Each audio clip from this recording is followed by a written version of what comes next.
Hey, how you doing out there today, everybody? What's going on? It's your buddy Sergeant Friday. Today's Monday, but I'm still Friday, and I don't know what the hell to do with all of that.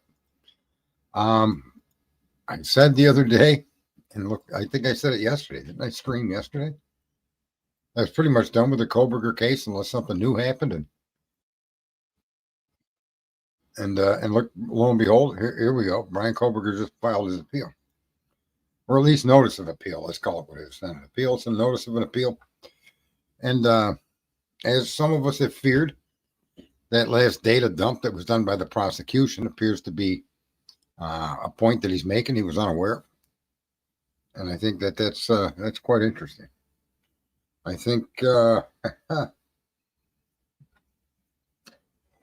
I think now we can see the difference between the experts here. Okay, between Turvey and Cy-Ray. Turvey had access to information Cy-Ray didn't have access to. And I think a lot of people assumed that Cy-Ray was closer to Ann than Turvey was, but I don't think Ann was really close with anyone on that level anyway, as far as letting her into the her thinkings or her understandings of what she was trying to accomplish or what she was viewing. Hey, Alicia, how you doing? What's up there, Candy? What's up there, Candy Kitten? Candy Kitten? Yep. I don't know if there's another name in here or not. I have to go over here to Yahoo. There we go. Let's see here. Yeah, I called y'all out. They claimed there's 17 in here, but there you go, Doc Jaw. What's going on? Yeah, I'm doing awesome. So we'll let a few people come in. We'll just say hello to a few people. I guess that's what you're supposed to do on a stream. At least the other creators do that. I'm not cut from the same cloth, apparently. Oh my God. Anyway, what was I saying? I think it's not really a surprise. Mr. Kohberger filed a notice of appeal. I don't think what he's pointing to is any surprise as well, as to his the brief summary of why. I think in all fairness, Judge Hitler's going to deny it. You want to know the truth? I'm not so sure. Judge Hitler didn't want anything to do with this case at all anyway. But also, there's another aspect to this that I'm not sure other streamers are catching. But I'm pretty positive Hitler said that he worked between the prosecution and defense to get this done on the plea deal. And I don't think that's appropriate. Right? This man's innocent until proven guilty. I'm not really understanding what role he played, but I think he had mentioned it and slipped up and brought that up in court. And I think that poses a problem going forward, in as much as I'm not so sure. I mean, the law in Idaho says that he has to be the one to review the whether to grant or deny the appeal. And I'm fairly, hopefully I'm wrong. I'm not always right for sure. But I honestly think that Mr. Hitler is going to deny the appeal. I think it serves both his interests and the state's interests, but it won't stop with Hitler's denial. Be aware. Then Brian Kohberger, I think, takes it to the next level, takes it to federal court. I don't know why the judge that accepted the plea or presided over the case is the one that gets to hear whether you can appeal the case. I think that's a bit twisted. I don't know that it's like that in other states, but I find that to be just, I don't even know. I just know, I said this a long time ago and people were mad at me. I think Brian Kohberger and Taylor took the role of his mother. Brian Kohberger was really, really, really tight with his mother. And I think once isolated from all normal contact from the outside world, I think Ann played Ann filled a role intentionally or not. And eventually Brian Kohberger succumbed to his circumstances. And I'm not so sure that Ann didn't help him succumb to them. What's up, Suzanne? What is that? Christian Nubbs, yeah, I think she did. Alicia, I think she did take advantage of it. You know? But anyways, I did title this a message to Brian Kohberger. Back a long time ago, I did messages to other people in this case, including Steve G, and I can't remember the other few. But I think there's some important things that are, or at least should be considered by Brian Kohberger in his appeal as it works its way through the system. I think the appeal should include not simply the fact that the hair sample wasn't disclosed to him and or tested. I think that if there's more information that I think he should appeal on when it comes to being a miscarriage of justice. No, I'm not going to make anybody cry, I hope. But here's what I'd like to say to Brian.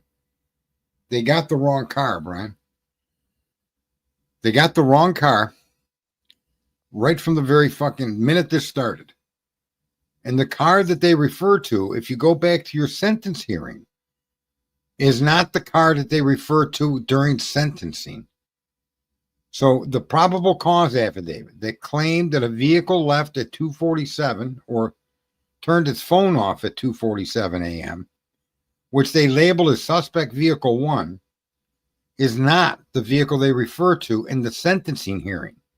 They refer to the car that turned the phone off at 2:54 a.m., not 2:47 a.m. as stated in the probable cause affidavit. So Bill Thompson, the piece of shit that he is, under oath in your sentencing agreement, acknowledges that the PCA was wrong.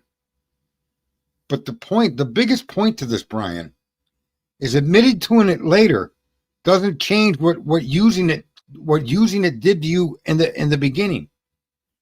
By claiming that the car at 2:47 a.m. is later caught on video traveling from Washington to Moscow, in my opinion, and even in anybody's common sense analysis, that is an 11 to 13 Hyundai Elantra. That is the car that they were tracking from 2:47 a.m. or 2:47. Yeah, I think that's the exact time. That is an 11 to 13 Elantra. I would bet every fucking thing I got on that. That is the vehicle they were tracking. And it wasn't until sometime later that they altered that. And even the FBI agent that made that determination that it was an 11 to 13 changed the determination to 11 to 16 possibly. But the key here is because the initial probable cause affidavit listed a car that could not possibly be yours as suspect vehicle 1, that the probable cause affidavit misled the court. And every subsequent statement of seeing a vehicle that they attribute to you is not only inaccurate, it's a blatant lie. And you now know right from the mouth of Bill Thompson, that piece of shit cracker clause, that 2:54 a.m. is you, not 2:47 a.m. So all the video they extrapolated, all the connections they tried to make to indicate that that vehicle was suspect vehicle 1 is a suspect vehicle that has A, no connection to you, and B, you can see in the sentencing hearing that he acknowledges that without acknowledging it directly by referring to your phone time that actually it disconnected from the network at 2:54 a.m. So all their previous arguments about your car being involved are false. They know they're false. And the proof that they know they're false is Bill Thompson changed the time of your phone going off from all previous statements, from all previous warrants that had been mentioned to your sentencing agreement. And I think that's an important piece of information. So that's something I think that you should include as well as all the other unknown male DNA that was not tested to completion, including on the sheath, including throughout the house, including on a glove, including on anything anywhere. How about the DNA from the footprint at Dylan's door? Was that ever tested for identification? And the answer to that is no. All of these pieces of information that they had that were DNA related that they ignored are the bases for transfer DNA cases to be overturned. In almost every single transfer DNA case that's been overturned, you'll find that other DNA that was within the crime scene and likely involved with the crime were never tested. And this includes rape, where semen was found within the woman that was raped, according to the prosecutor, only to find out that that semen belonged to a boyfriend who ended up spending time in jail, to where they eventually found DNA in places on the victim that had no business being there if the boyfriend had been the criminal. We got Lucy Morningstar. We got Twizzle Stick in here. Open-minded perspectives in here. Yeah, we got a nice little crew in here. I appreciate that. Alicia JLA is in here. Lucy, say something. Look, Lucy, let me ask you a couple of questions. This is a message to Brian Kohberger, but it's going to be a little scatterbrained. So how far north of 45 are you, Lucy? Come on, give us a hint. And what else? Who else? Twizzle Stick. Twizzle Stick is doing Lucy. He's doing Lucy. Do not say I'm nice, for fuck's sakes. I ain't saying you're nice. I'm asking you, how far north of 45 are you? That's all I'm saying. Twiz probably knows. I am on the lake, she says. Well, that's good. I live by some big fucking lakes over here. I'm under a mile from a lake, too. A real lake. I mean, a serious lake. You're probably by Lake Erie, if I'm not mistaken. You're in the Lake Erie territory, Luce. How do I know that? Well, because I'm Sergeant Friday. I know everything. Lake Erie, yeah. I'm by Ontario. I am by Lake Ontario. Anyway, so you've got all the DNA that wasn't processed. You've got a complete fuck up with the car, because the car they initially tracked clearly is not yours. That stupid Bill Thompson corrects the time your phone went off, which alludes to a vehicle that is not the vehicle suspect vehicle one. I thought Lucy knew everything. Well, she does, yeah. Just shit about shit, though. So what else do I want to share with you, Brian? What else you got to go after?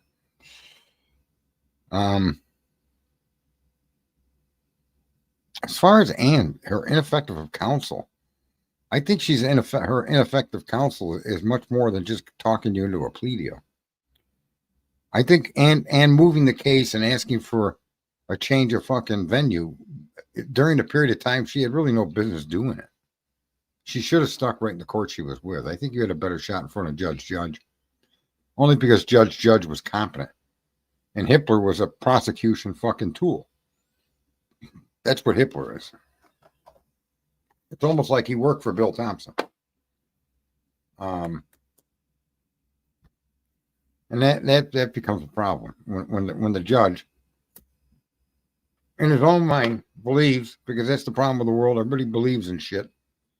By the way, I had a rude comment in one of my replies. I just removed the person rather than deal with the comment about they don't understand my point about believing in information. You just shouldn't do it.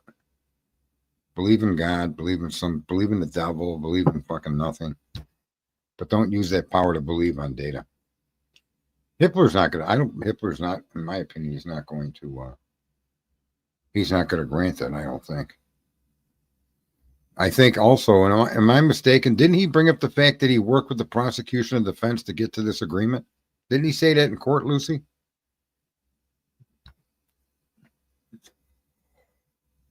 During the change of plea, if I'm not mistaken, that came up in that courtroom, not during the sentencing hearing. I think that's important to know. What's the judge doing? What the hell is he getting involved for? It's none of his business. And he should keep his mouth shut on stuff like that. I don't think the judge was right when he went after Cy.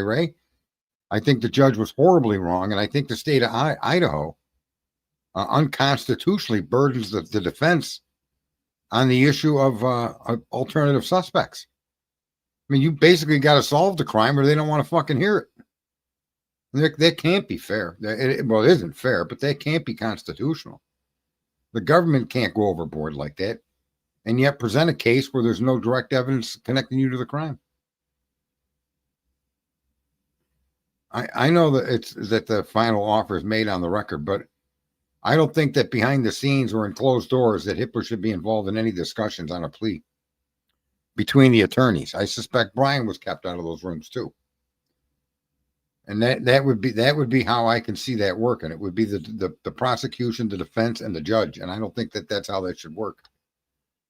The judge should stay out of it. It should be between the prosecution, and it should be between the defense. And I don't even think it needs to be written on the record.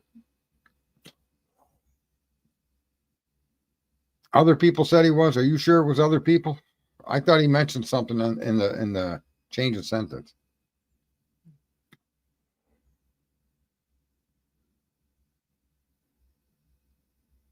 Yeah, that's true. Open-minded perspective. Not only that, it specifically targets phones that are idle. Your phone, if your phone is idle, like mine is most of the time, if the capacity of the closest tower to me needs that bandwidth, they'll signal another tower to pick my phone up. So that this tower will act as a transfer tower, and it pays attention to the phones that are idle, not the phones that are in use. Because obviously the phones that are idle don't need, an extensively strong signal. They're just sitting there. So that I agree with there, open-minded. He was not aware until Monday a.m. Yeah, I find that hard to okay. So if Lucy is right, that's cool. Then Hitler didn't do anything fucked up. If she's not right, then that's not cool. He's had the TARs all along. What are the TARs? What are TARs, Lucy? TAR, small s.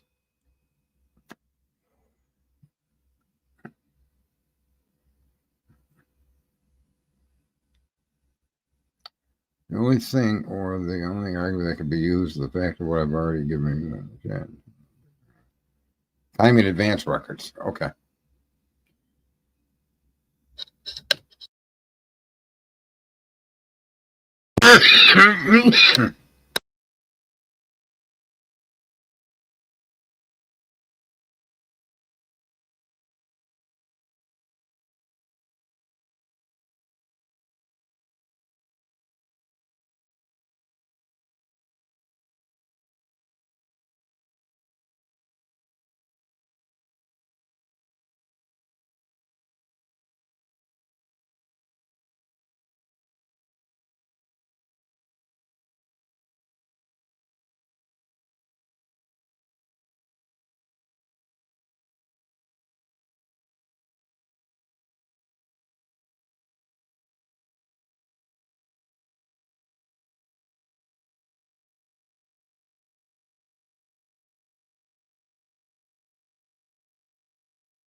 Thank you there, Beach Babe.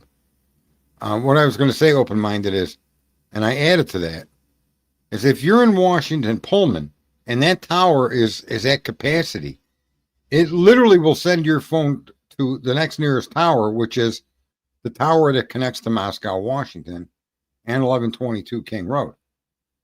So you could literally be in Washington and your phone can show up on that tower. That's absolutely true.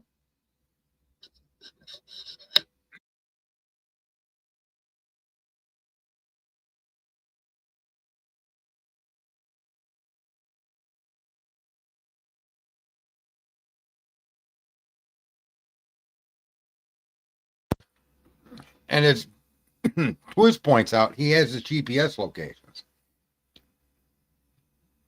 However, his GPS locations can't be in anyone's possession once the phone is turned off.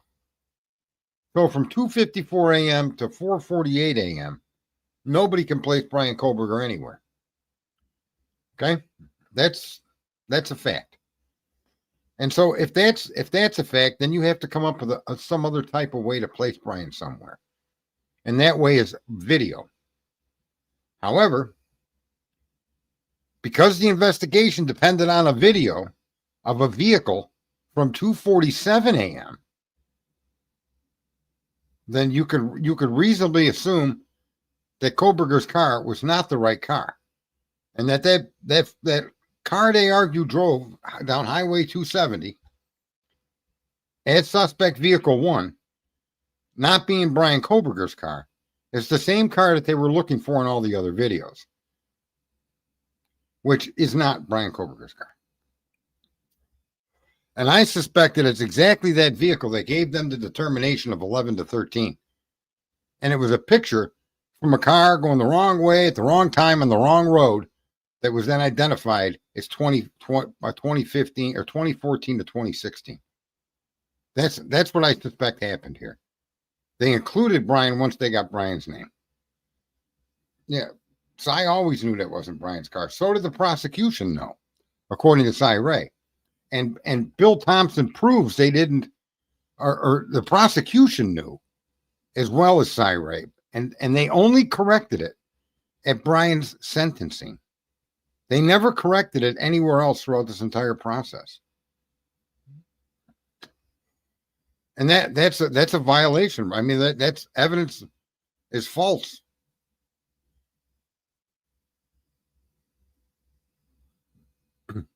I always knew that wasn't Brian Kohberger's car, Lucy.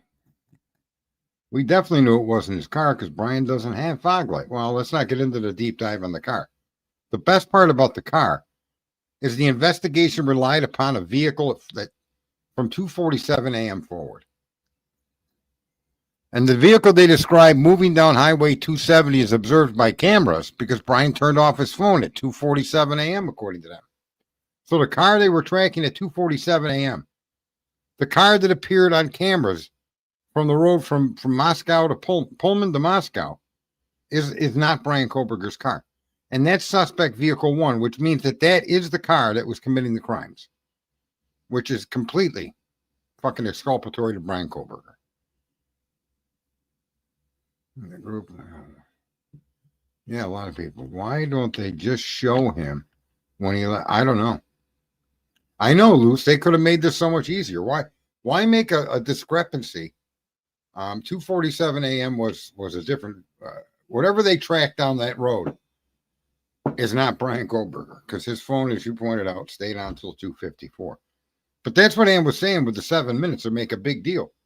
So if their eyes on a vehicle going from Pullman to Moscow, the eyes on that vehicle that they claimed was Brian's because he turned off his phone, so they picked him up on camera. I promise you, that's the car that the FBI agent determined was an 11 to 13. And that is completely an exculpatory. It's exculpatory in the extreme that the vehicle they were tracking wasn't Brian Kohberger's, and they should have, if they didn't, but they should have known immediately that wasn't Brian's car. That in fact, the car that they were looking for was a car that was similar to Brian Kohberger's. Suspect vehicle 1 was similar to Brian, and I think they made those observations all the way through.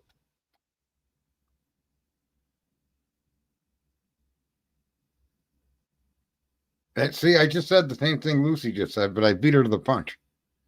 You know, men are typically superior in strength there, Luce, and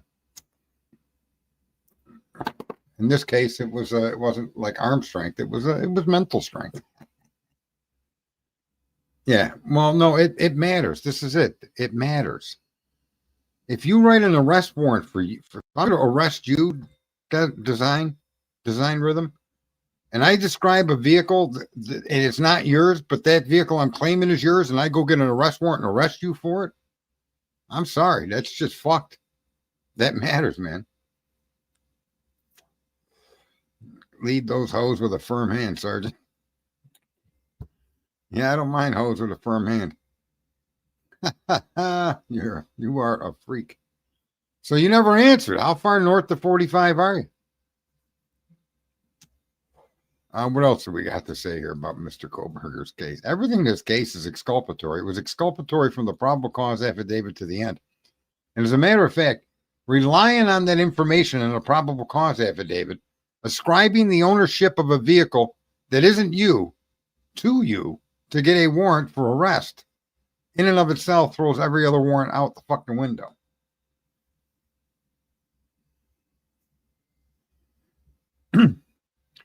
They can't prove. No, it proves that it's not Brian's car. I don't give a fuck whose car it is. The car they used to arrest Brian Kohberger on 5 felonies, the movements of that vehicle are not Brian.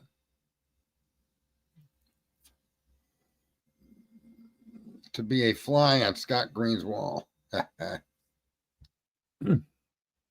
don't even know. Don't you get that design ribbon? Yeah, I think that's going to happen too, because Hitler don't want to be hearing this shit. I can't. I'm just rather stunned. I queued up, but I'm afraid to play Bill Thompson's sentencing thing because even though it's on a public news station, if I put it up here, it might get struck. I might get a copyright strike because I'm not real sure how copyright shit works up here. If I play, where does it come from? Idaho News 6. If I play their video of Bill Thompson. Yeah, Hitler didn't want any part of this. It's pretty clear they violated his constitutional rights, and Hitler didn't get to. Matter of fact, Hitler participated and continued with the violation of his rights. Hitler's a party to that fucking tune, right? I like Brian Kohberger's handwriting. If you guys think his handwriting is bad, you should see mine. My handwriting's so bad that if I don't remember what it is that I wrote, I can't read it a couple of weeks later. I don't know what it says. No idea. But if I write something and I put a title to it or a reminder that I can make out, then yeah. Yeah, in my opinion, what is this? YouTube. Open and a link in a new tab. What does she got? Brian Kohberger trial advice. Whose stream is this? Loose. But is it someone that's not going to throw me a curveball and give me a strike? How do I do this?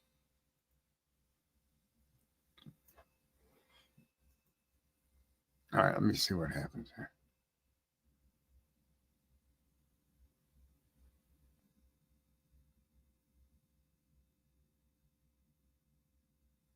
Well, is this all right? Is this where Bill Thompson speaks? Is that in this stream? Bill Thompson's his fucking bullshit chatter, his double talk horse shit. I see Hitler. Court will resume shortly. Where's the one with fucking... I'm talking about the sentencing hearing. That's what that says. Where's... Oh, there it is. All right, hang on. Where's fucking Cracker Claus?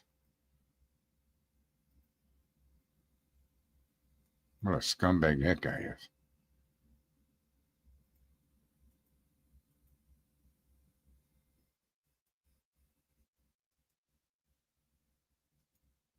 Hang on, I'm jumping through this to try to find where Cracker Cracker Claus speaks.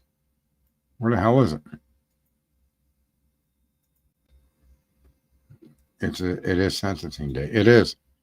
But I'm looking to see where Cracker Claus is standing behind the podium. There it is. Let me go back. All right. Hang on one second. Let me hear something. I'm going to mute myself.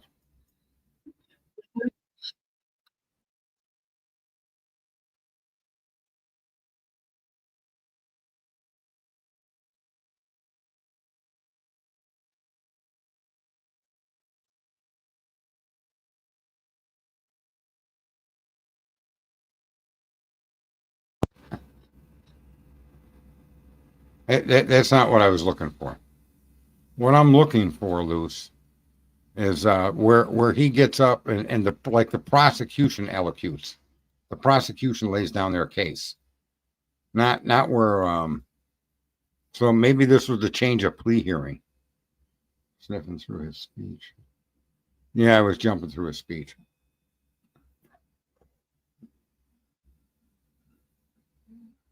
Anyway, we all sort of remember what Mr. Hippler was saying, but that's where Hippler changed the time of the vehicle.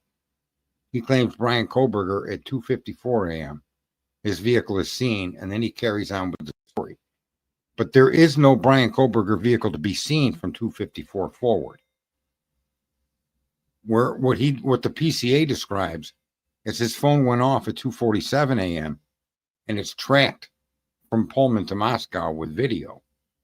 That's an admittance of lie. That's a horrific lie, because Brian Kohberger's car was not caught on camera. Right? There you go. Look at Lucy is like a machine. Damn. I don't even know, Luce. Let's see here. It's an hour video. Court will resume shortly. For the longest time, it says that.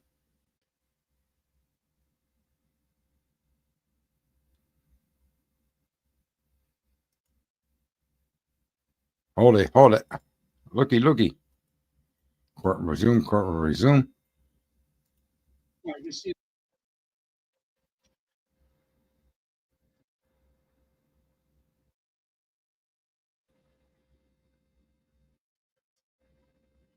Come on, Cracker Claus, get your fat ugly. Isn't yeah, for some reason I'm 40 minutes into it and there's no Bill Thompson. There he is. This fat bastard. That's Kohberger admitting. Yeah. I also wanted to say this.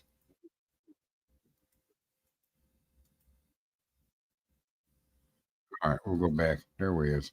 I found it.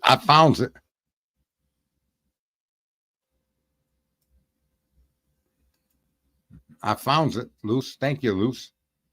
Let me see. Share screen. Share analysis and forethought. Yes. Again, in late trial. Documents. A bar, knife, and sheath with an Amazon gift card that he had purchased shortly prior to the purchase of the knife, sheath, and sharpener.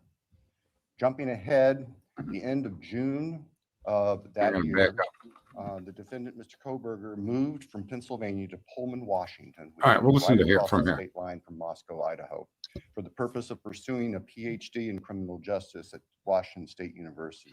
Link that person's page. The So state's evidence would indicate that beginning July 9th of 2022, Mr. Kohberger's phone began connecting to a cell tower that serves the area of the 1122 King Road residence in Moscow, Idaho.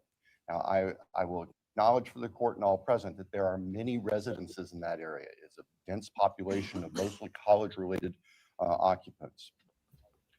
Between July 9th of 2022 and November 7th, the defendant's phone connected to that particular tower during late. Can you all hear this pretty good? Hours, 10 p.m. to 4 a.m. on approximately 23 times. Now, I will acknowledge also, we do not have evidence that the defendant had direct contact with 1122 or with residents of 1122, but we can put his phone in that area on those times. In the interim, on August 22nd of 2022, Lake Tahoe County Sheriff's Deputy Darren Duke conducted a traffic stop in the early morning hour or late evening hours, about 11 p.m. On the west side of Moscow, on the Moscow-Pullman Road. This was a traffic stop of Mr. Kohberger's car, which turned out to be a 2015 white Hyundai Elantra with Pennsylvania plates. During the course of the traffic stop, Deputy Duke was able to obtain Mr. Kohberger's name, Brian Kohberger, his phone number, and his address, which at that point was an apartment address in Pullman. We then move to the early morning hours of November 13th, 2022. The state's evidence would show that early morning hours on that day, Mr. Kohberger's phone left his Pullman residence, which is an apartment in kind of the central northwest part of Pullman. That phone was then subsequently turned off at approximately 2:54 a.m.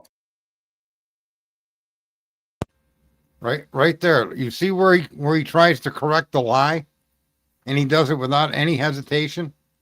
He gives the correct time that Brian's phone went off the network. However, that particular time, and this is why everything against Kohberger has been it's been exculpatory the whole time. At 2:54 a.m., Brian Kohberger and his car were north of Route 270. And I don't give a fuck what Cy Ray says, that he could go to back roads, blah, blah. I don't really give a fuck. And the reason I don't give a fuck is because it's not that fucking car at that fucking time that they've named in the PCA. The car that they identified and listed in the PCA is the car they claim left Pullman down Highway 270 after the phone was turned off at 2:47 a.m. So there's a whole menagerie of fucking lies right there. And Kohberger needs to be aware of that if he isn't already. Ann tried to make a big issue of it, and she didn't know where to go with that. I would have lost my mind in front of a court. This is not rocket science. It's a fucking Judge or Judge Hippler. Brian Kohberger's phone was north of Route 270 and never drove down that road. However, suspect vehicle 1 that they identify as being the person in a car that committed this crime is identified at that point as an 11 to 13 Elantra, not my clients. We shouldn't be here. Whoever was driving that car should be here. Right? I mean, that's the simple argument. I would have been beside myself as an attorney. I probably would have grabbed that fat fuck crackhead Bill Thompson by the beard and smashed his head on the fucking desk. I wouldn't have put up with that at all, man.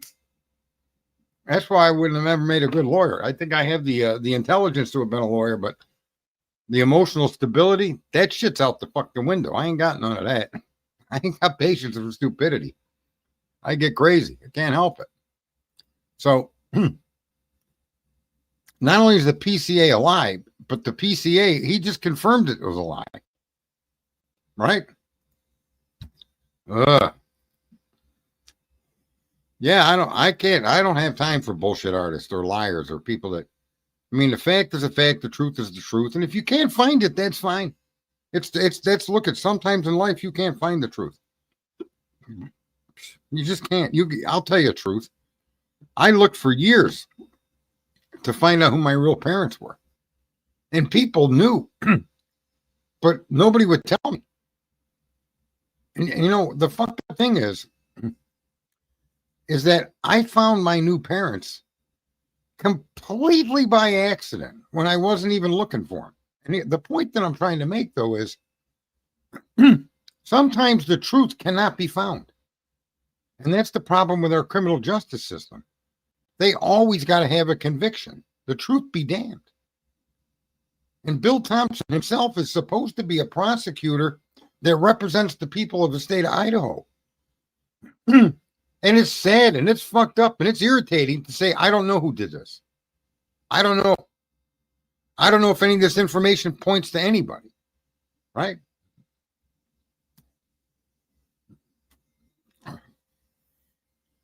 And that's really the conundrum. But instead, they're willing to manipulate evidence. They're willing to go to a court to get a warrant, making an argument that the suspect vehicle 1 is Brian Kohberger. And they got him on camera after his phone turned off. That's a blatant fucking lie. The car they got on camera is someone else's car. It's not Brian. It could even be a 2015 Elantra. I don't really give a fuck what it is. It's not Brian. Cy Ray admits to us it's not Brian. He went back roads. I know he went back roads because we got all the data. Okay. No, quantum revolutionary. I'm kind of like Brian myself, in all fairness. I'm on the spectrum. I'm kind of a mess, man. It comes to spelling, it comes to all, but I do have a wonderful life. I was very financially successful, and I retired prior to the the minimum age of retirement. So, as far as that goes, probably why I don't keep girlfriends too long. I am kind of a fucking handful. Sometimes I'm a handful just because I go into a fucking loop-de-loop of fucking living life. I don't know. But there's nothing wrong with being wrong. There's nothing wrong with it at all.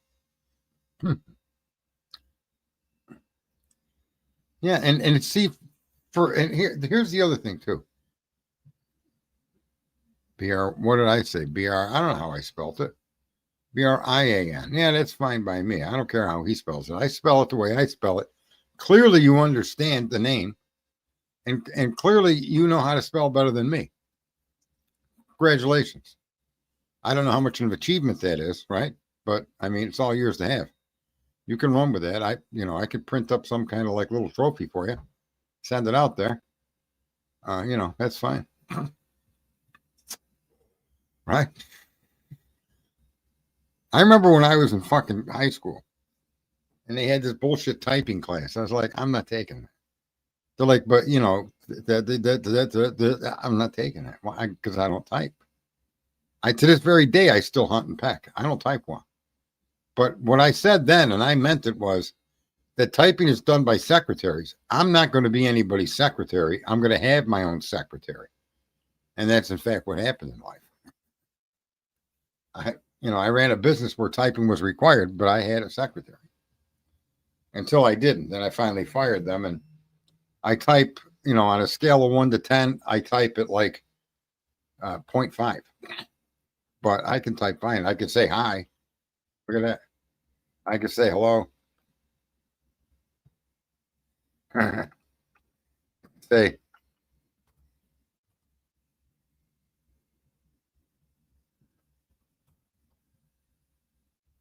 Say Twiz is fucked up.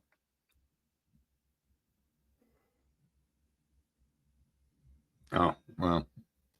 That whole narrative is false. The whole narrative that put that kid in that courtroom. Ann Taylor did it the best that she could, right? Let's just go with that. But the best that she could, and I said this a while ago. I said a long time ago. If he appeals this, he's going to have to appeal it on lack of, counsel, inefficient counsel or whatever, and that she wouldn't be representing him. Yeah, I never learned to type, man. I want to be in typing class. Twiz is super nice. Ooh, Twiz and Lucy sitting in a tree, diddling, diddling, diddling, and don't want to tell you and me. Yeah, I never really paid attention to the reading. I can read well. My reading level is way above. I can comprehend very well. So when I read, I comprehend. Not that it matters, but I was listening to the difference between quantum physics and Einsteinian and Newtonian physics today while I was in my swimming pool after I ate my New York strip steak and French fries that I made here. And so I don't, those things in life that other people have been told are important for those people. They're just not me. It just never seemed to be important to me. Like I was listening when I was listening to this this particular nonsense earlier today before I heard about Brian. People are like, how did people manage to get around without GPS? Well, you read a fucking map. It's called a Rand McNally. A Rand McNally was a badass fucking map. You get it for the city that you are in and all of its surrounding suburbs. You correlate a zip code to a town, You go to that town in an alphabetical order. You look for the name of the road that you want to get to, and you run your finger down the column of names. It gives you a number, all right, and a letter and a number, and that's the page you turn to. And it tells you where in that page to look. So the page is not just, here's a page, it's in there somewhere. It's broken down into boxes. Box 1A, box 2B, whatever it may be. And you go into that box and you find the street you're looking for in relation to where you are, and you just connect the fucking dots. It's very simple. It's not that difficult. And I highly recommend a Rand McNally map, especially for those of you that depend on GPS and don't know what a map is. I don't know how often it happens, but I've taken my GPS to areas out of my community, right? Out of town. And then got somewhere where, for whatever reason, the GPS no longer was receiving a signal and didn't know how to get home. I mean, I know it might sound like something stupid, but that shit's real, bro. Yeah. I mean, GPS is great until it ain't. Look at that. Spell properly, Lucy. We have someone in here that says, yeah, someone in here. I remember when I was on Twitter, because Twitter, that's one of the reasons I stayed away from Twitter, dependent on your typing. And yeah, people would all come in there and point out, you're using the wrong you're using the wrong there, you're using the wrong no. KNOWNO, I don't know. Listen, to me, it's a pone. You can call it whatever the fuck you want. PHONE does not say phone. It says pone. And if you what the fuck is the point of a silent that letter's silent? Well, who needs to worry about whether a letter is silent or not? And who come up with that fucking idea? They need to reincarnate that bitch so we could then slap that person around for doing that shit. There was some drug on TV the other day with a PS something, but the P was silent. Then why put it in the spelling of the fucking thing? Yeah. I mean, you call me stupid for not spelling it properly or not pronouncing it properly, but who the fuck are you to put a silent letter in there and I'm supposed to realize it's just so that you can have that arrogant fucking point of view? You're smarter than me because you can spell better. I highly fucking doubt your spelling can compare to my intelligence. Anyway, what the fuck? I can spell cursive. They don't do that no more. Everybody's dependent upon these electronics, and someday when the power goes out, you're going to see what it means to not know how to use a map, to not know how to do a lot of things. But I can spell. Well, spelling ain't going to get you fucking food on your table if there's no electricity, okay? Your awesome spelling skills will do nothing for you when the fucking shit hits the fan.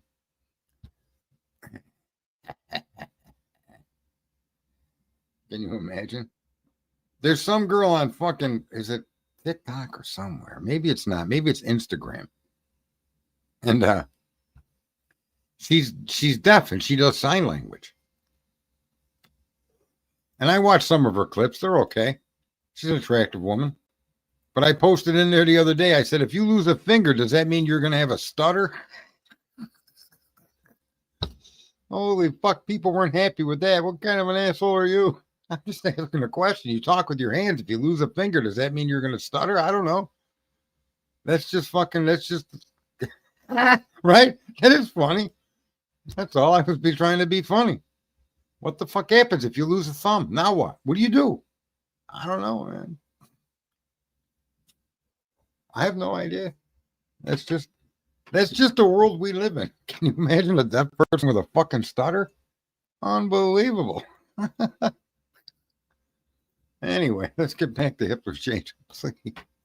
And remained off until approximately 4:48 a.m. on Sunday, the 13th. See what he did there? That fucking piece of shit. He changed the times, but he used the time to where it came back on the air.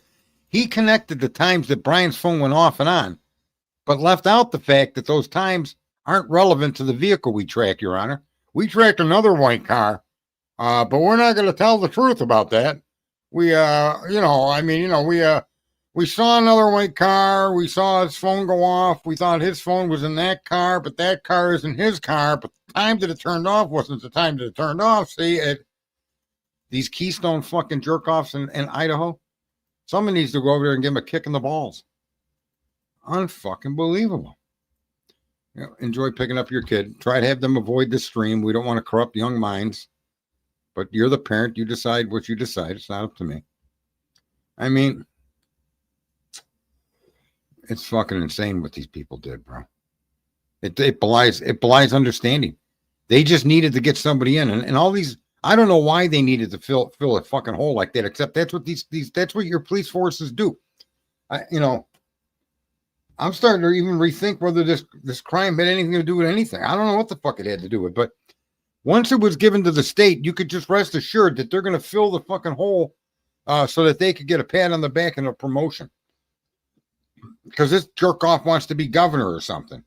That's more important. Just so you know, that's way more important for a prosecutor than a fucking not only just getting the right person, but solving the entire crime means nothing to these people. It's a fucking numbers game.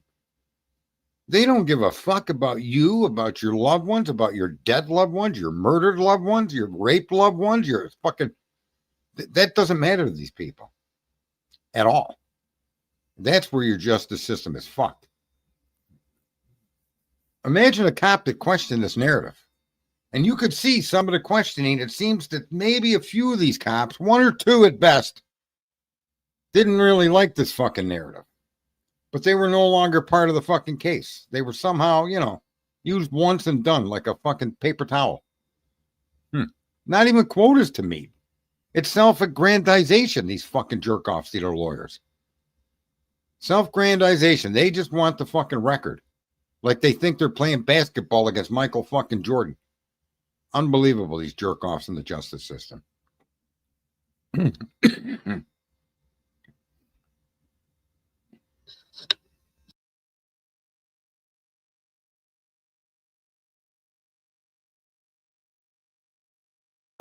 I took a plea bargain once or twice before I learned my lesson. But here's the catch-22. I was guilty. I was guilty essentially in everything that I was ever charged for.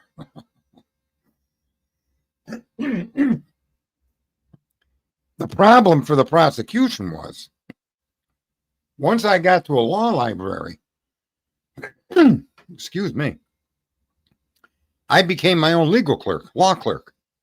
And I'm not a stupid man. And so there were some serious things that I did. I was charged inappropriately once with something that I really shouldn't have been charged with. But I took a plea because what I had really been doing wasn't worth even bringing up. So my alibi would have been even more criminal than what the fuck they were charging me with. I couldn't really come up with a separate defense. I just went with it. It was easier. So I did that once, but then every other time I was charged with a crime, I always fought the guy. I always got a lawyer, and I only would get a lawyer that had a law library available to them, and or law clerks that I could have conversations with. Otherwise, I didn't want it. I even handled my own divorce after going through 3 attorneys' offices, and I ended up exactly where I was going to be right from the fucking beginning anyway. Right? In my state of New York, if you're a guy, you're fucked. You got to give up half. Anyway, fuck all of that nonsense with me. But I'm just saying, these people, it's a numbers game. And they're looking for the pats on the back and for that fucking false sense of fucking superiority. And I'm not saying the person in this chat room tonight that corrected my spelling is doing that, but a lot of people that point out spelling errors, it's like a fucking, what do you call that when it's a nonviolent action, but it's passive aggressiveness. I used to get that all over on Twitter. I didn't care. That's all right. I may not be able to spell and put the correct "you're" in there, but I know it was your mother that sucked my dick. So there is that. Whether I spell "you're" right or wrong, what's it matter? It was your mother. I would never come back for it anyway. And I'm not directing that towards the person in the chat room. Just what I used to have to deal with on Twitter all the time. But so let's see, what else can Brian go after? Brian's got to go after the entire case. And I don't think he's going to be able to do that. And I think actually, yeah, it is a superiority thing. Not always. Some people aren't that way with that. And they're being helpful. And most times, though, yeah, vast majority of the times it is. But I spell Brian the way I spell Brian. I don't know. Bryan. Why is there a Y in there? Brian. Why? I don't see Y in there. Yes. I don't know why there's a Y in there. Why would they use a Y instead of an I? Right? Brian. I don't know, man. I'm just, I guess, too stupid to get it. Fuck, they put a Y in that name for. I don't get it, man. Why would you? That don't make. It's like saying Jeff, Geoff. Why would you do that? Why? Why would there be two different ways to spell the same name? To what end? It's not like Jeff is some kind of machinery or something, right? So why have two different fucking spellings for the name Jeff? Makes no sense to me. None whatsoever. It's all part of the twisted script. Yeah, I guess it's they use that to try to divide the smart from the stupid, I guess. And it's only the stupid that think they're smart that's based their fucking intelligence on a letter. Can you rebuild a lawnmower engine? Can you fix the wiring problem in your fucking circuit breaker board? No. Can you build a computer? No. Can you change it? No. Can you diagnose why your car? No. Well, go spell it all out and figure. I don't even know. Take your pen and go fix stuff by spelling it. All right, let's get a little more of this guy's fucking change of plea in here. November. On Sunday, the state's evidence would include a trial, video surveillance of a business on the Moscow-Pullman Highway, just across the state line from Moscow. It would show a vehicle matching the description of the defendant's Hyundai Elantra entering. You hear that? This fucking jerk off? How he connects the car on the Moscow Highway Road to the phone at 2:57. Lucy, what's he doing, Lucy? Is he lying? Is he taking evidence that he knows is false and trying to frame it in a way that makes it comport with truth? Is he telling you that he always knew the fucking truth the whole fucking time? This fucking crack smoking Santa Claus looking motherfucker, and lied over and over again to force this kid into a plea deal? Is that what he's telling us? That he kept him in fucking prison as long as he could? That whole statement needs to be replayed. Man, I'm telling you, I'm so fucking bitterly fucking broken by what he says here. Traffic stop, deputy of 2022, when the defendant was residing in his parents' residence or residing back in Pennsylvania, his home state. He purchased online a K-bar knife and sheath with an Amazon gift card that he had purchased shortly prior to the purchase of the knife, sheath, and sharpener. Jumping ahead, the end of June of that year, the defendant, Mr. Kohberger, moved from We're going to play that whole thing in a Washington, complete section. right across the state line from Moscow, Idaho, for the purpose of pursuing a PhD in criminal justice at Washington State University. He admits he's lying. The state's evidence would indicate that beginning July 9th of July 2022, 2022. Mr. Kohberger's phone began connecting Mr. to a Kohberger's cell balls tower were itching. that serves the They were area of the burning. 1122 King Road residence in Moscow, Idaho. Now, I will acknowledge for the court and all present that there are many residences in that area. It's Many. a dense population of mostly college-related occupants. Between July 9th of 2022 and November 7th, the defendant's phone connected to that particular tower during late night, early morning hours, 10 p.m. to 4 a.m. on approximately 23 times. Now, I will acknowledge also, we do not have evidence that the defendant had direct contact with 1122 or with residents of 1122, but we can put his phone in that area on those times. In the interim, on August 22nd of 2022, Uh-oh. Lake Tahoe County Sheriff's Deputy Darren Duke conducted a traffic stop in the early morning hour or late evening hours, about 11 p.m. On the west side of Moscow, on the Moscow-Pullman Road.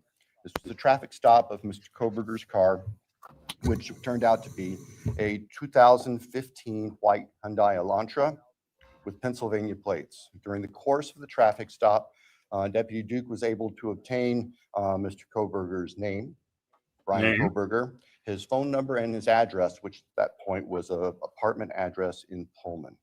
Really? We then move to the early morning hours of November 13th, 2022. Uh-oh. The state's evidence would show that early morning hours on that day, Mr. Kohberger's phone left his Pullman residence, which is an apartment in kind of the central northwest part of Pullman. That phone was then subsequently turned off at approximately 2:54 a.m. and remained off until approximately 4:48 a.m. on Sunday, the 13th of November. The state's evidence would include at trial video surveillance of a business on the Moscow-Pullman Highway, just across the state line from Moscow, that would show a vehicle matching the description of the defendant's Hyundai Elantra entering Moscow at approximately 3:02 a.m. Compiled surveillance that the investigators put together from businesses and residents then show the defendant's car, the white Elantra, as I've described, circling the 1122 King Road area. I don't know why, but I'm getting feedback on my end. Are you guys getting feedback or like an echo?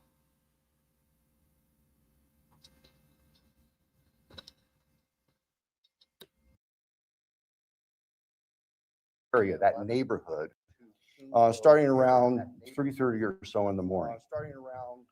Comes into the immediate area of 1122 King Road, which is actually on a dead end, and then leaves several times. And approximately 4:05 that morning, the defense car had entered that area, was leaving, stopped at the intersection of King and Queen Road, did a U-turn, and the state's evidence would show that the defendant's car came back and parked behind and above the 1122 King Road residence. The state believes that its evidence would then show that the defendant entered the residence of 1122 through the kitchen sliding door on the back side of the residence, which is the side of the residence that would face the area above where the defendant's car was parked. Defendant entered the residence, went to the third floor, and with a knife, killed Madison Mogan and Caitlin Gonzalez. The defendant, as he left that room, However, the autopsies will show that not only did he use a knife, he used a serrated knife, a double-edged knife, a K-bar knife, and some device that allowed him to smash the face and head of Kaylee Goncalves into unrecognizability. Huh. There you go, Steve G, the fucking kill kit. Excuse me, Maddie, but may you please hold on to this bag while I sort through this and pull out the appropriate weapon to disfigure your girlfriend? Oh, thank you there, Maddie. The fuck is this case really pisses me off. Okay? It pisses me off because even if this kid did it, these people have put together a story that's so not fucking fitting the evidence that they argue is evidence that it's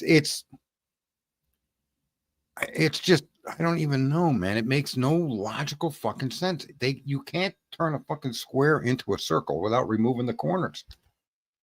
These motherfuckers have only got corners. They got no circles. None of their information is circular in any way, shape, or form. Nothing this guy is saying is accurate. This piece of shit admits Brian's phone didn't go off until 2:54 a.m.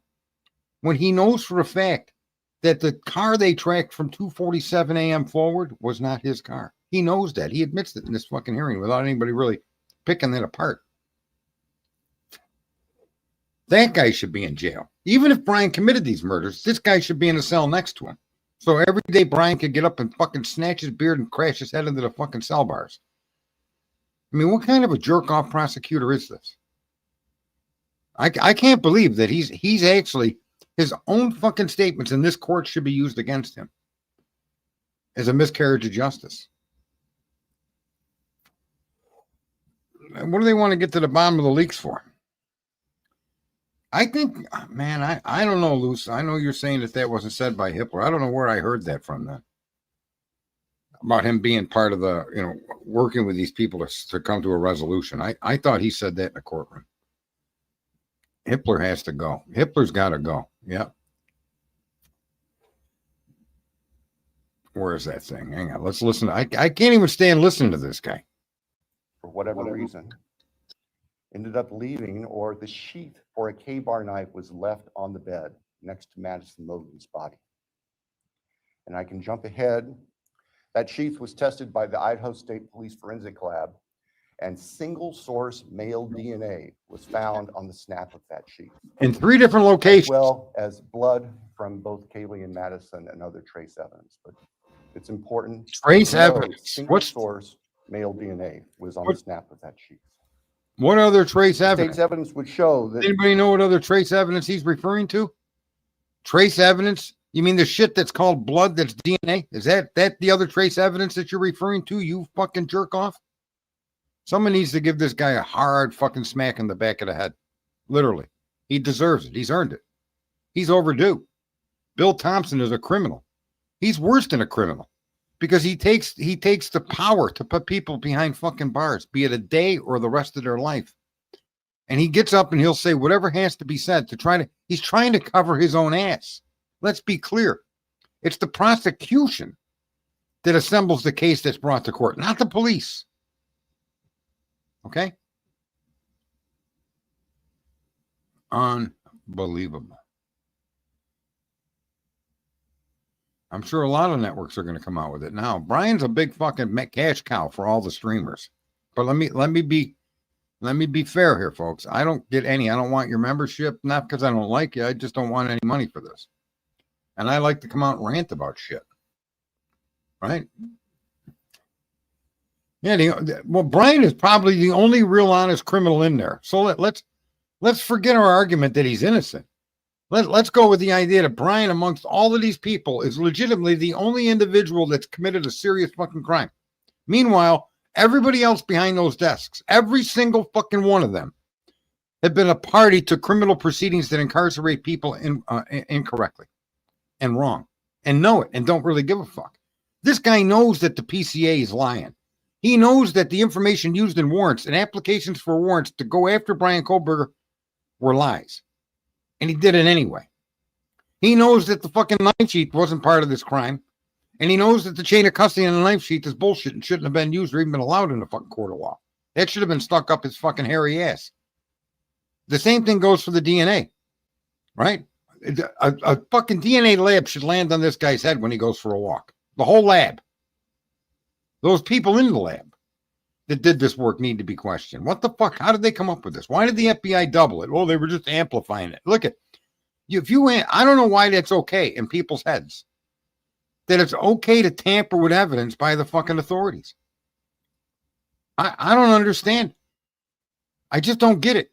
Amplification.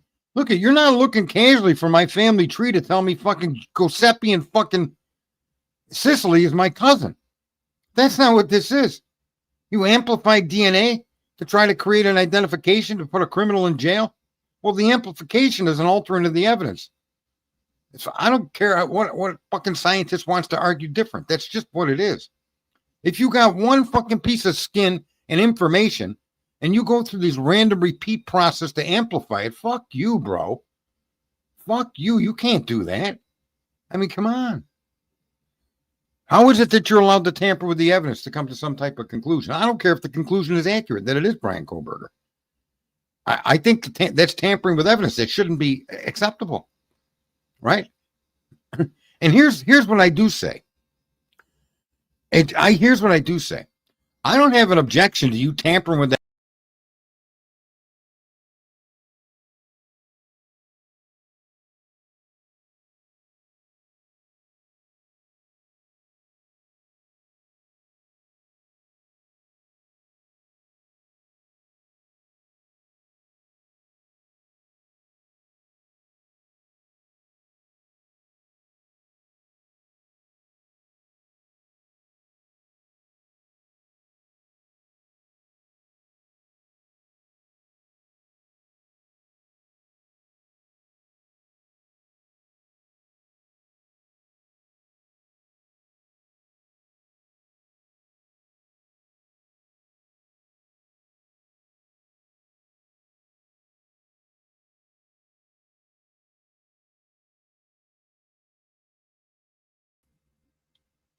You guys still here?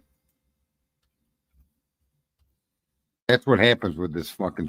You guys still here? Man, I'm pissed. This is what happens with StreamYard when you don't pay their exorbitant prices to get the paid version. Is that still here, folks? Can you hear me? Okay, take two. All right, so let me get into this rant. As far as I can say, based on evidence, you don't have that. That'd be like taking, let's say, your thumbprint. There's 50 lines on the thumbprint, and they got 2 lines of a fingerprint off a door handle. What right do they have to now fuck with those 2 lines and try adding to it to come up with a suspect? The answer is they don't. They can't. They're not allowed to. You see?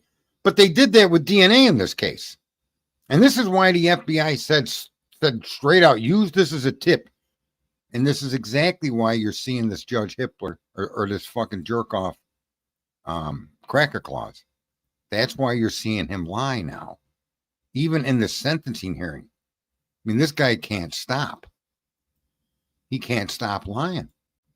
Because the case he assembled against Brian Kohberger isn't true. Still acknowledging whether he did it or not, I don't know. Months ago. So listen.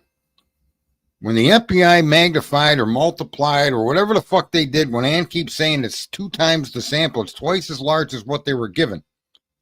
The truth of the matter is that I don't object to that on its face. What I object to is that being used in an arrest warrant to arrest him.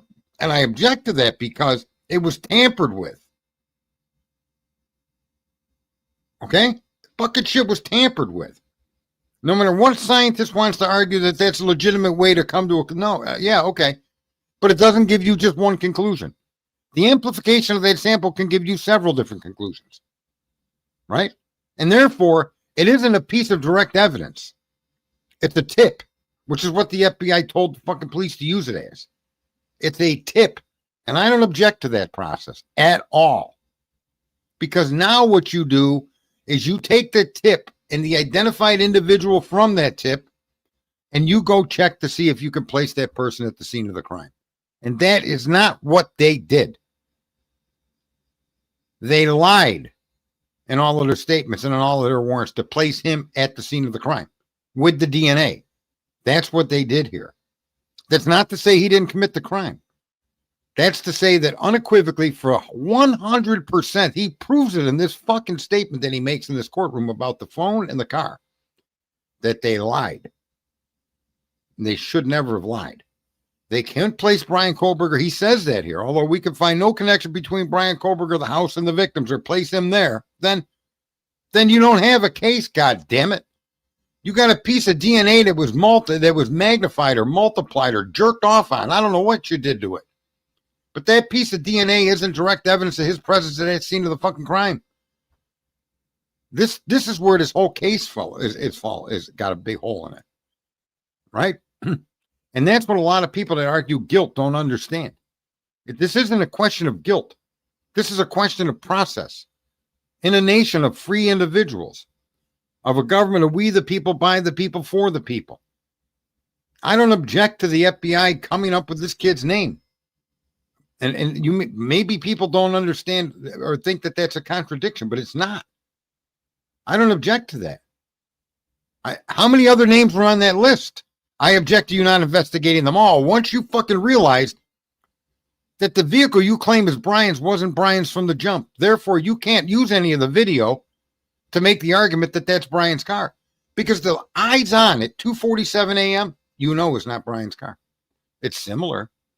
And that's where you get the fucking term suspect vehicle 1. Similar to, blah, blah, blah. That's when you know they're lying. They knew that car they tracked wasn't Brian. They knew whatever car was in that neighborhood was fuzzy enough that you could make an argument for it, but you couldn't prove that that car was the same car where they argued the phone went off at 2:47 a.m.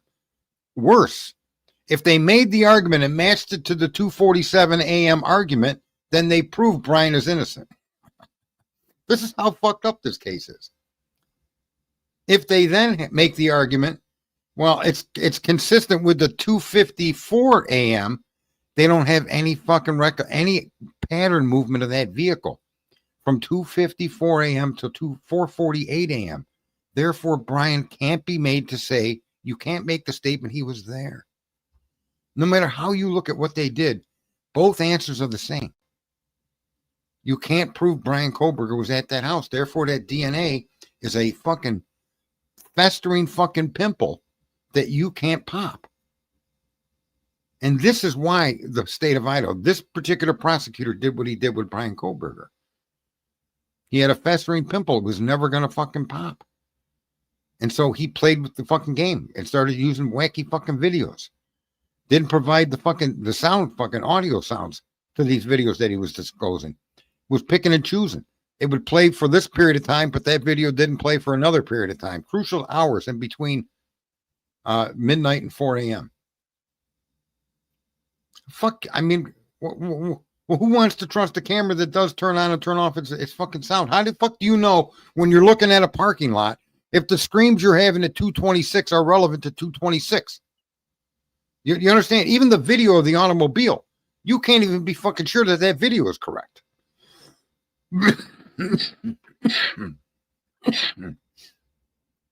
Anyway, hang on one second. I'll be right back.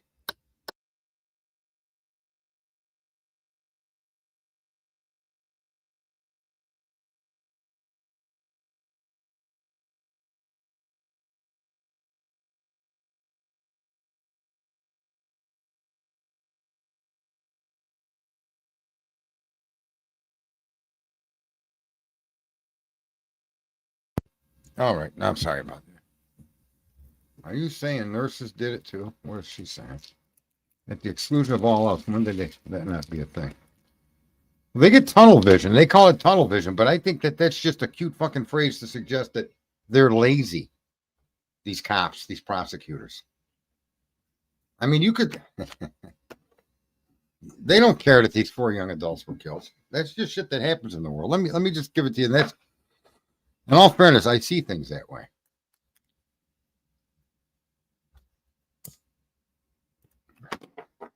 What they did to Brian Kohberger doesn't affect me either. Directly. There's no direct effect to me. There's no direct effect to those 4 kids being murdered to me. None whatsoever. And none to you either, whether you want to admit it or not. Absolutely zero. What does it? Why the interest then? And the interest is that I'm not just worried about me. We have a country of free people. And our rights and our freedoms are being nipped away at by the people that are supposed to be fellow citizens that somehow think they're kings and fucking queen. Jerk-offs like Bill fucking Thompson. That thinks that he's the fucking arbitrator of right, wrong, and worse, he has no moral fucking compass. That piece of shit has no moral compass. He proves it to us in this hearing. No moral compass at all. Right? So I've slept with hookers in my life. You might argue that's no moral compass, and I'm going to argue that you don't even know what a moral fucking compass is then. Because a moral compass allows you to do what he did. Not have sex with a fucking hooker. That's got nothing to do with morality. But a lot of people can't understand that simple fucking statement. What he did is the worst of immoral fucking things you can do to another person or to the citizens of this country. When you fabricate a story that you know fucking personally, you personally fabricated this, Bill. And that man should be able to be held to account. We don't have constitutional rights, John. There's no such thing as a constitutional right. That's the other thing that Americans have been just fucking brainwashed. And I'm not picking on you, but brainwashed. We don't have rights. That Constitution was to limit government from intruding in your freedom. That's a huge significant difference than calling it a right. You don't have, nobody granted you the right. We stood government up to protect our freedom. That's what that Constitution says. That government shall not, the government cannot tell you what you can and cannot say and what you can and cannot pray to. Right? And that, I know a lot of people say they get it, but people don't represent it the correct way. And we're just dumbing down everyone around us when we don't. It can't be said enough. That is not our rights.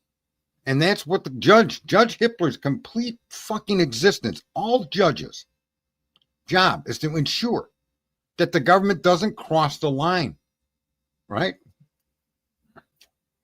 The government does not cross our line. When we say that we can go to any church and service any religion we want, including fucking Satanism, right? There you go. As long as your religion doesn't break the laws of the common laws of the country, right? You can't have pedophilia, you can't have murder, you can't have beatings and whippings and stonings, I mean, if your religion is based on some kind of violent or some kind of, you believe in like the spaghetti monster is considered a god by some goofy people. But if the spaghetti monster teaches its fucking disciples that it's okay to break into homes, I'm sorry. That won't roll, right? This guy fabricated the evidence that was presented to him, not because fabricating it produced a result that was accurate, but because fabricating the data collected by the police was convenient, it was easy, and it works. Over and over and over again, it works. Why does it work? Because 97+% of these cases get pled out. All this talk of a firing squad, all this talk of he's guilty. He knows he didn't drive. This is what I said before. Regardless of whether Brian committed the crime or not, he knows the car that's described in the PCA can't be him because this fucking guy knows. Not only do we now know, and we've known for a while, but imagine being the guy in jail and just imagine how crazy that would make you feel.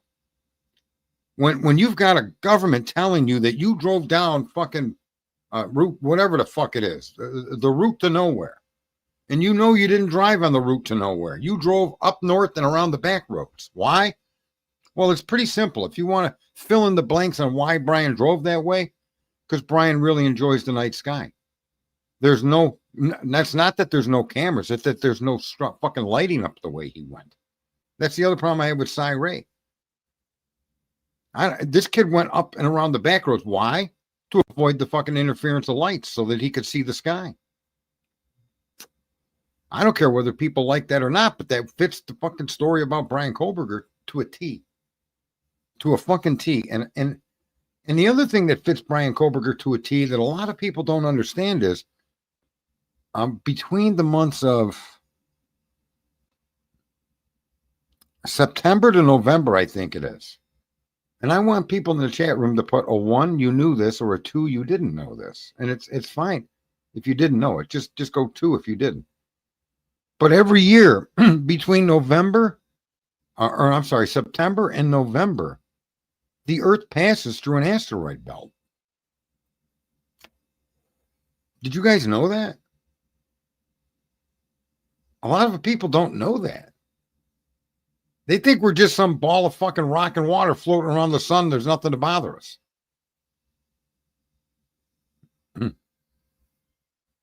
So there are meteors all year round, but there's a period of time where our planet travels through an area of space that's loaded with fucking asteroids and meteors and fucking, okay?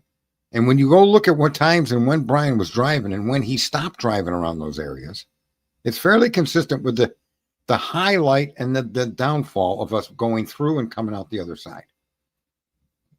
I know a lot of people in the audience don't know that to be true. Go look it up. But that, again, is more on Brian Kohberger when he says he went driving, when Cy Ray says he went the back roads. And you look at the dates and the times that he was doing this.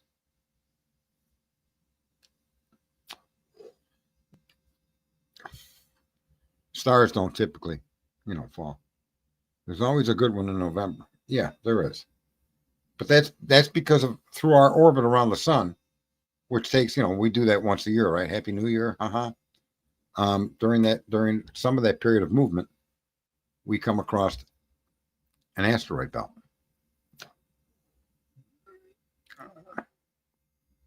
"33 reports of one event. It was seen across Idaho, Washington, Oregon, and Nevada." Right.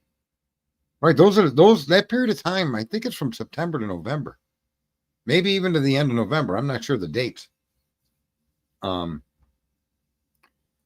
But it's during that period of time where the sky is populated with you being able to see bodies in the sky moving. Who the hell knows? This guy he just gets me over charts. I can't take a guy like that. Oh, 434 on the 13th. All right, let's see what else this jerk off has to say before they. Xana Knodel was still awake at this time. In fact, had taken a DoorDash order not long before this started. Her room was not on the third floor. It was on the second floor on the west side. As the defendant was either coming down the stairs or leaving, he encountered Xana, and he ended up killing her, also with a large knife. Ethan Chapin, Xana's boyfriend, was asleep in her bedroom, and the defendant killed him as well.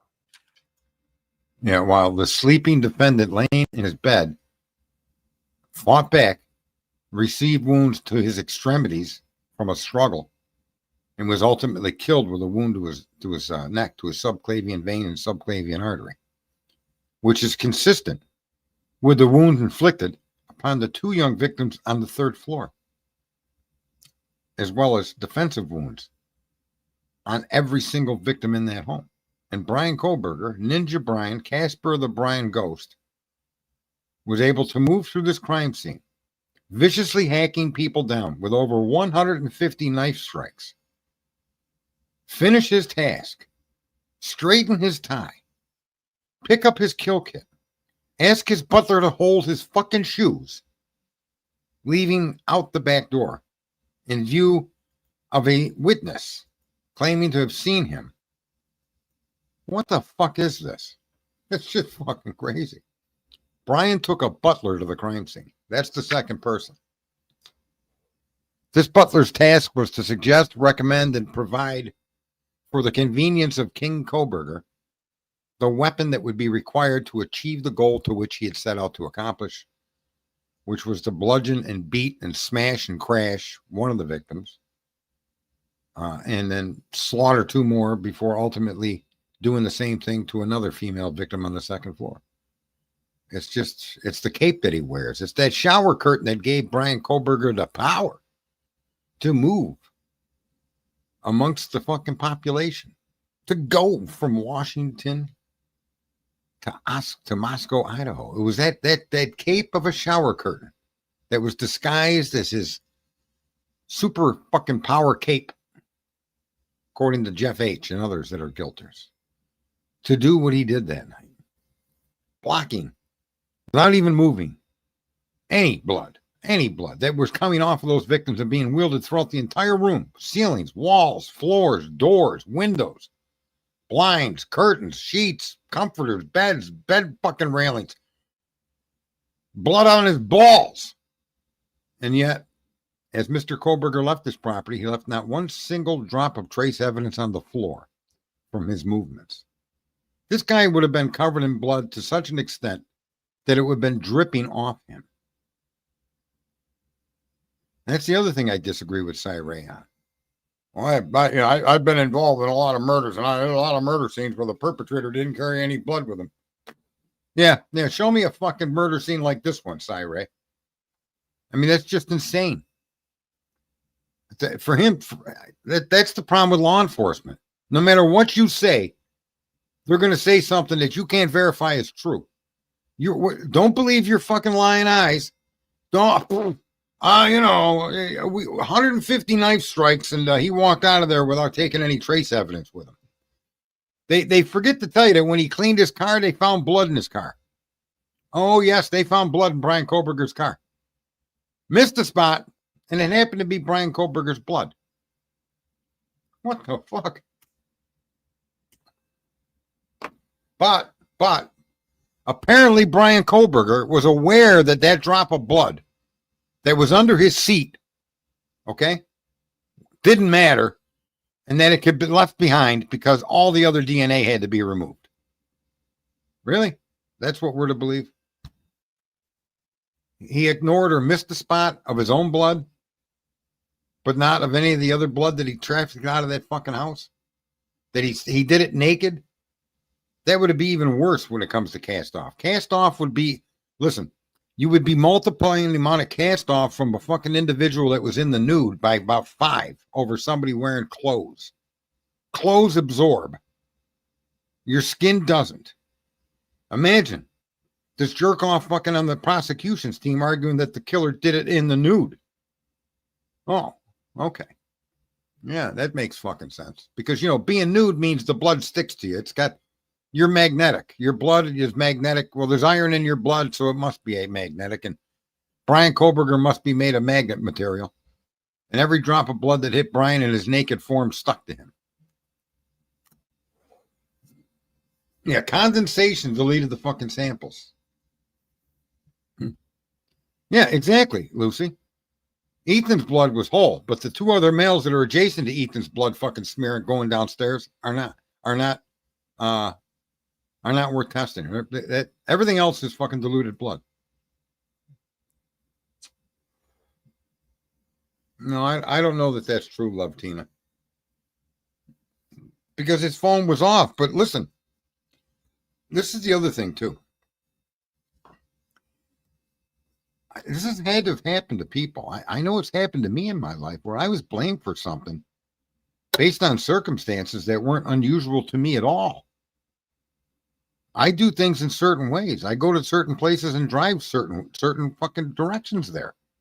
I got 1, 2, 3, 4, 5. I got countless ways to go to a corner store here. I can count 5 right off the top of my head. I only go one way. It's not even the shortest way. But I go one way. The same way every fucking time. And literally, there is shorter way to get there. But the difference between the way I go and the shortest way is that going the way I go allows me to park on the shoulder of the road, which points me back to the shortest way home. You see, I have a reason for it.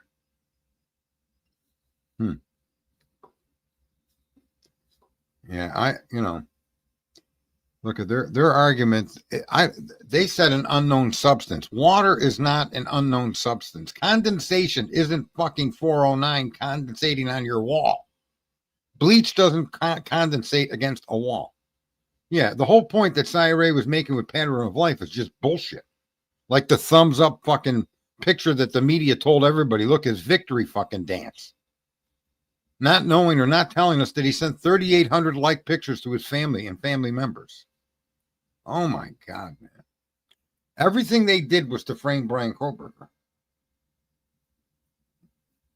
And according to Ray, it was just unnecessary.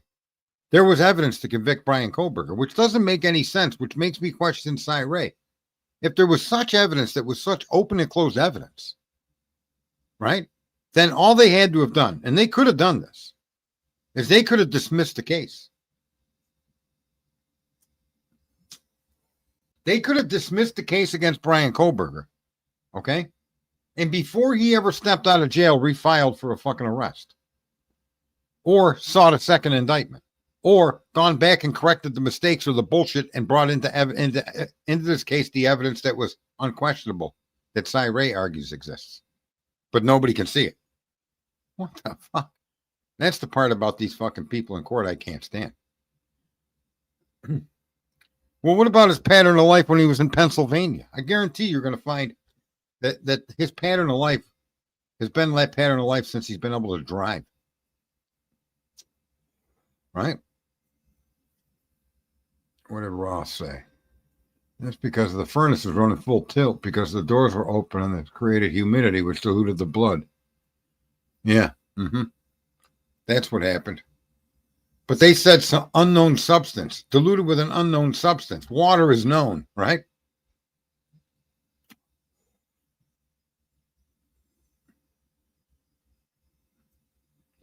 Yeah, it's crazy what people put out there. And that diluted blood, the only explanation I've got from the diluted blood, and I'm sure Lucy will correct me if I'm wrong here, is that blood was diluted when it hit the wall. No, I know you were wrong. I know you were. That blood didn't get diluted once it attached itself to the wall. That diluted blood was cast off that had been diluted. Example, the knife was rinsed off in the sink. Okay? That is not diluted. that it hit the wall and became diluted. It was diluted before it ever got to the wall and stopped moving and ran down the wall.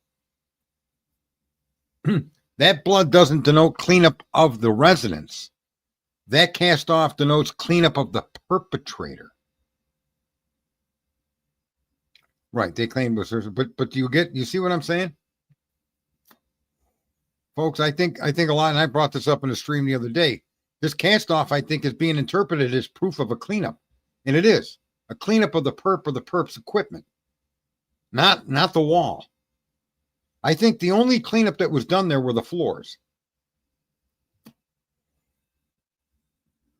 Lucy, when it comes to the cast off on the second floor, are you following my reasoning and my explanation of what that cast off is? That it was diluted as it flew through the air. Before it ever left wherever it came from, it was diluted. Because you rinse something off, you clean something, your hands or something. And then you shake, or it was proposed by Miss Potts that a shaking dog could explain all the varying locations of where that blood landed, because some of the blood landed in areas that just don't make any sense. But a shaking dog that had been washed would cast off diluted blood. Even if you wash a dog, there may be some left. Right? In the rinse water that's on the dog, and the dog shakes, you're trying to towel the dog off. I think that to me was an astute observation. And that's what made me look at the cast off differently. I don't see the cast off as proof of cleanup of the residents. I see it as proof of cleanup of where it originated from. In its original raw, undiluted form, it had been mixed with something, be it water, be it soap, be it fucking whatever, something. And then it landed on the wall.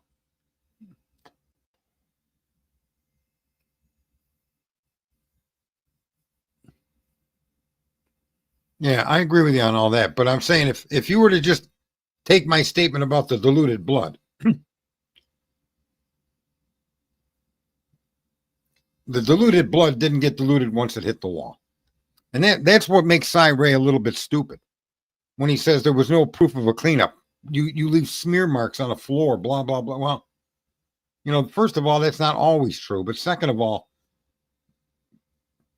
if you did have a separate pair of shoes or you had footies on, which I don't think you would have footies on in a house with hardwood floors, you'd slip and fucking break your back. You don't walk around hardwood floors with footies on, paper foots to protect your shoes. That would be insane.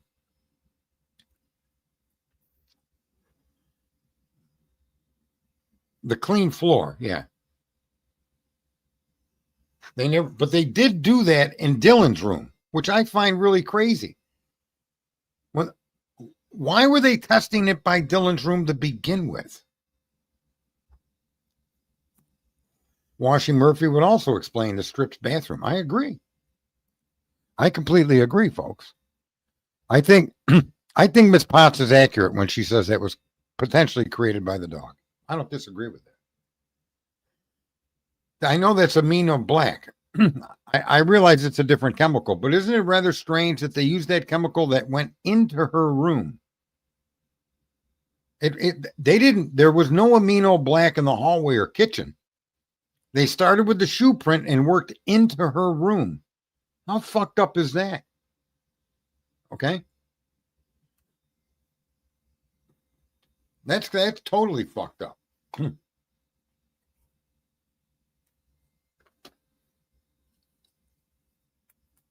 Yeah, I think Brian, if he can get this in front of a honest purveyor of justice, whoever that may be, it's probably not going to be Hitler. I doubt this will be Hitler, even close to Hitler, doing the right thing.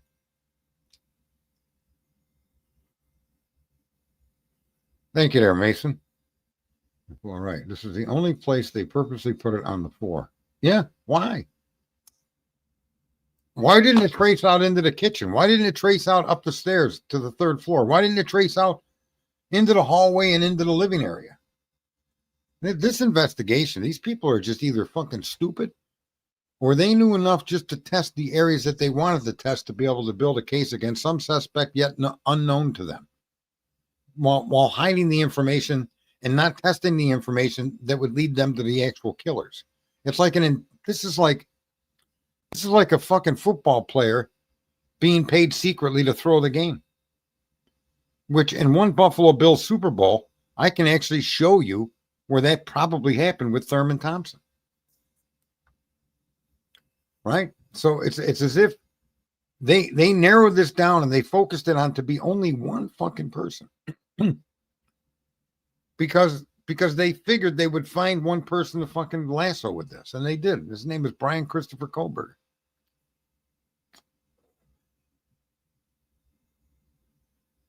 They're all working against the truth, but they're all being guided and fucking moved around by the people that are in charge, whether it be the prosecutor's office, right? Or it be the people in charge of the police department working with the prosecutor's office. The fact that Bill Thompson in this fucking plea deal acknowledges the phone and the correct time that it was turned off is admitting that Brian's car wasn't involved. That's the most amazing thing about him doing what he did there.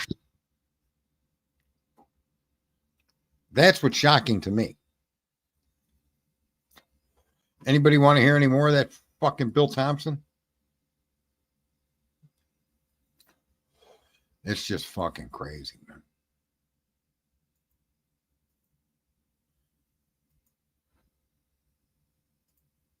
With a large fake line. Each victim suffered multiple wounds.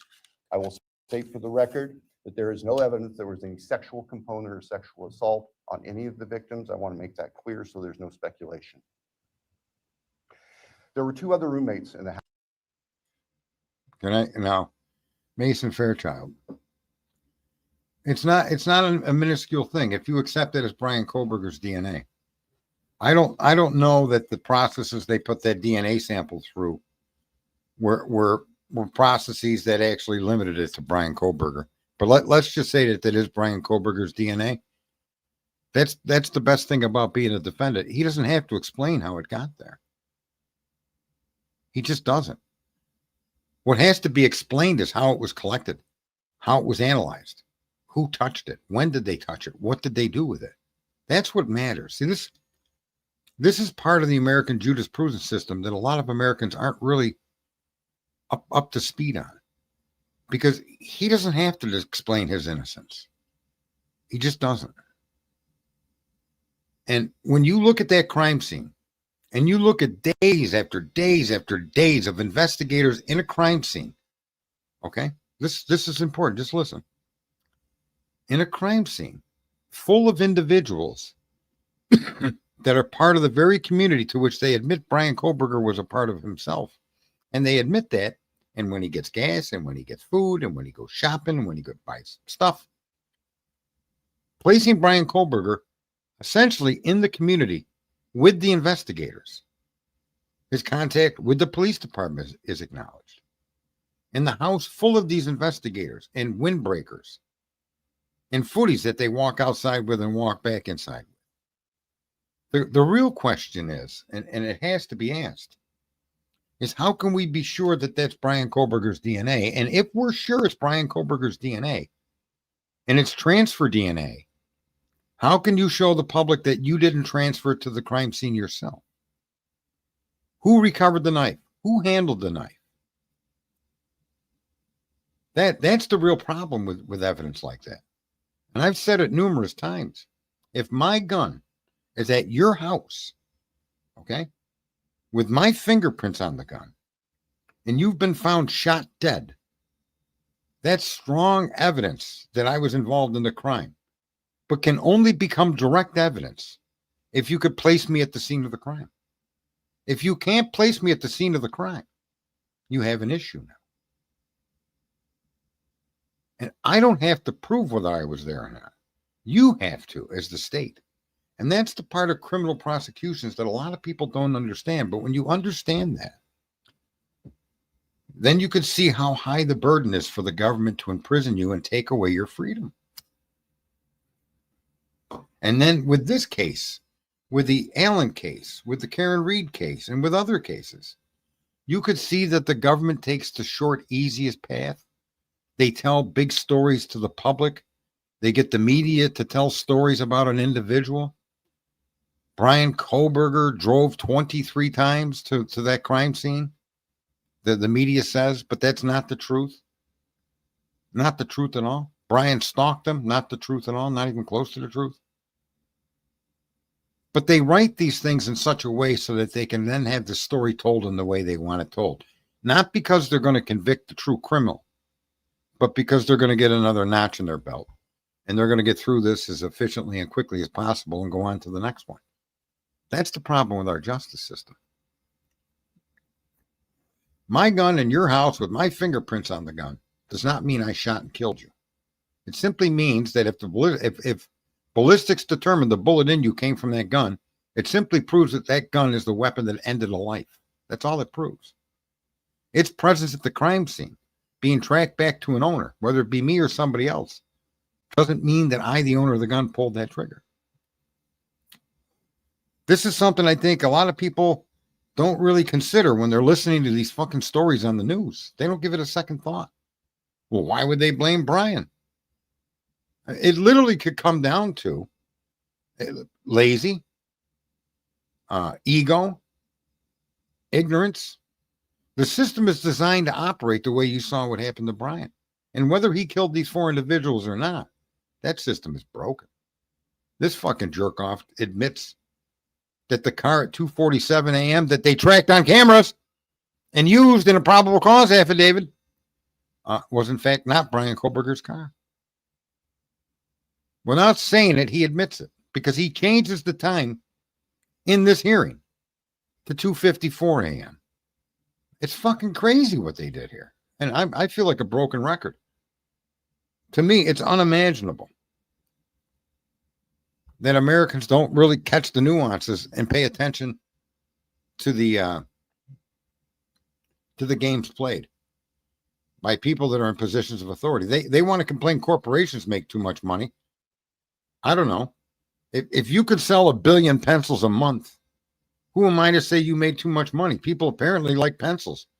Apparently people like fucking pencils. Therefore, okay, I mean, I can understand that maybe you only make 40,000 a year and this guy makes $1.5 billion a year or 10 billion and you have an issue with the difference. Well, that fucking guy offers something you never thought of offering. I'm sorry. But here's the good news. You could be a millionaire too. Not in other parts of the world, but here you can. They didn't give birth to Elon Musk and right on the top of his fucking head, you'll be a trillionaire. We're going to do everything we can, lie, cheat, steal, and con to get you to be a trillionaire. There's no fucking, that didn't happen. That's just not right. It's just insane. He got to where he got because the circumstances in his life and choices that he made and opportunities that presented themselves were all part of his fucking life. And that's just how it worked. You and I didn't have that fucking reality. We just didn't. Right? But I know I go with that too, Mason. I don't even know why I said pencil, but I think it's just a simple example. You know, all 4 will be on saving within minutes, and tonight everyone else access for hours. Yep. Red herring. Look over here. Not ever there. Once again. Not ever there once. Yeah, it's our system is just, it's not that the system, and this is where the younger generation is confused. It's not the system that's wrong. It's not the system, it's the people. That's the problem. It's not the way the laws are written. It's not how the founders designed the Constitution. It's actually people that are wrong. I mean, and I bring this up in every stream lately. Go listen to all the Europeans that came here for the FIFA World Cup. Go listen to these Europeans that came from fucking France, Germany, Spain, the Netherlands, Italy, Africa, South America. Go listen to these people, what they tell you about your own country. You won't even, you'll be so stunned you won't even know what to say. It's not 180 degrees different than what they were told. It's 180 trillion, gazillion, bazillion, quadruple that different than what they've been told. You know, they suffer from the same thing we suffer from, which is you live in a society and you suspect or you naturally just think that the world works the way this society works. And that's just not true. The world and other nations do not work the way this country works. Not even close. Not even fucking close. You know, I was a fucking broken down, fucking beat, defeated fucking human being. And I rose from those ashes and I made a great life for myself.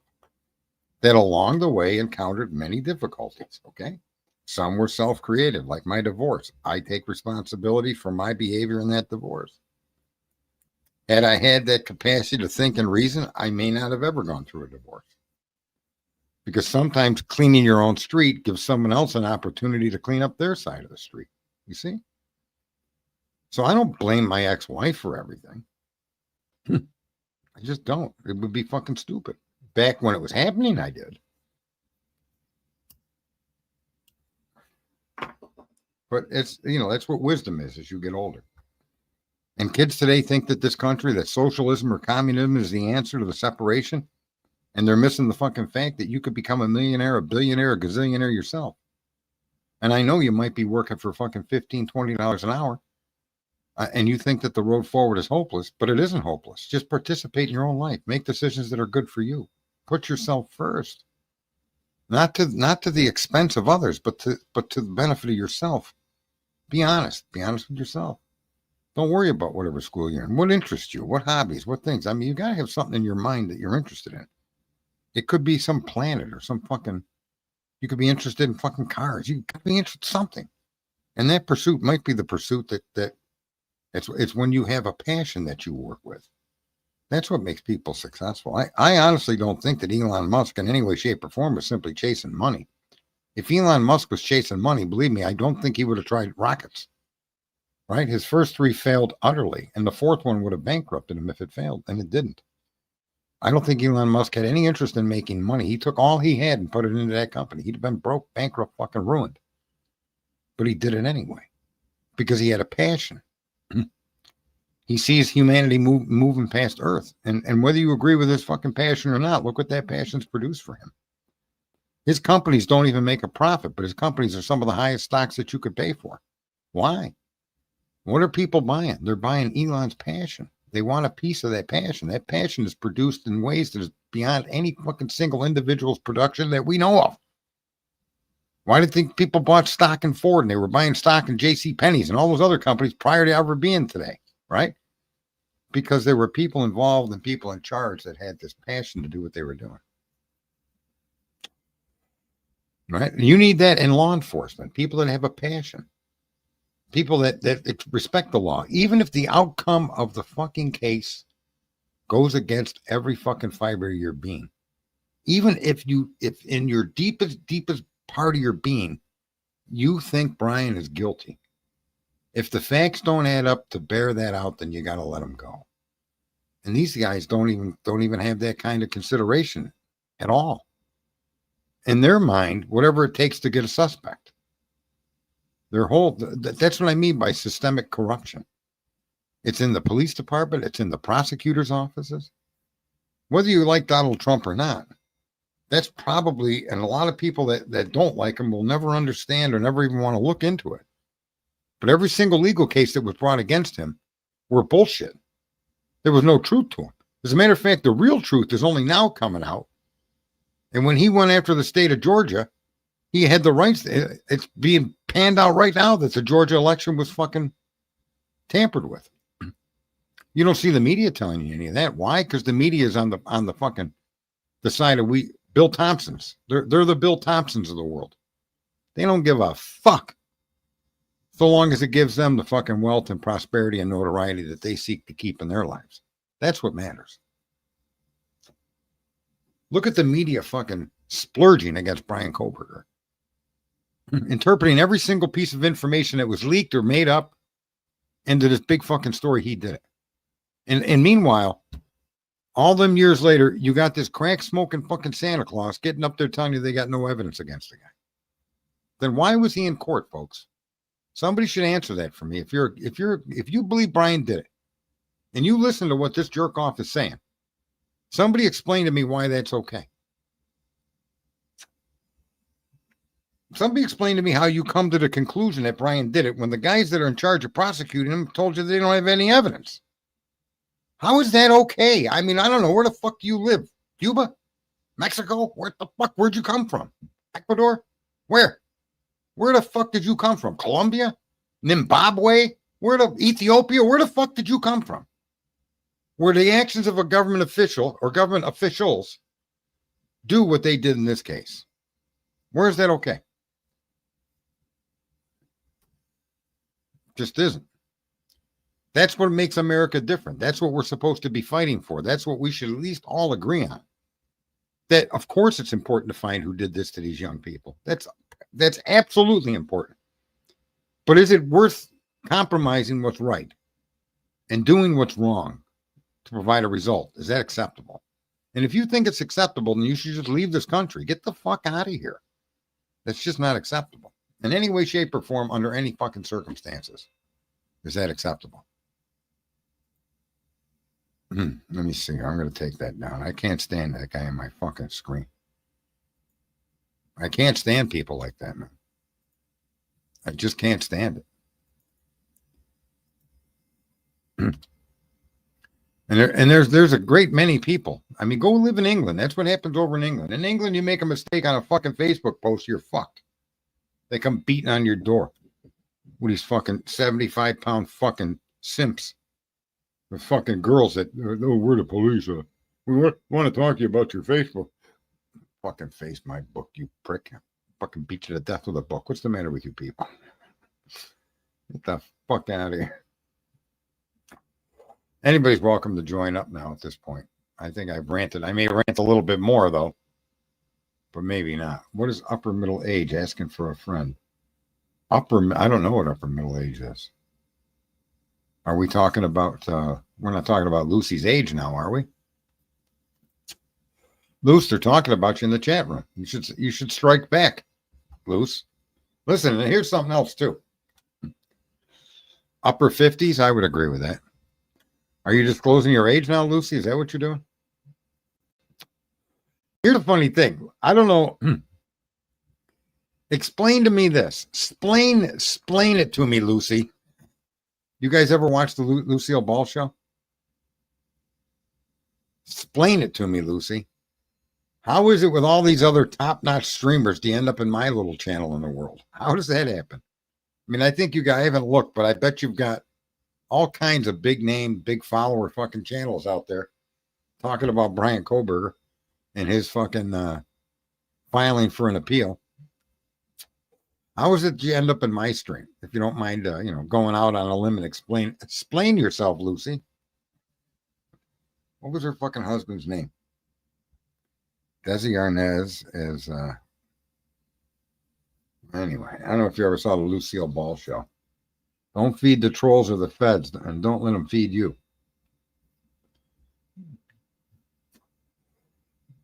I feel 59 and a half. Yeah, I'm 60 years old. I'll be 61 in a few months. Don't think you're the only live I'm paying attention to. Oh, excuse me, Lucy.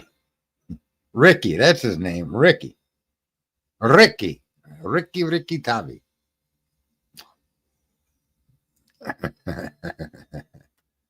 I'll be 61 soon. She's got 15 screens going at all times. Well, she's pretty active in this chat room, so she must be a typist. She must have went to the typing class back in the school days. Desi Arnaz. There was another Arnaz. I think he played in Gunsmoke. There was Desi Arnaz, but then there was who was the other guy here? He had a last name Arnaz too. Fucking loose. Oh my God. Yeah, it's crazy. So here's a quick poll question. How many of you think Brian Kohberger is going to get approved for an appeal in front of Judge Hippler? I think Judge Hippler is going to be in. He's now on the spot here. James Arness. That's it. James Arness was Gunsmoke there. Lucy and Ethel. Yep, they were best friends, and her don't live to 90 or 100. So middle age is 40 to 45. Upper middle age is 46 and up. I agree with that. I agree with that. Those, here's something else too, folks, especially if you're not older than that. Most people, the preponderance of millionaires in America, the vast majority of millionaires in America don't realize the millionairehood until the age 53 on average. And that's something that I think should be shared. Twiz is Ethel. Twiz, you're now Ethel. The younger generation, I think most Americans don't realize that. That the majority of millionaires become millionaires at the age of 53.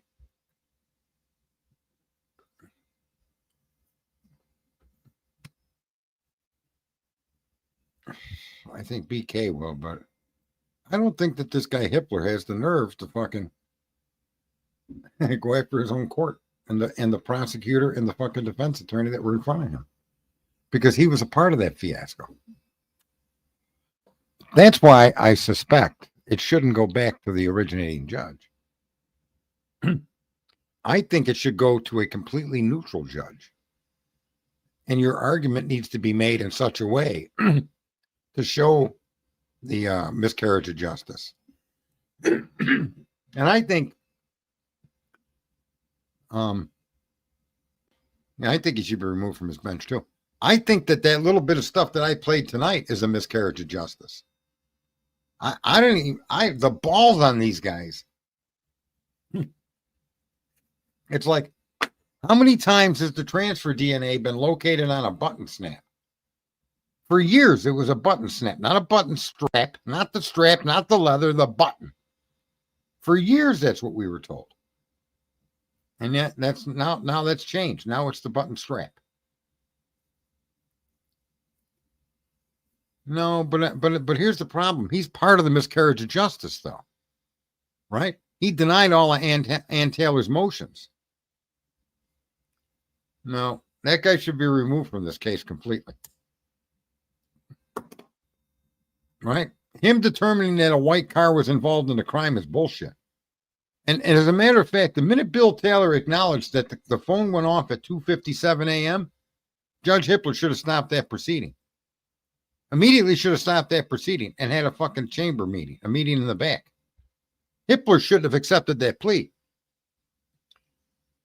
Just shouldn't have accepted it. If it gets to a trial, I'm not so sure. I think that Hitler gets to hear it, man. It's got to go. In Idaho, I think that's the law. Lucy knows. If Lucy don't know, Miss Potts would know. If Miss Potts don't know, then our famous AI voice, the Indie Zone, would know.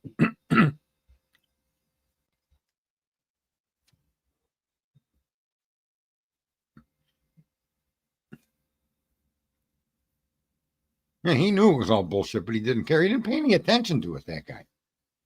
Brian is an admitted killer, but Brian's argument is that I admitted the killing because I was misled and I didn't get, there was a miscarriage of justice, right? And so is he really an admitted killer with that argument? And if that argument says I'm not a killer, I admitted under false pretenses and false promises and lack of complete information. Yeah, I think it'll have to reach the federal level, which is exactly where it needs to go, because the argument for transfer DNA needs to be made. The backdooring of going into databases that they don't have any legal authority to go to without permission, without paying to get in there, and notifying the database that their presence is being requested, which can be denied. There's so many things with the transfer DNA. I think it also needs to be said that you can't amplify evidence. Evidence is evidence, right? And the amplification of it comes down to a statistical interpretation. And that's not proof. So once you start fucking with that sample, I think that all fucking, that's no longer evidence. That's why the fucking FBI said this is a tip. And I think the fact that Hitler argued that the prosecution and the defense had to agree on a narrative for that for that evidence is bullshit. He needs to go. That guy needs to. You know what he needs? He needs to polish his bald fucking head less and pay more attention to the documents that come across his chambers. That's what he needs. He needs a lesson in doing his job, and stop worrying about the fucking shininess of his fucking head. Yeah, I'm a Virgo. Virgo. You hear that, Lucy? I'm a virgin. Luce, did you hear that? Help me, Luce. Help me. Teach me something. Show me a few tricks, Luce. What the hell, you perverted bastard? Unbelievable. I'm the virgin. You see? Judge Hitler. I wouldn't have kept that name. I'd have changed that name. Sounds too much like Hitler. And this is Judge Hitler. Hitler? Hitler. Hitler? Hitler. Hitler. Hitler. Hitler. What? Who? Get this guy out of here. What a comedy fucking skit you can make out of that name. My twins are October 14th. Twins, they say. Twins. Yeah, I don't know. Man, that'd be crazy. How many of us might have a twin we don't know about? That'd be freaky. I don't even know what else to say. October is a good month. I don't know. I think July, June, July, those are really good months. Was in the pool today, enjoying myself in the pool. And yeah.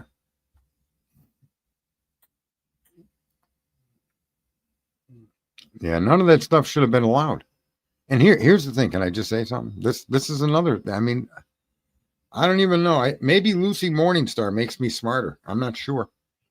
I don't want to give her credit and get her a big ego or anything like that. She's watching 15 different streams at the same time, taking shots at me for no reason. She could have came back with something pleasing, something comforting, like, well, Sarge, I just like listening to you, or something polite or not. But no, Lucy's got to come back when I listen to fucking hate. You have no idea how many streams I'm in. What the fuck? So I'm just another fucking notch in your fucking keyboard post. Is that what it is? I'm a notch in Lucy's keyboard. And I ain't even got me none of that. What? That's just fucking crazy. Listen. Allowing any discussion of a white car in that case shouldn't be allowed. At all. Because now the defense or the prosecution and that argument for his plea deal eliminated the involvement of a white car completely. Especially Brian's car. The fact that they attributed that white car to Brian Kohberger is completely inadmissible, because they admit that the car that they tracked, the car that they based their identification on, was not Brian's. Those things are just incredible. They get through the system like that. My mom-in-law is a third bestie and the 10th cousin is 12th uncle the 13th. What the fuck is all of that, Suzanne? You got. I don't know. It sounds like a lot of incest in that family. What the hell is going on?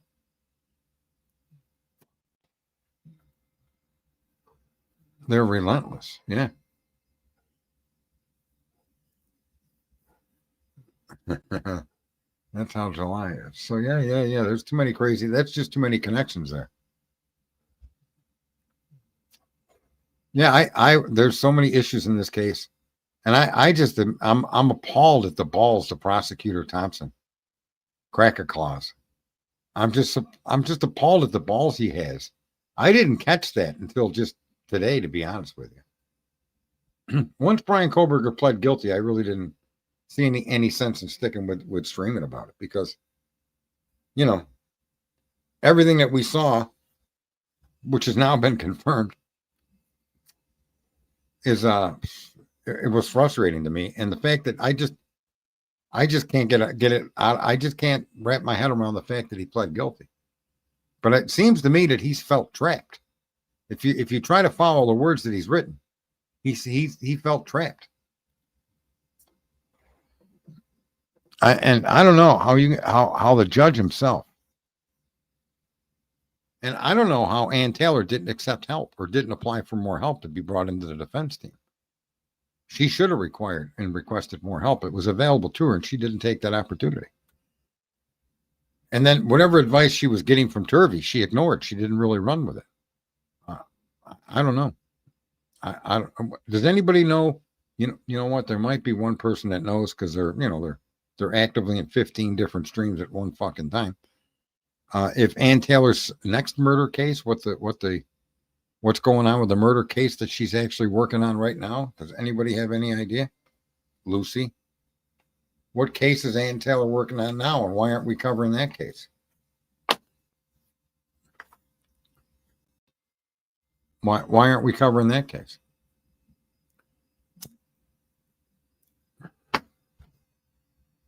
That case has been over. What was the disposition of that case? What was the disposition of that case there? 15 stream Lucy. Pretty sure that case is long over. Well, come on. He pled too. So she's the plea deal queen.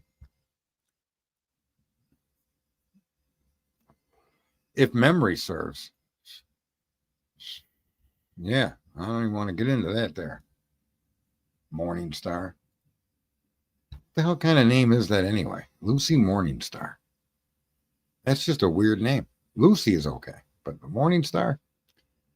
So he pled guilty. He was charged with murder. Who did he kill? What did he kill? What? Any information on that? How could she have two murder cases and both of them end up in a plea deal? What the fuck? I'm going to have to Google what is Morningstar? And it's not even spelled correctly. It's Starr. Don't you know how to spell Lucy? It's Star, just so you know.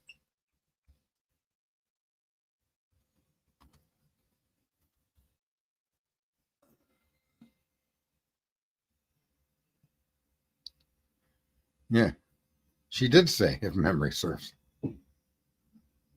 I mean, if you, I don't even know. How could you misspell the word star? I just caught that. And I'm not a good speller, but I know that that's wrong. Is there a silent letter in all these words that I'm not aware of? Is the last R silent? I don't know. Star. Sounds like you're growling at people. Go ahead, tell me there, Raw. Ringo, somebody, tell me. What happened to this case? Why was it pled? Who did he kill? She kill. It's the troll, the notary public in Moscow, who changed his name from Sorrison to Lucifer Morningstar. Oh, there you go. At least he spelled the word star correctly. You got to give him that.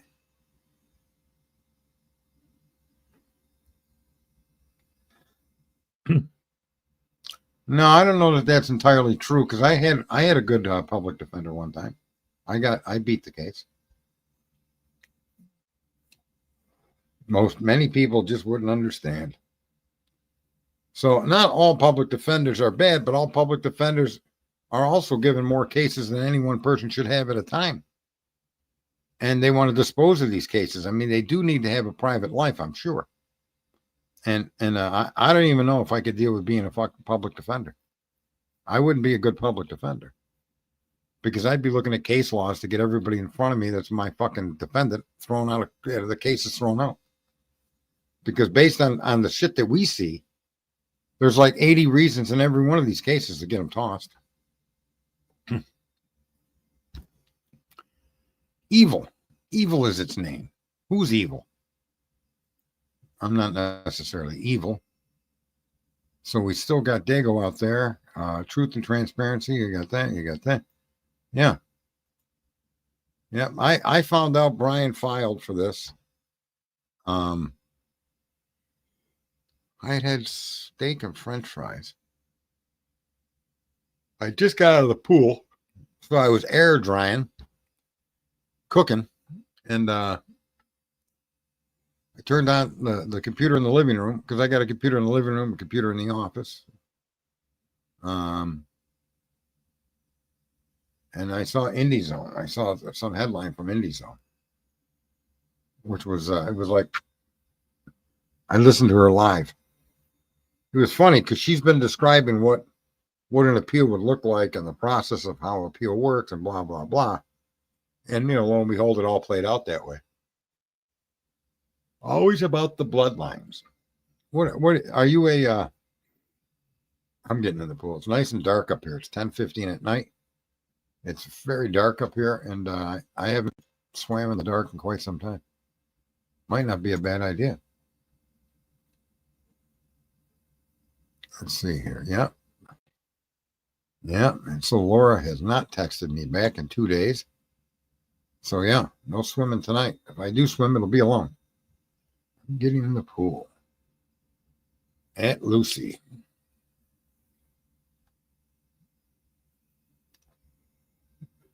Yeah. People don't know it yet, but this case is all about the DNA. I know it's all about the DNA. Because there's nothing else.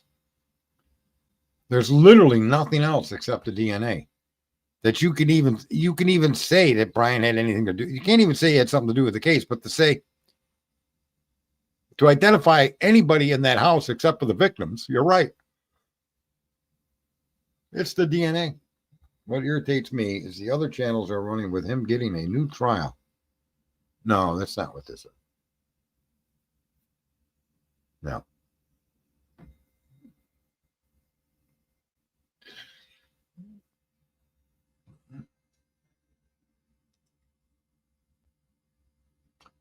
What's Gentech? Is that a DNA lab? What the hell is Gentech?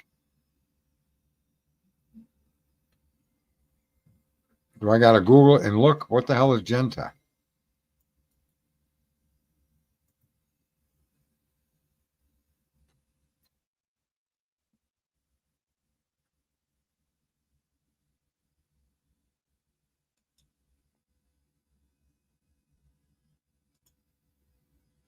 Dedicate they're they're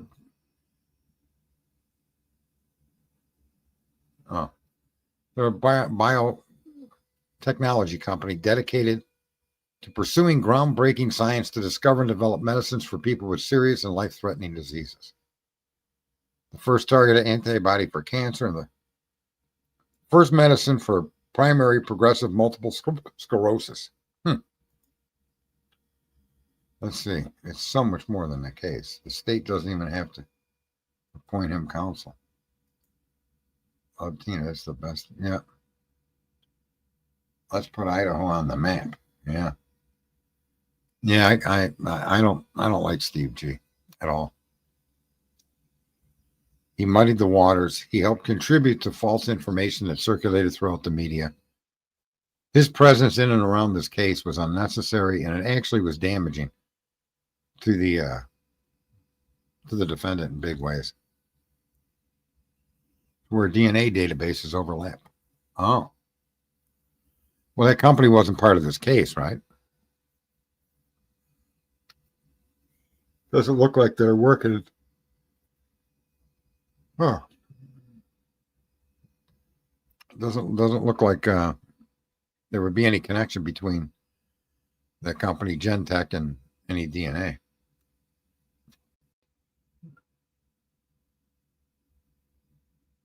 Oh. DARPA. We're all about the DARPAs. Same applies to DNA databases. Oh, okay. Okay. Yeah. I think if he gets a trial, and it's not going to come through this process, unless I don't know what Hitler's going to do. I suspect Hitler because he's the prosecuting judge or the judge, and I'm right. Since he's the prosecuting judge, because that's effectively what this fucking guy did, then I suspect that he's going to deny Kohberger's petition for relief, post-conviction relief. And he's going to give more weight to the words said during the plea agreement than he's going to give to anything that Brian Kohberger brings forward.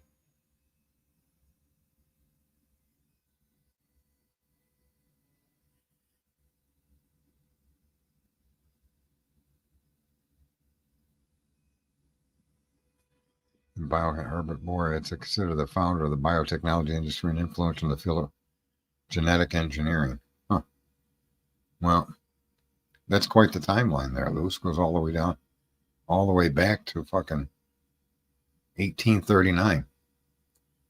First photo eugenics articles, 80s ugly laws.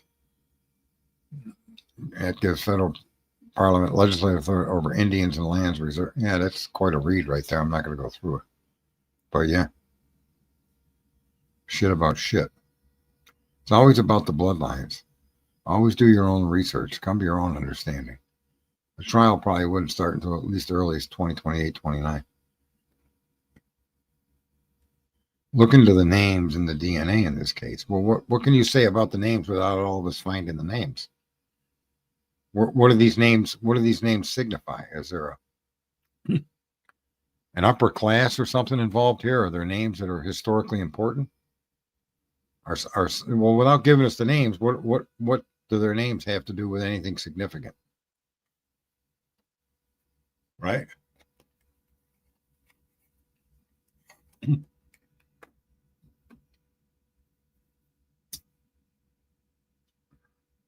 Lucy.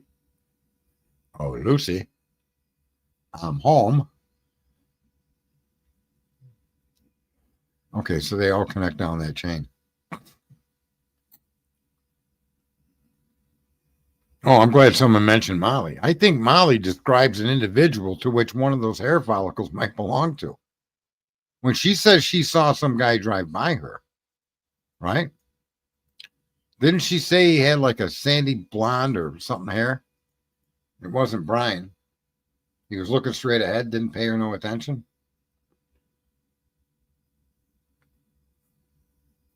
You will see. Lucy is pointing us to the light. Not that light, not that, but that light. Yeah. All right. Well, I'm a bit tired here.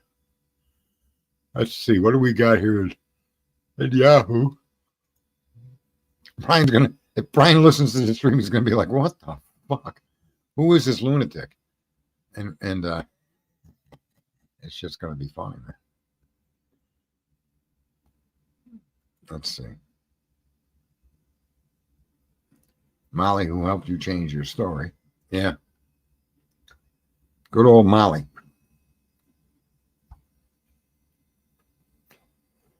I don't know. Did Ann Taylor ever file a motion to strike that from evidence, the knife sheath?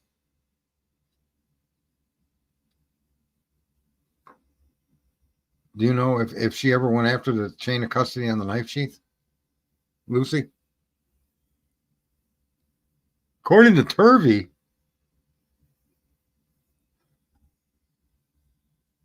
it's according to when you listen to Turvey, you get the idea that she didn't go after the chain of custody on the knife sheath.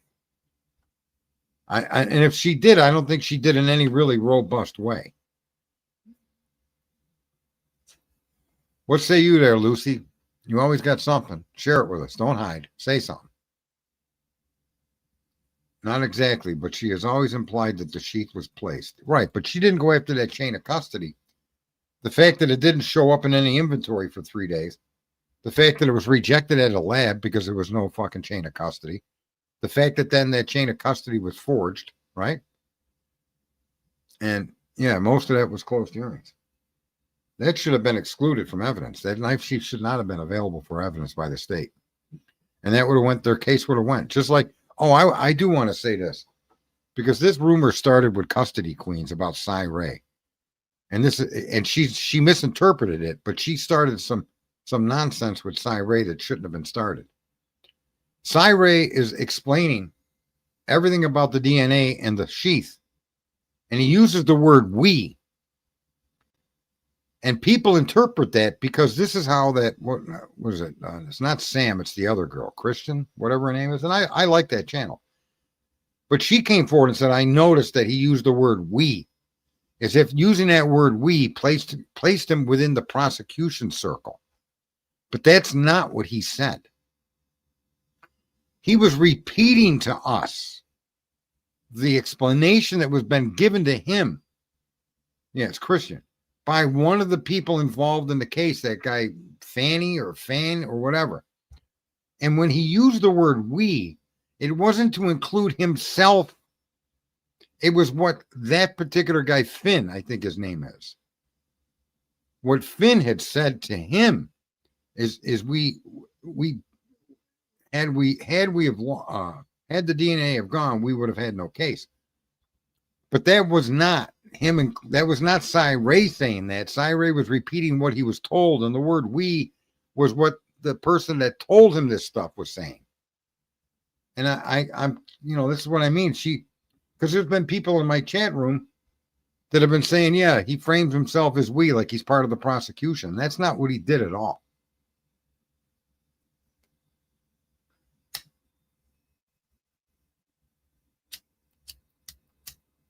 Why did Matthew Demet fly to Utah before Texas and then leave? I don't know. I don't even know that name. Never heard that name before. I don't know, Luce. Is that like a trick question, or is that like a riddle? What the fuck is that? Who is that guy? Who's Matthew Gemetfly? ISP lab director. Oh.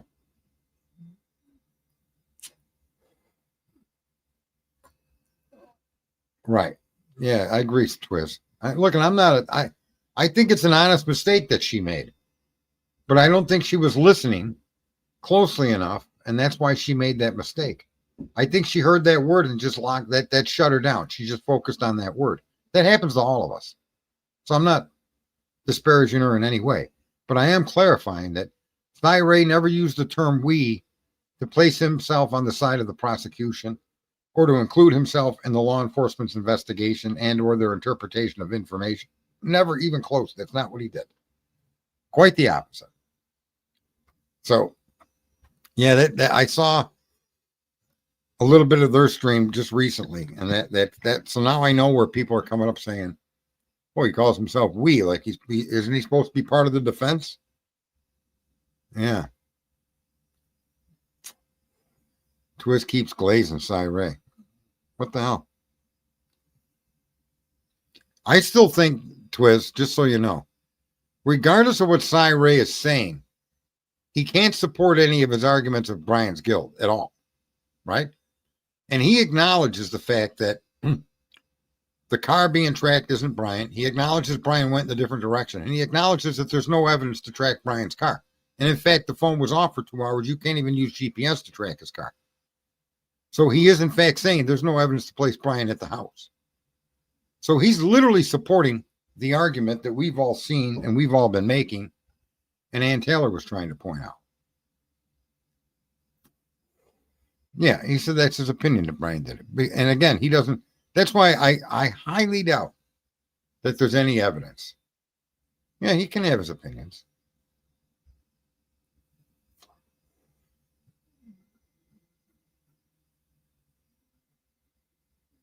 Some of them might be bad.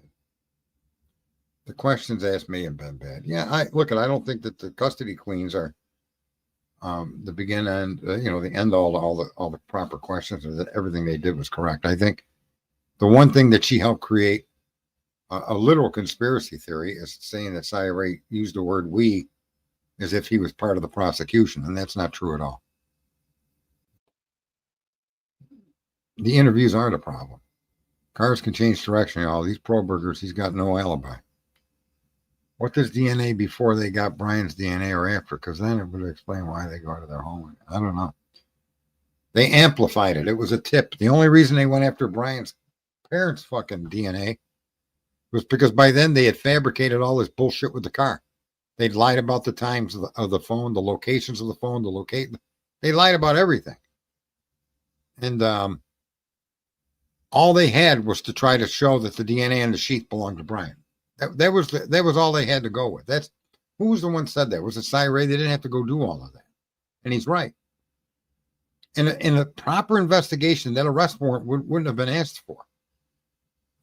What I would have done as a prosecuting attorney is impaneled a grand jury, laid information at the feet of the grand jury, and asked the court for a warrant, a trap and trace, asked them for a warrant to surreptitiously searched Brian Kohberger's home to bring, I would have brought Brian Kohberger. There's so many other things you could have done.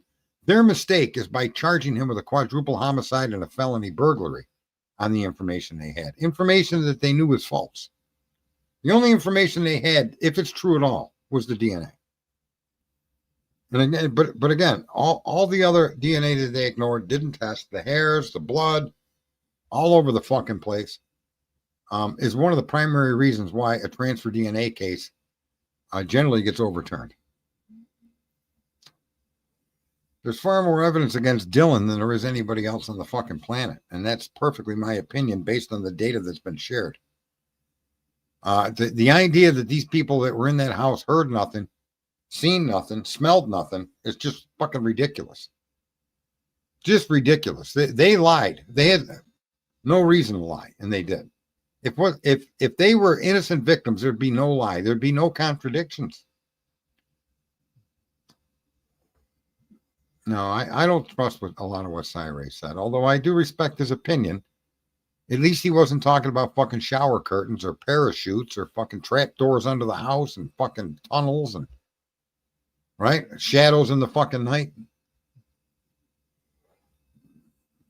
Yeah, I don't know about Dylan's dad. I don't care about Dylan's dad. I think that the argument, you could build a better circumstantial case around her than you can anybody else on the planet.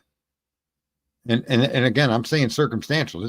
That information that you could assemble would be more damning towards her than it would be Brian Kohberger. I mean, it's insane.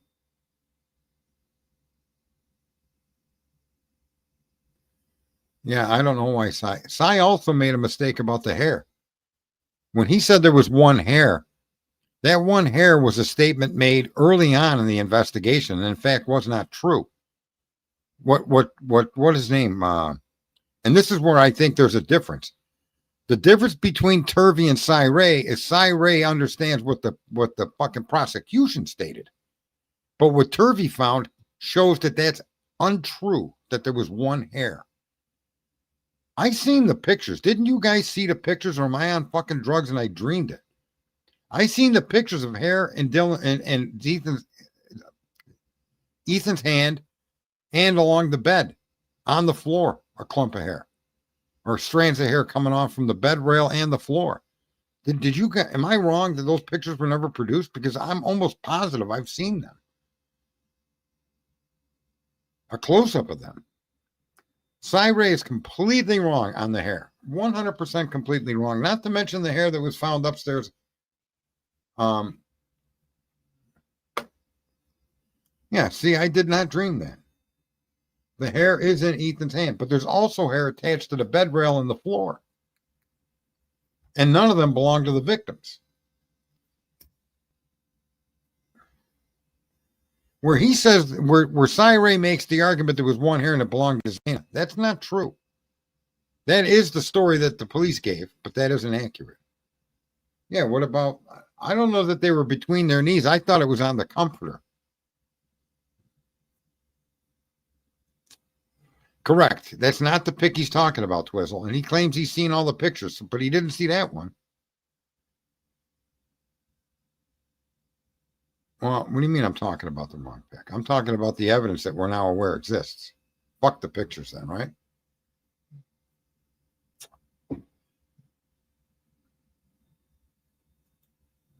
There is hair on top of Madison. I thought that there was hair on the comforter that covered both Maddie and Kaylee.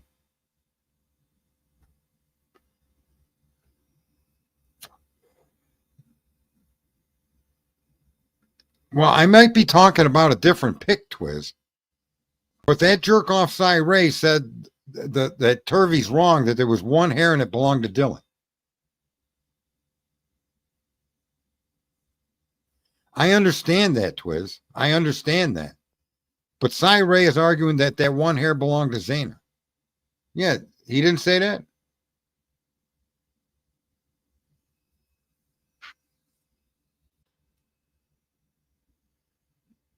Yeah, he said there's one hair in Ethan's hand, but he also said it belonged to Zana. Yeah, there was hair found on Zana's bed frame. Listen to Turvey when he talks. He tells you it was stuck to this. He couldn't believe it. The blood and the hair stuck to the bed frame where Ethan's hand was hanging. Yeah. He said there's one hair in Ethan's hand. I don't think that that's accurate, but that may have been what the police stated to the fucking defense. That may be information they released, like they called it debris, mixed in with debris, one hair in his hand. They may have presented it that way to the defense. Turvey later found and produced a week before the trial evidence that contradicts that. Zana's bed, that's what I'm talking about. I'm sorry, I'm not talking about the girls upstairs. The hair on the bed frame. Well,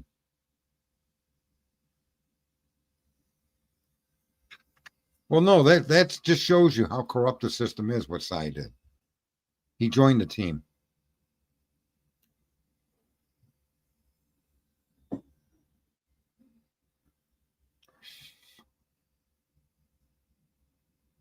Okay.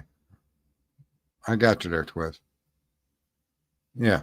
Yeah, there's a difference of statements from each of the investigators. However, Turvey came with with information that is undeniably true.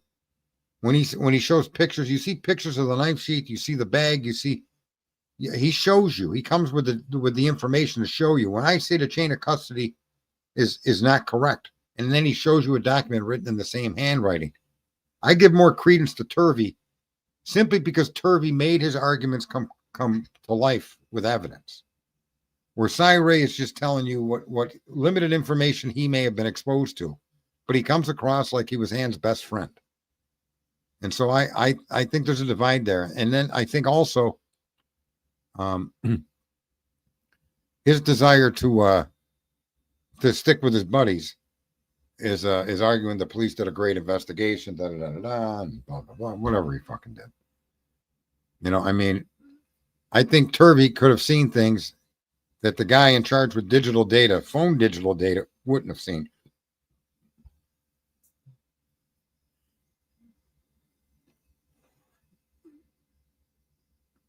No, I don't think I think some of what fucking Turvey said is backed up with evidence. I think you have to accept that for what it says. It's not his opinion. When he's showing you the custody thing and one person wrote out the chain of custody, I think that speaks volumes about the chain of custody.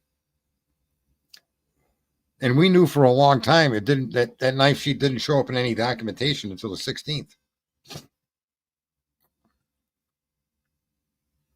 Right. Yeah. Yeah. Photos are not opinions. I agree, Suzanne. That's what I mean. He came with supporting documentation, whether it be a photograph or it be a picture of,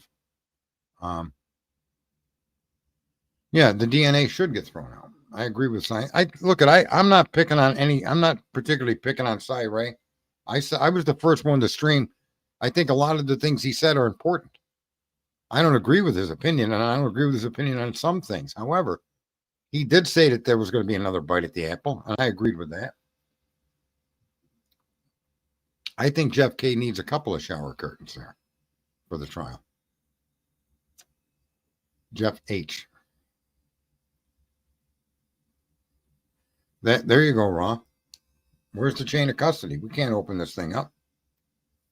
Where was it for the first 3 days after it was claimed to be found on the floor and ended up on the bed? Who moved it? Look, there's no crime in moving something at a crime scene. There's no crime. I'll say it again. There's no crime for a police officer, an investigative officer moving something at a crime scene. The problem is not documenting it. That's the fucking problem. So now you got two cops saying you got one cop saying it was on the floor and the report saying it was on the bed. Where's the report where the guy said that once I found it on the floor, in order to look closer, or even those people that wear those fucking suits, like the crime lab people. Where's the report saying that the knife, although on the floor initially, I moved it to the bed so that I can inspect the floor area more completely? I mean, that's acceptable, but there's no report to tell us that. Why were the cops wearing windbreakers? Why were they running around everywhere with Q-tips? What the fuck were they trying to collect? What were they doing? That they shouldn't have been doing that. There shouldn't have been anybody in that house that wasn't in a protective suit. I don't know, man. Don't tell me you're going to bake a fucking cake and not bring any eggs to the fucking party. All right? Because if that's how you think you're going to bake a cake, you need to get the fuck out of my house. Don't go to a crime scene ill prepared to collect microscopic fucking evidence. Just don't do it. That's it. Period. End of story. How did the transfer DNA get on the sheath? It must have fucking shed from one of these fucking idiots in a windbreaker that sneezed into their arm. What the fuck?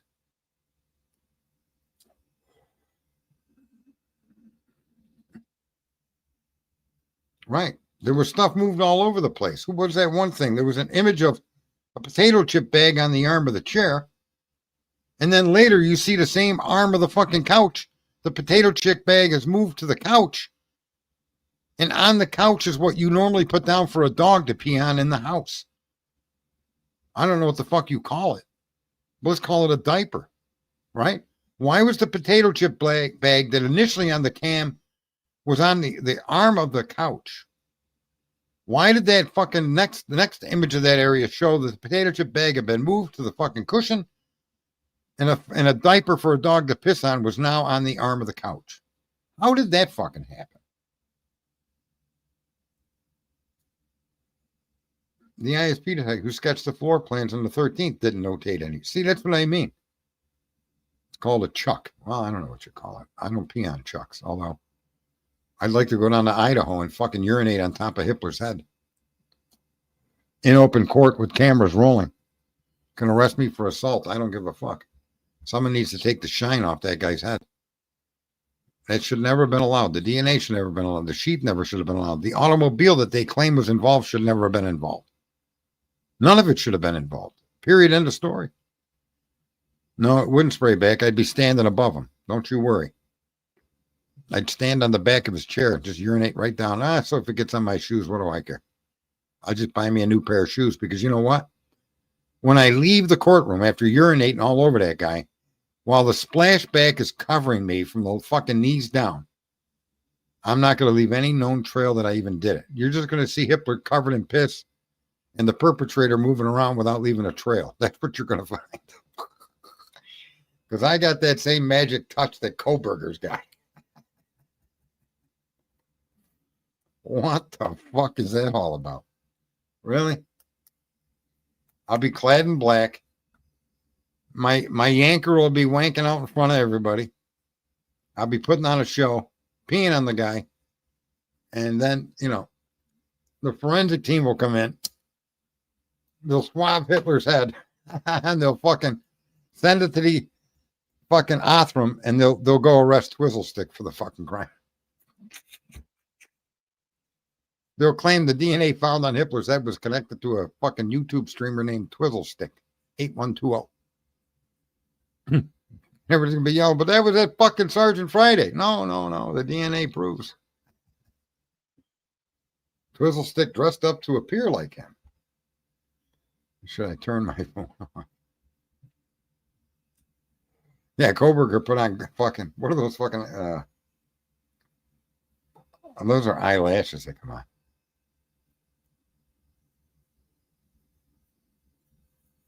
There you go. They knew this kid was going to appeal. There's no way they didn't know that. I just don't think that Hitler's going to give him the time of day. He's probably going to say, "We're here again, Mr. Kohberger." I thought this was concluded. Well, you don't like it in jail? Well, you shouldn't have killed 4 people. Watch what this judge says, man. I've had judges say some fucked up shit to me. Yeah, I've had some fucked up shit said. So I deserved it a few times, right? But not every fucking time. I've encountered some judges. Unbelievable. You shouldn't have left your DNA at the crime scene. Yeah, that's probably what he's going to say. DNA is DNA every day, including Sunday, right? White car is a white car, right? It's like saying a black guy is a black guy. You're black, you go to jail. Black is black every day of the week except Sunday. Well, no, including Sunday. Unbelievable. White car is a white car. Every white car belongs to Brian Kohberger. Just be aware of that. If you drive a white car, and I happen to own a white truck, I'm going to nickname my truck Kohberger. Cars can change direction. So can trucks. So can urine midstream. You could change direction even if you're urine. Just turn around.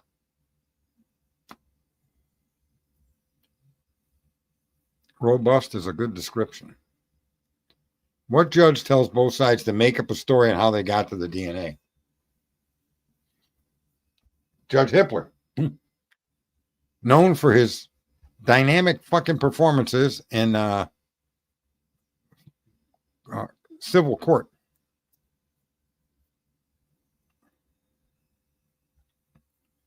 Make up a story on how they got to the DNA. How about no? See, your truck with fog lights is the truck that was used to clean the crime scene up at 1122 Queen Road. I won't call it King Road anymore. It's Queen Road. Why did Bethany say she took chips to her room? Because she left them on the couch. That's why. Because she left them on the couch and, yeah, that meant her bedroom. I know there's 3 other male profiles on that sheet. That's what I said earlier in the stream. Oh, single source male DNA, but there's 3 others. What about the no IgG for them? Cars cannot change direction. And the most popular color of automobile in the continental United States is not white. Who eats chips with a toothache? I don't know. And a white SUV with fog. Is there KG and MM blood in the sheath? And why isn't it in reports? There you go. Because Brian Kohberger entered the fucking premises with a butler who carried a kill kit that, according to Steve Gonclaves, includes multiple sharp-edged weapons, serrated, double-edged, and big, and tools to smash in and destroy the appearance of a beautiful young woman. Brian Kohberger was able to either have Maddie hold that bag, hold my bag, please, like hold my beer, right? I'll be with you in a minute. Hold my bag. What the fuck? Well, because they would indicate that somebody that committed the crime could be identified.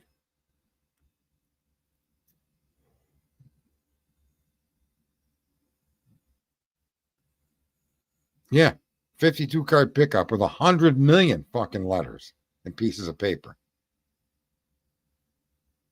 If I have a toothache, my go-to my jawbreakers are for wimps. When I have a toothache, I get out them fucking what are those candies there? Jolly Ranchers. You want to cure a toothache? Get a Jolly Rancher. Jawbreakers are like nothing compared to a Jolly Rancher.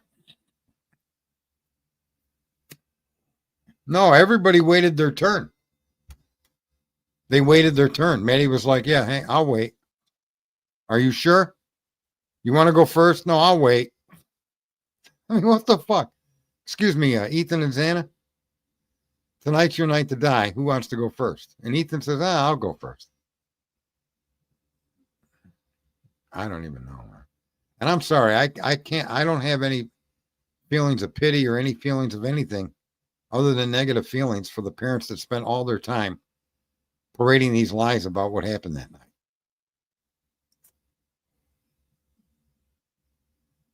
Right. I don't think he did take any fucking question like that. He also said he walked through the crime scene, but he wasn't hired until after the house was torn down, if I'm not mistaken.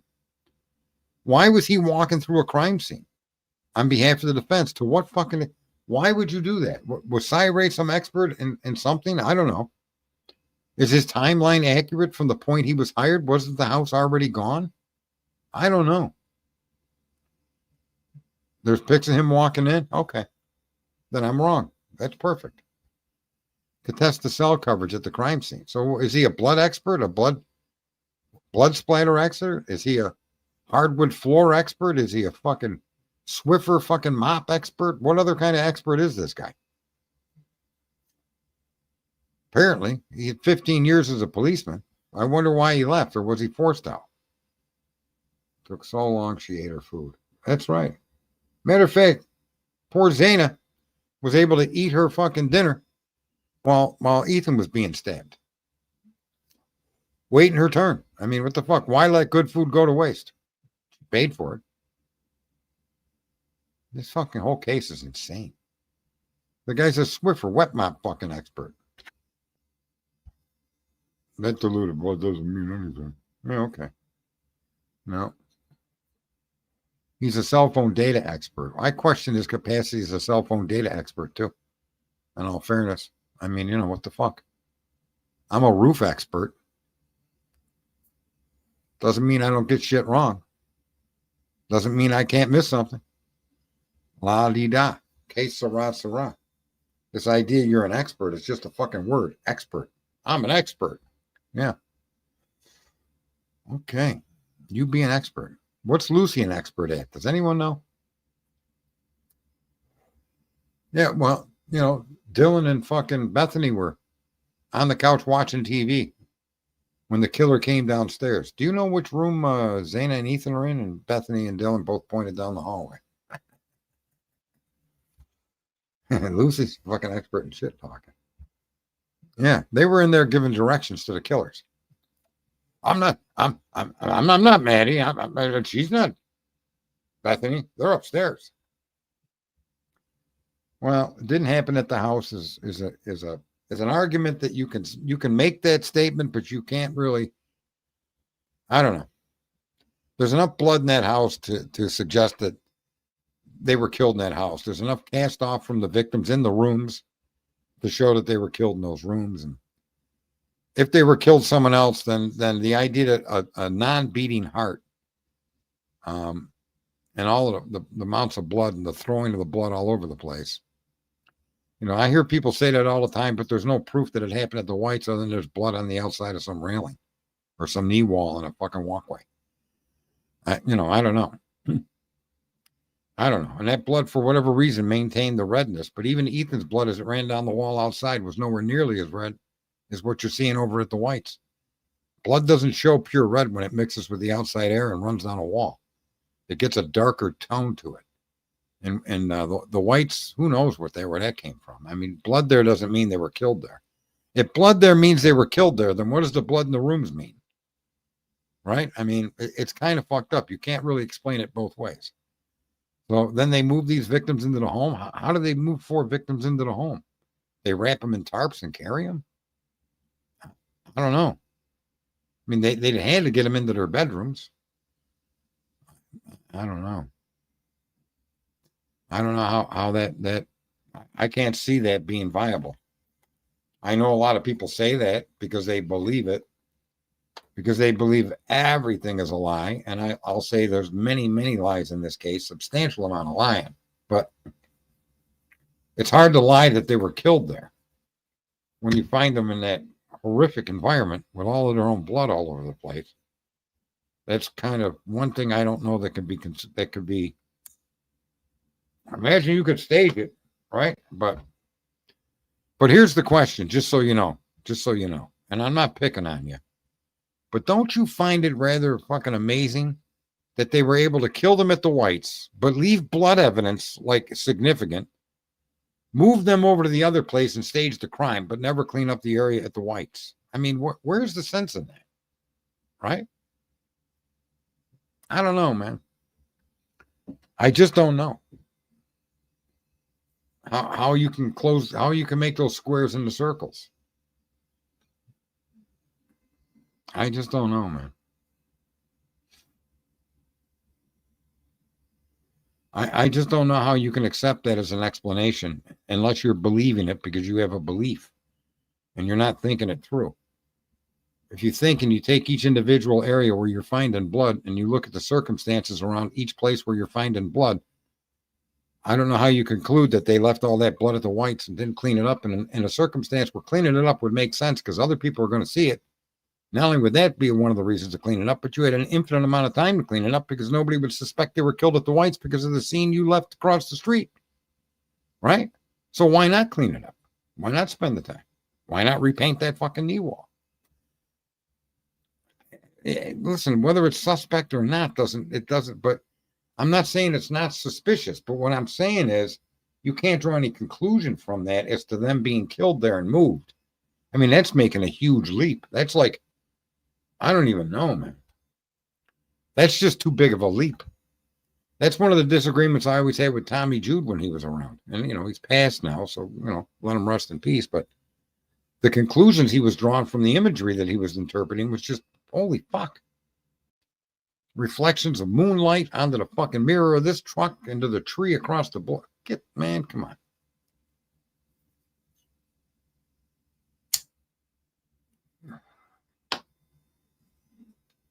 Yes, I read. It's funny. Backpedaling. You don't want to say anything to Hitler.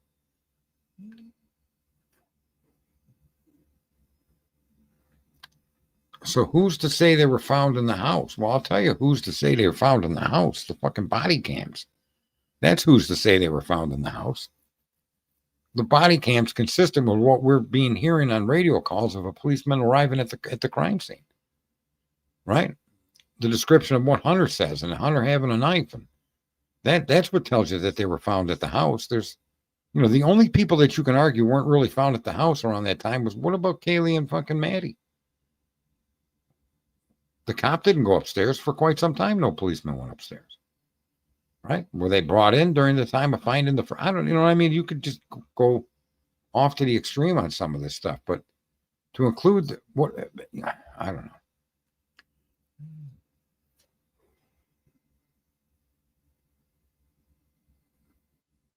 Well, she might have been eating pizza and watching movies, just not at the house. Tina, both can be true. This is what I mean. I did this the other day. Can contradictions both be true? And they can. So when she said she was eating pizza and watching movies, couldn't they have been doing it at a friend's apartment? Yeah, they could have. That could be. They could have been heard at the Whites and then finished at the house. Yeah. I don't disagree with that. That's what I mean. I'm not discounting there's any involvement from the Whites' apartments, but I'm just saying to slaughter them there and bring them into their house and slaughter them again, I don't know. Or hurt them that bad and bring them back to their home. That's an awful lot of work for a perpetrators committing murder. Because now, just so you know, we generally agree as a community that there were multiple perpetrators. But now you got to wrap this body and carry two bodies, and just carrying fucking Ethan would be a nightmare. Right? So I'm not discounting that something didn't happen at the Whites. I don't know that it's connected to this crime, and it could be. But I don't really think that it's safe to draw conclusions and try to create. It was like that guy Drip Buck and Drop talking about parachutes and people crawling out on a branch to get to the third floor and enter through the third floor fucking sliding doors. Well, let me give you a clue, Drip Drop. I could scale that fucking balcony from the lower sliding glass door. There's no reason you couldn't jump and climb your way up onto the third floor balcony from the second floor. That would be nothing for an athletic young guy to do. Nothing. Unbelievably nothing. Could they have entered from the third floor? Sure they could have. I'm not going to discount that, but not with Drip Drop telling you they shimmied out on a branch on a tree where the branch was close to the fucking deck. The branch was like an inch in diameter. Ain't no motherfucker that weighs more than 100 pounds going to shimmy on that branch. And even 100 pounds would have broke the branch. I mean, it's just stupid. Or they parachuted onto that little walkway on the deck. Or they went in through the window. The window had a cowboy boot for a girl. It had knickknacks and candles and a blind pulled down in front. You mean to tell me somebody went in through that window and knocked all that shit down and got around that blind and then climbed out that fucking window?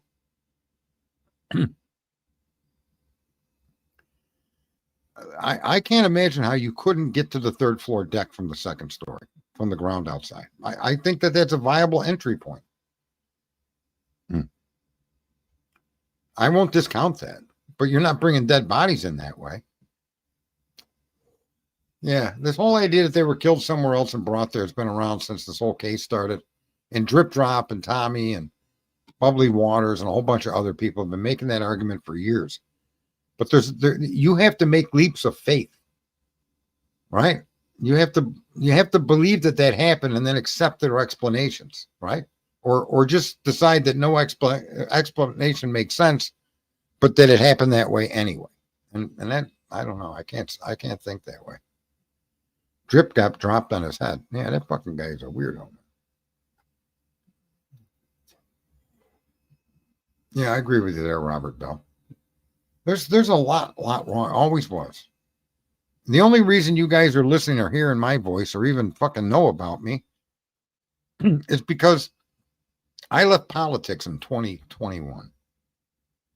And I stayed away from YouTube. I still don't even do politics anymore. But I had quite a significant following in politics. Anyway, it got to the point of, and I'm not picking on anybody, but people extrapolating and making conclusions with nothing to connect the two dots. You have to have a solid connection between one dot and the other. Okay? Or even circumstantial references to get from one dot to the other. Blood across the street and the deaths in the house. I don't know how you can. There's nothing to connect the two directly other than to say there may have been a fight there. That could be, if Ethan was in a fight, that could be that. Or if Zan, okay. But the killing in the house is the killing in the house. Psi rating, I don't think he got bought out. But it's hard to extrapolate the circumstances. Like, I make some crazy claims, but I don't make claims based on lack of evidence. When she said she thought she saw a fireman,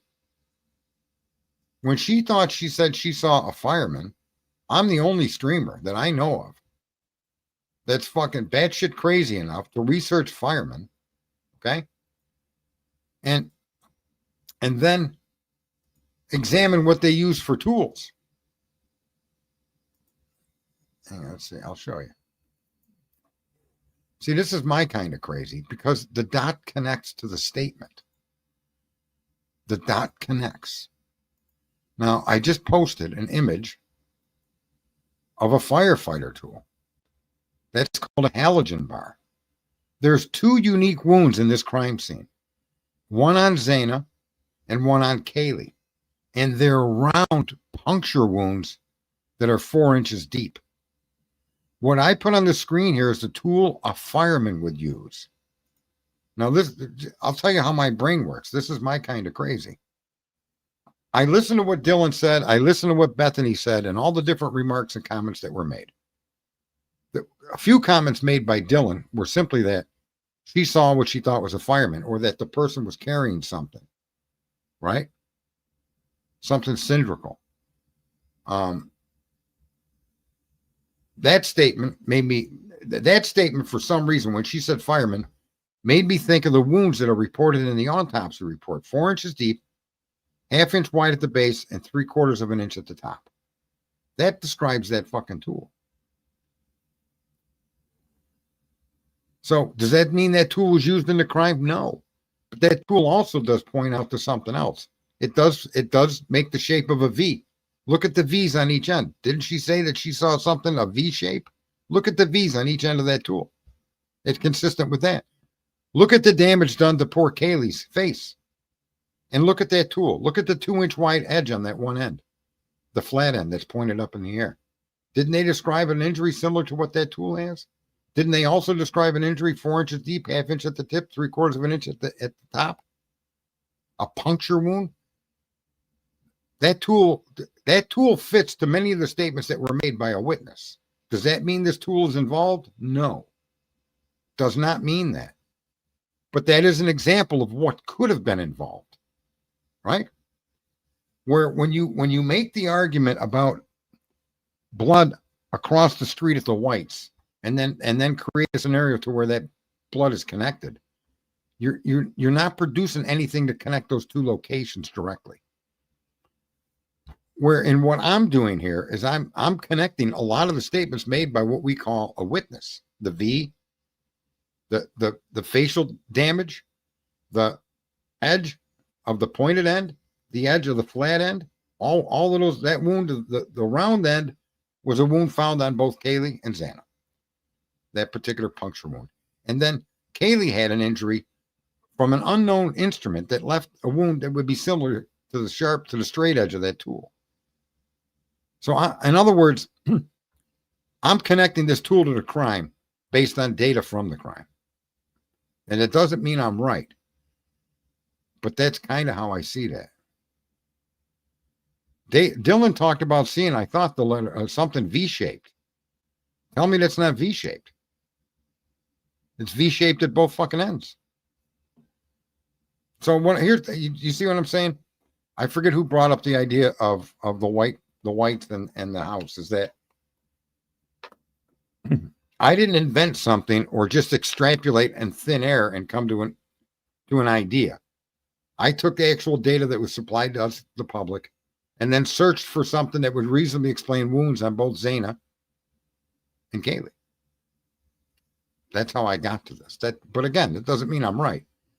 But that process of deduction is more sound than just making the jump from the whites to bodies being moved to them then being in a room that clearly they were alive when they were being attacked in that room based on blood splatter and blood flow.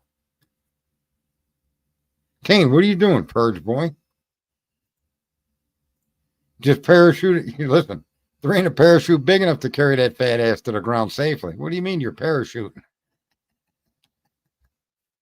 If you can parachute, then there should never be another plane crash on Earth. We should just attach parachutes to the tail. Kane.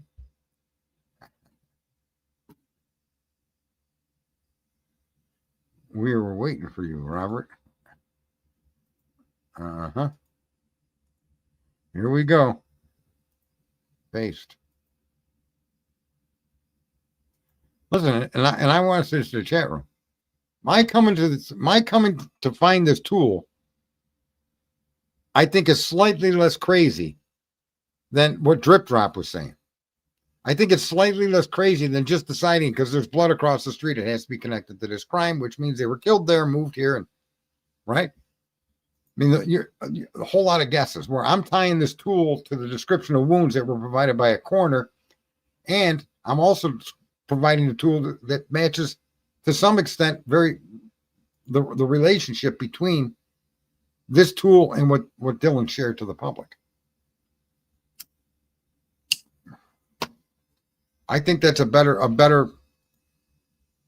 think that's a more accurate way to connect two dots, right? I don't know why. I don't know that she even said she saw a weapon. She saw something circular that he was carrying, and she saw something with a V shape, right? Kane, I gave you a link if you're going to jump up here. Exactly. And let me just say, Raw, that tool would be exactly the kind of tool perpetrators would bring to a property that they were going to commit murders in, not as a weapon to commit murders, but as a way to accomplish quick entry. That's what that tool is designed for. It's not just there to open a door. It's there to provide you fast access. Here, I put the link in the room there. You guys are welcome to come up. Where am I? I'm in StreamYard. That tool will get you through a door quickly. Even steel security doors on buildings with steel frames. You pry that fucking door right open. Yeah, or on bars with yeah, okay, so you've seen them. Kane B entered the studio. What a parachute boy. Who you calling a tool? Listen, bro, did Omar the tent maker make your parachute? Tell us the story about that. I'm way beyond parachutes. I just base jump now. I need some really heavy Base jump in the biz, you know. Bro, you can't base jump out of an airplane. We'd have an car. equivalent disaster that wiped out the dinosaurs from an impact, right? You can't just jump out of a plane like that. Something's got to slow your ass down. Mason, just so you know, the frats, there was a frat that was connected to firefighting, volunteers or something. But I'm not connecting it to a frat. I'm just showing what I wanted to show by illustrating that photo was information from the crime scene. If you're trying to make sense of it, and like an autopsy report, you can't argue about a 4-inch puncture wound on both Kaylee and Xana and the dimensions of that puncture wound. And ask yourself, how the fuck does a knife do that? Knives don't create round holes in you. They just don't. It's impossible. And what kind of force do you think you'd have to apply to punch a 4-inch deep round hole in a human body? Holy shit, the amount of energy you would have to expel just for that one wound. You'd have to be like Hulk fucking Hogan. That's just crazy that they were able to punch a 4-inch deep hole in each of those girls that is round. And that's another reason why I came to this particular tool. Because that tool would do many things. Not only just when you talk about beating someone beyond recognition with a hard end, which that tool would do, the puncture wound that tool would do. That tool's got a handle that would allow you to swing it with leverage to puncture a human body. Does that mean that tool was used? No, but it does seem to fit a lot of bills. What do you think, Kane? What happened to him? Kane is a nut. Kane is gone. Kane has left the building, and it wasn't me. He's back. I wasn't Are you- logged in. I was trying to figure out what was going on. Are you having electrical issues again tonight? No, StreamYard was acting weird. Yeah, mine did too. Every hour it seems to kick me out. I've been on here a long time. I know. I had to walk to the store, and then they carded me for smoke. They did. Walk back and get my ID, and then they didn't card me when I went back. Don't you? And then I Was just it the got same carded like cashier? 6 times. Same cashier? No, I wasn't going to argue with them anyway. They're going to give muppets. I don't know, Mason, what that tool was. But I'm just telling you, to have a round puncture wound, the round puncture wound says a lot to me. And the subclavian vein, the subclavian artery on 3 of the 4 victims speaks volumes about modus operandi. And yet they're ignored by, seems like, every single streamer. There was 150 stab wounds. Well, There's plenty of people that think that shooting up in was it Washington or Idaho, whatever, that firefighter that got shot has something to do with the case. I don't know. no, I don't care about them rumors like that. If they can't make That's connective George dots, Webster. right? But, If they can't do it.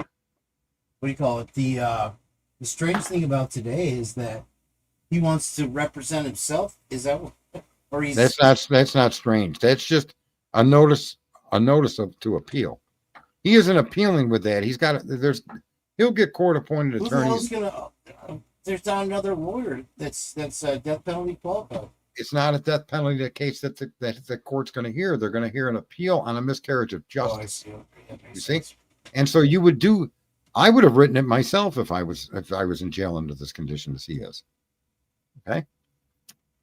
So, We heard It's we not just know un- law library. but it's not uncommon for the intent. You have so many days to actually file an appeal, but you also have to file for your intent to appeal. And you don't need a lawyer to do that. Right? True. Why wouldn't you, if you're locked in jail, you got nothing else to do? Well, why wouldn't you do that? Why would you pay a lawyer? It's probably a And good it means- idea to have one with. I'm not saying trying to stand in the way. it's not in this situation. What he did is perfectly right. That's normal. That's what you do from Do jail. you think he has a chance of getting this through them? With Hitler, well, I don't know. I'm I trying to don't get it, think Hitler will be but the as judge, much chance. He's got as much chance as I got getting Lucy Morningstar in bed.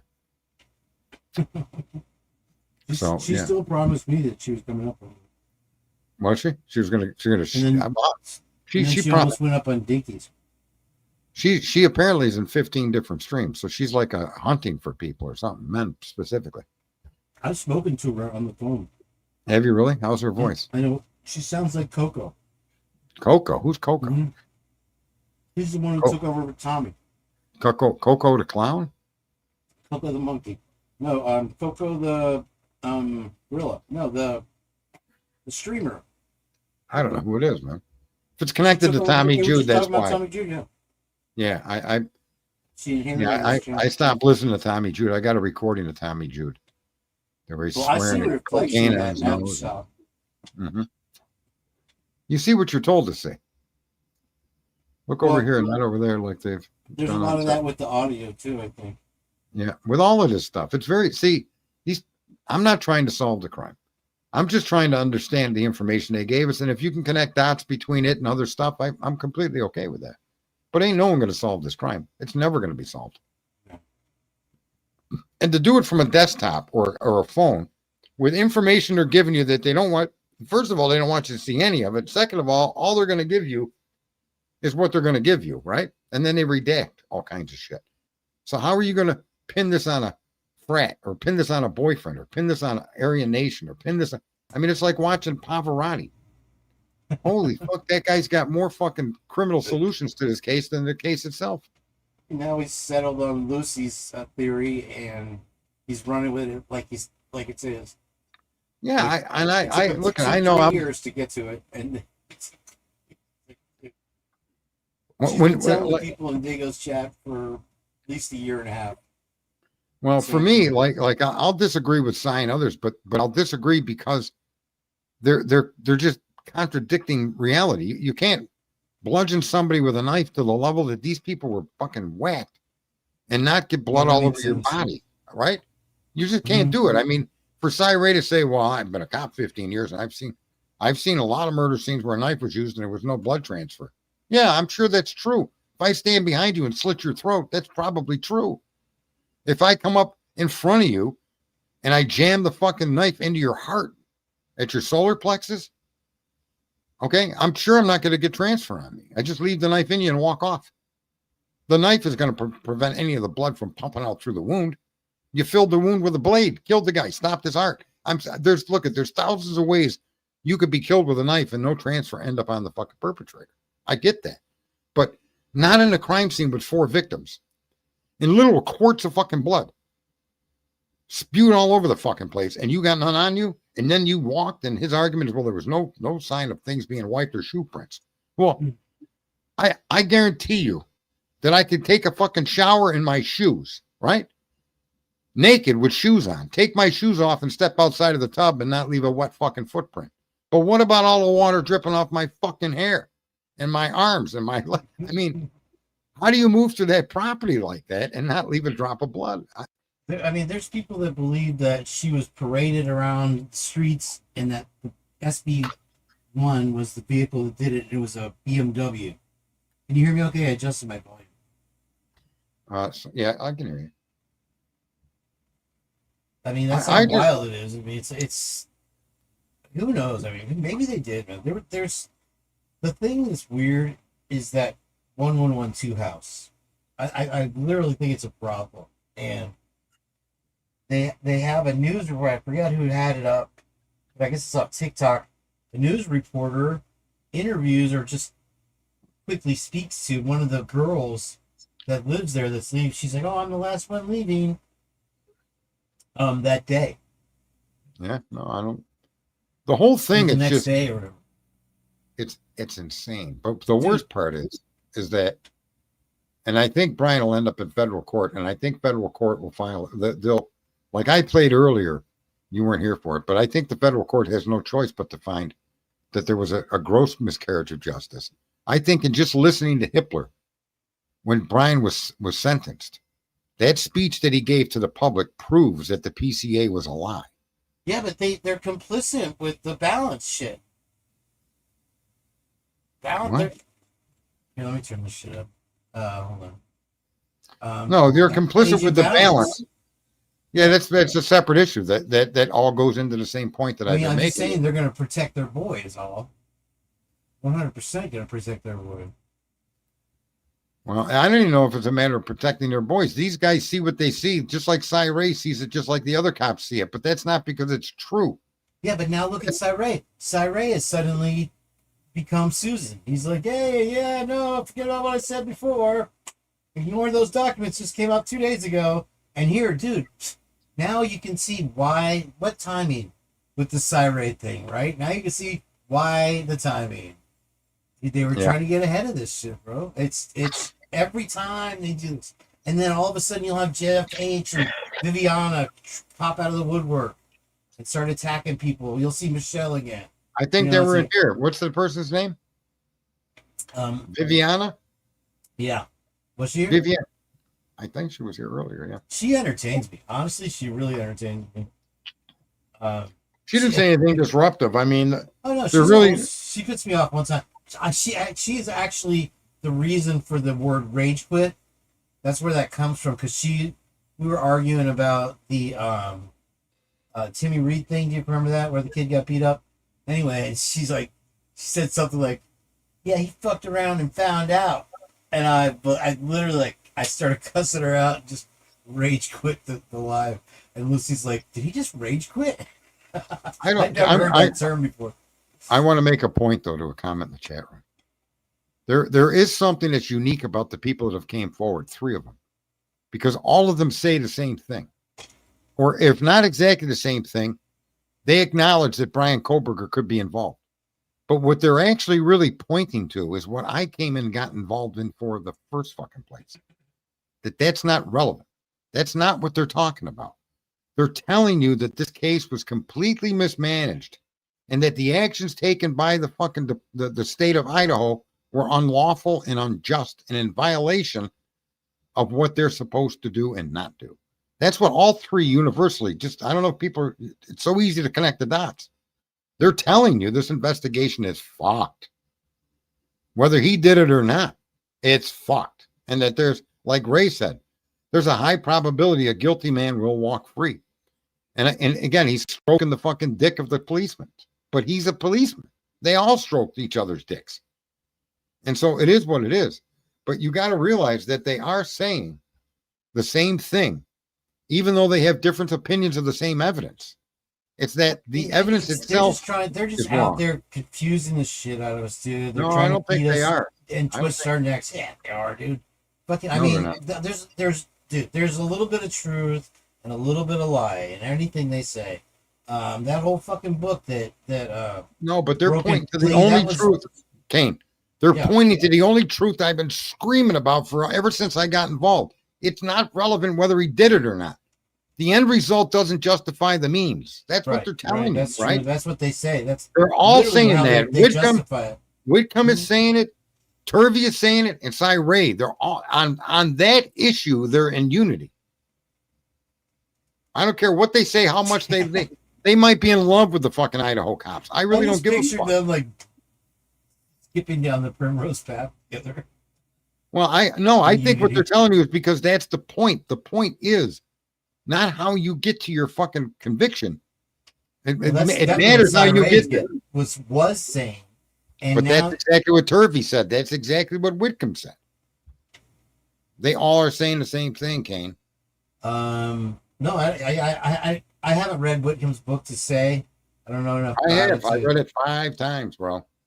No shit. They're all saying the same thing. They're not. Cy Ray is like don't even want to get into innocence or guilt. It's the facts of how they collected their evidence under the processes they Well, used.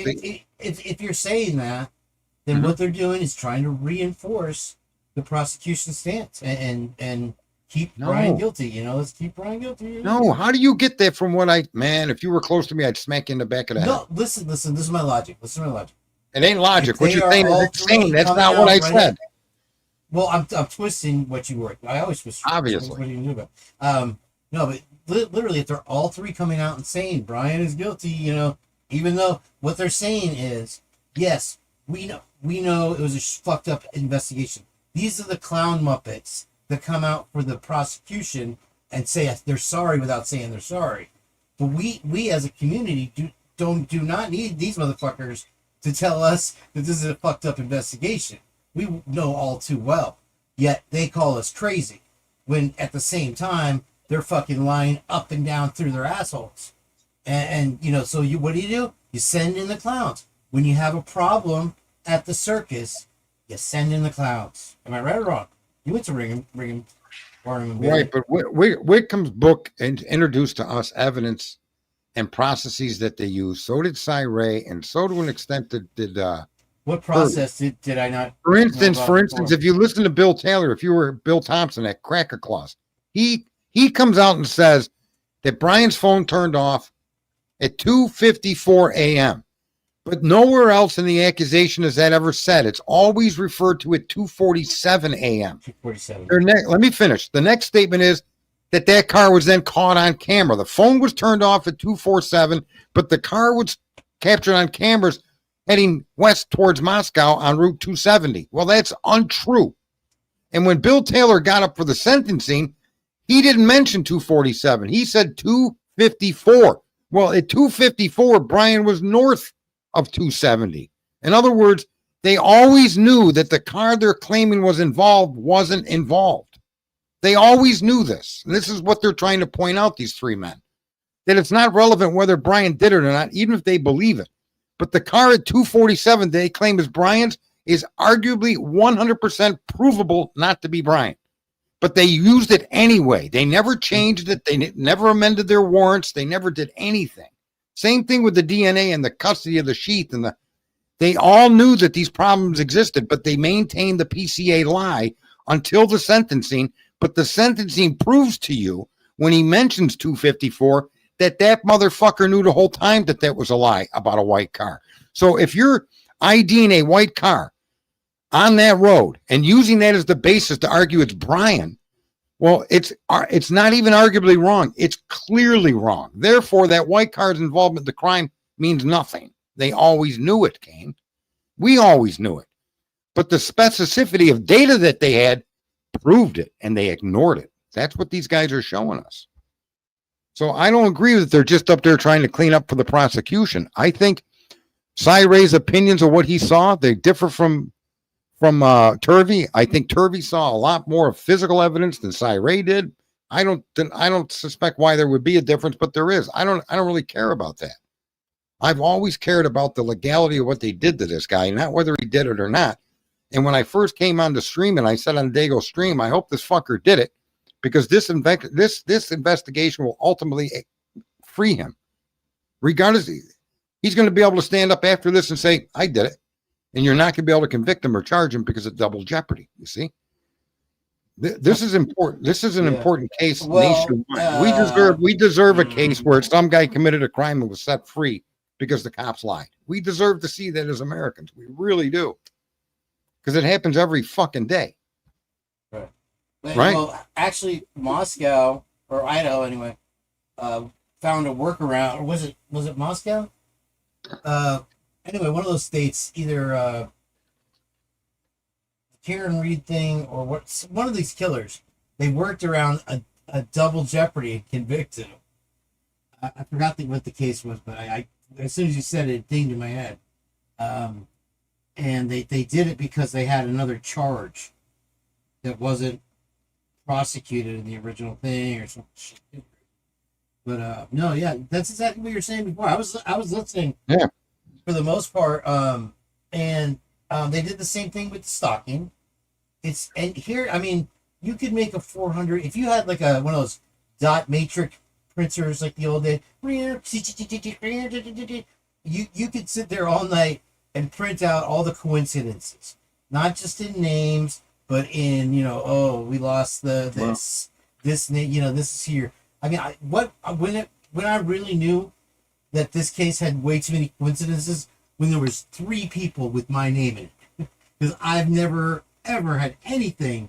I've always been the only Kane my whole life. And then you had Kane from the Queen Road Apartments. You had Kane, who was Get a Clue, and then me. And I'm like, damn, dude. But here's the thing: do you ever feel like following this case is kind of just like you're watching your favorite soap opera? No, Because- I look at this is the same thing they do in politics. When they raided Trump's house, it was illegal. There was no basis. You don't go fucking raid a president's house.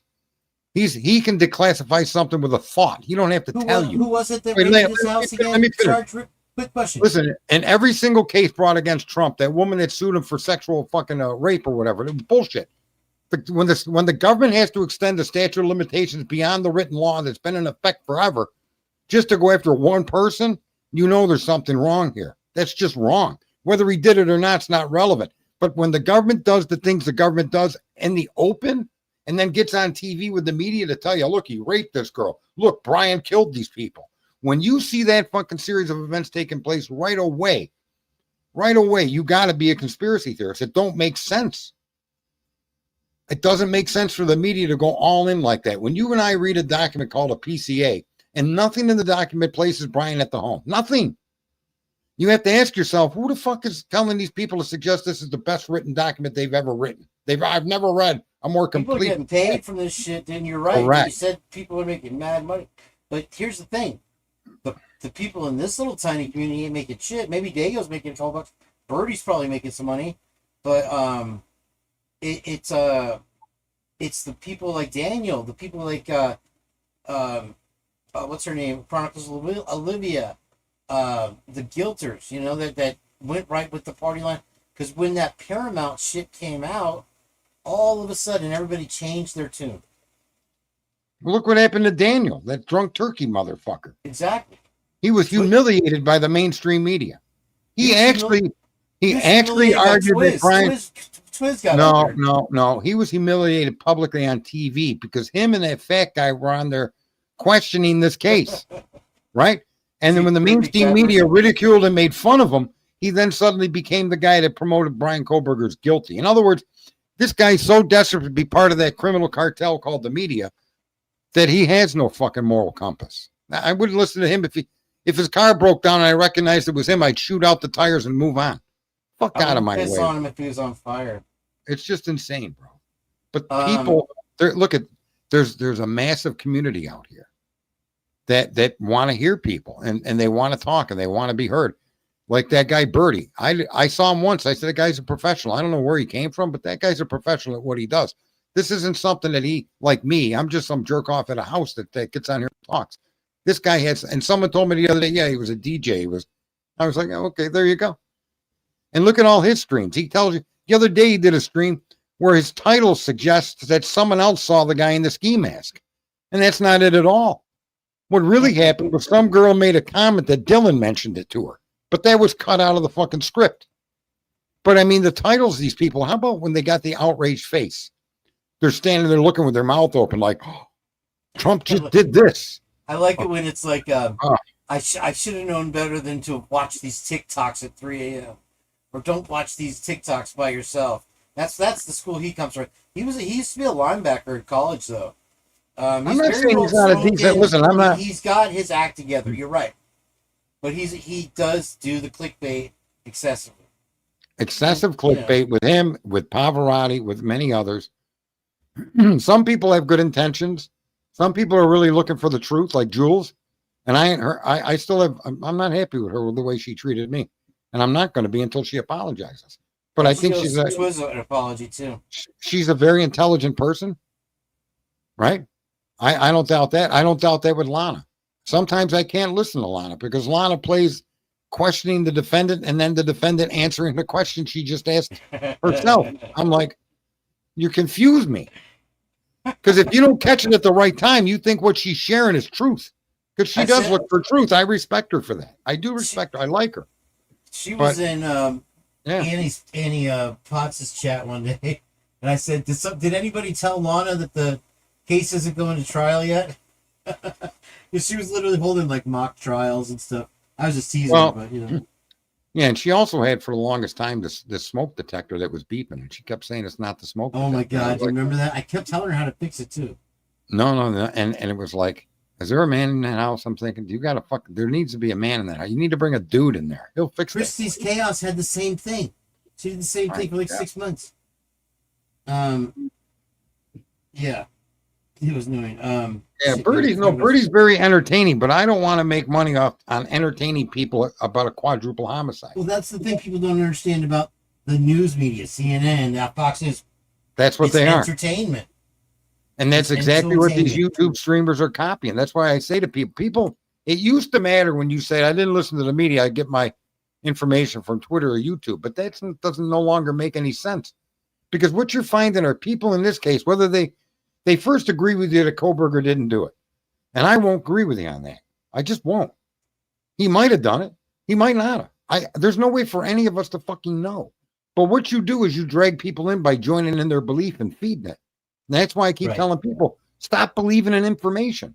Information can't be believed. It has to be certain. It has to have fact. You can't build a rocket because you believe a fucking flame is going to get you to the moon.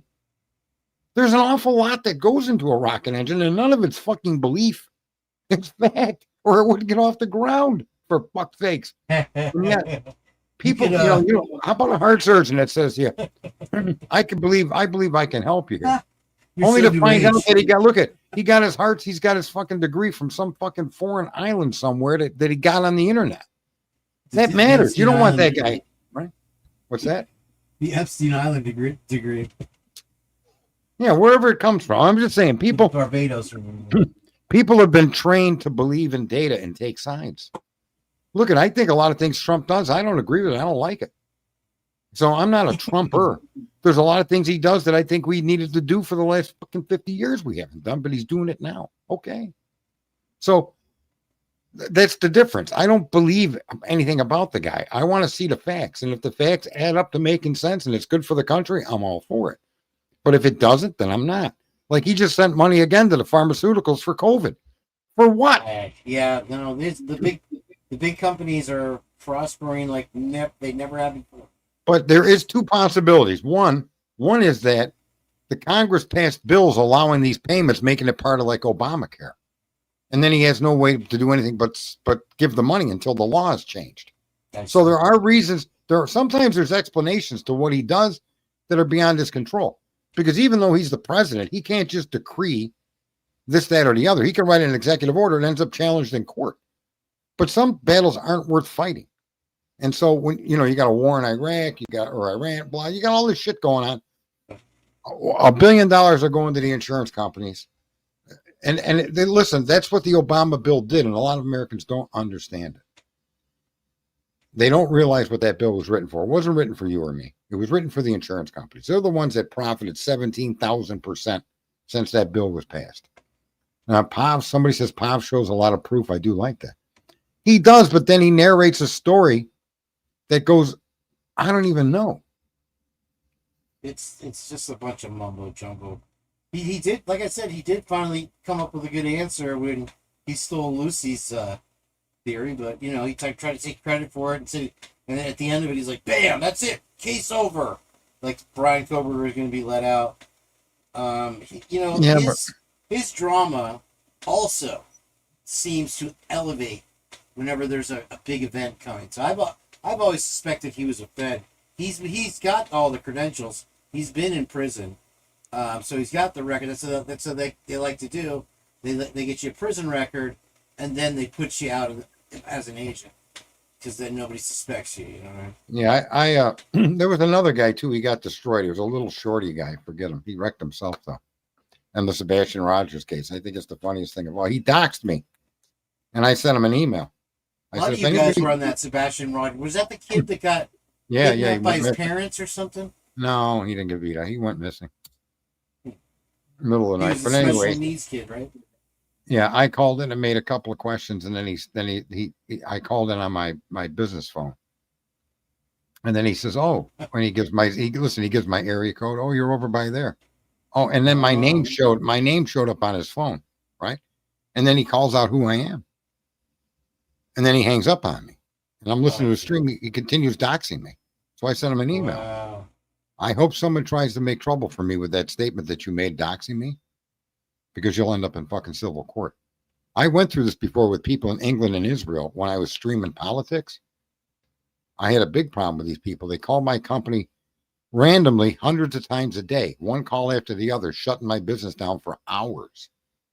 Wow. Every fucking call, different phone number, like restricted number, one after the other for hours. And one guy got arrested, and the guy in Israel I couldn't get, but the guy in England I got, and they went after him. You were United States based? Yeah, I'm United States based, but they were using fucking Skype to call my business. Skype wouldn't confirm it, but the fucking British, I called Scotland Yard.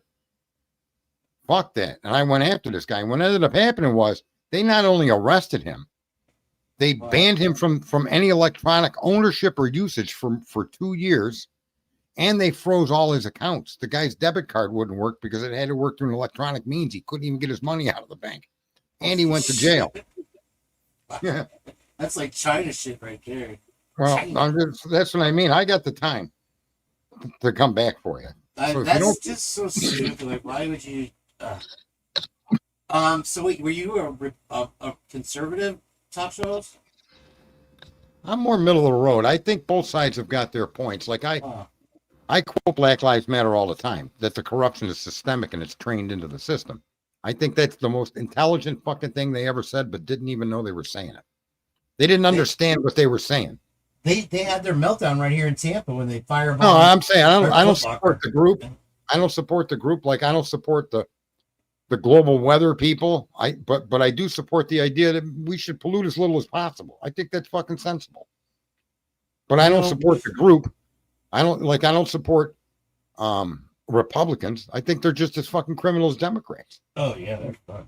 Right? So no, I'm kind of a middle road guy, and I don't really call balls and strikes unevenly. I try to be as fair as possible based on my observations.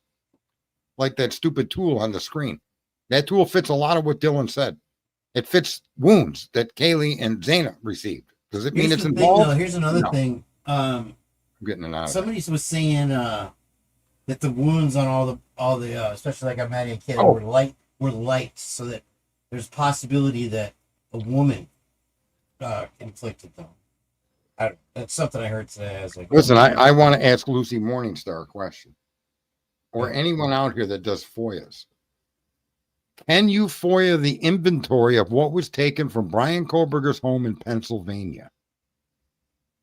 That is important to know, because in the list, it states a fillet knife and sheath, a folding knife of some brand, and then just a plain fucking knife.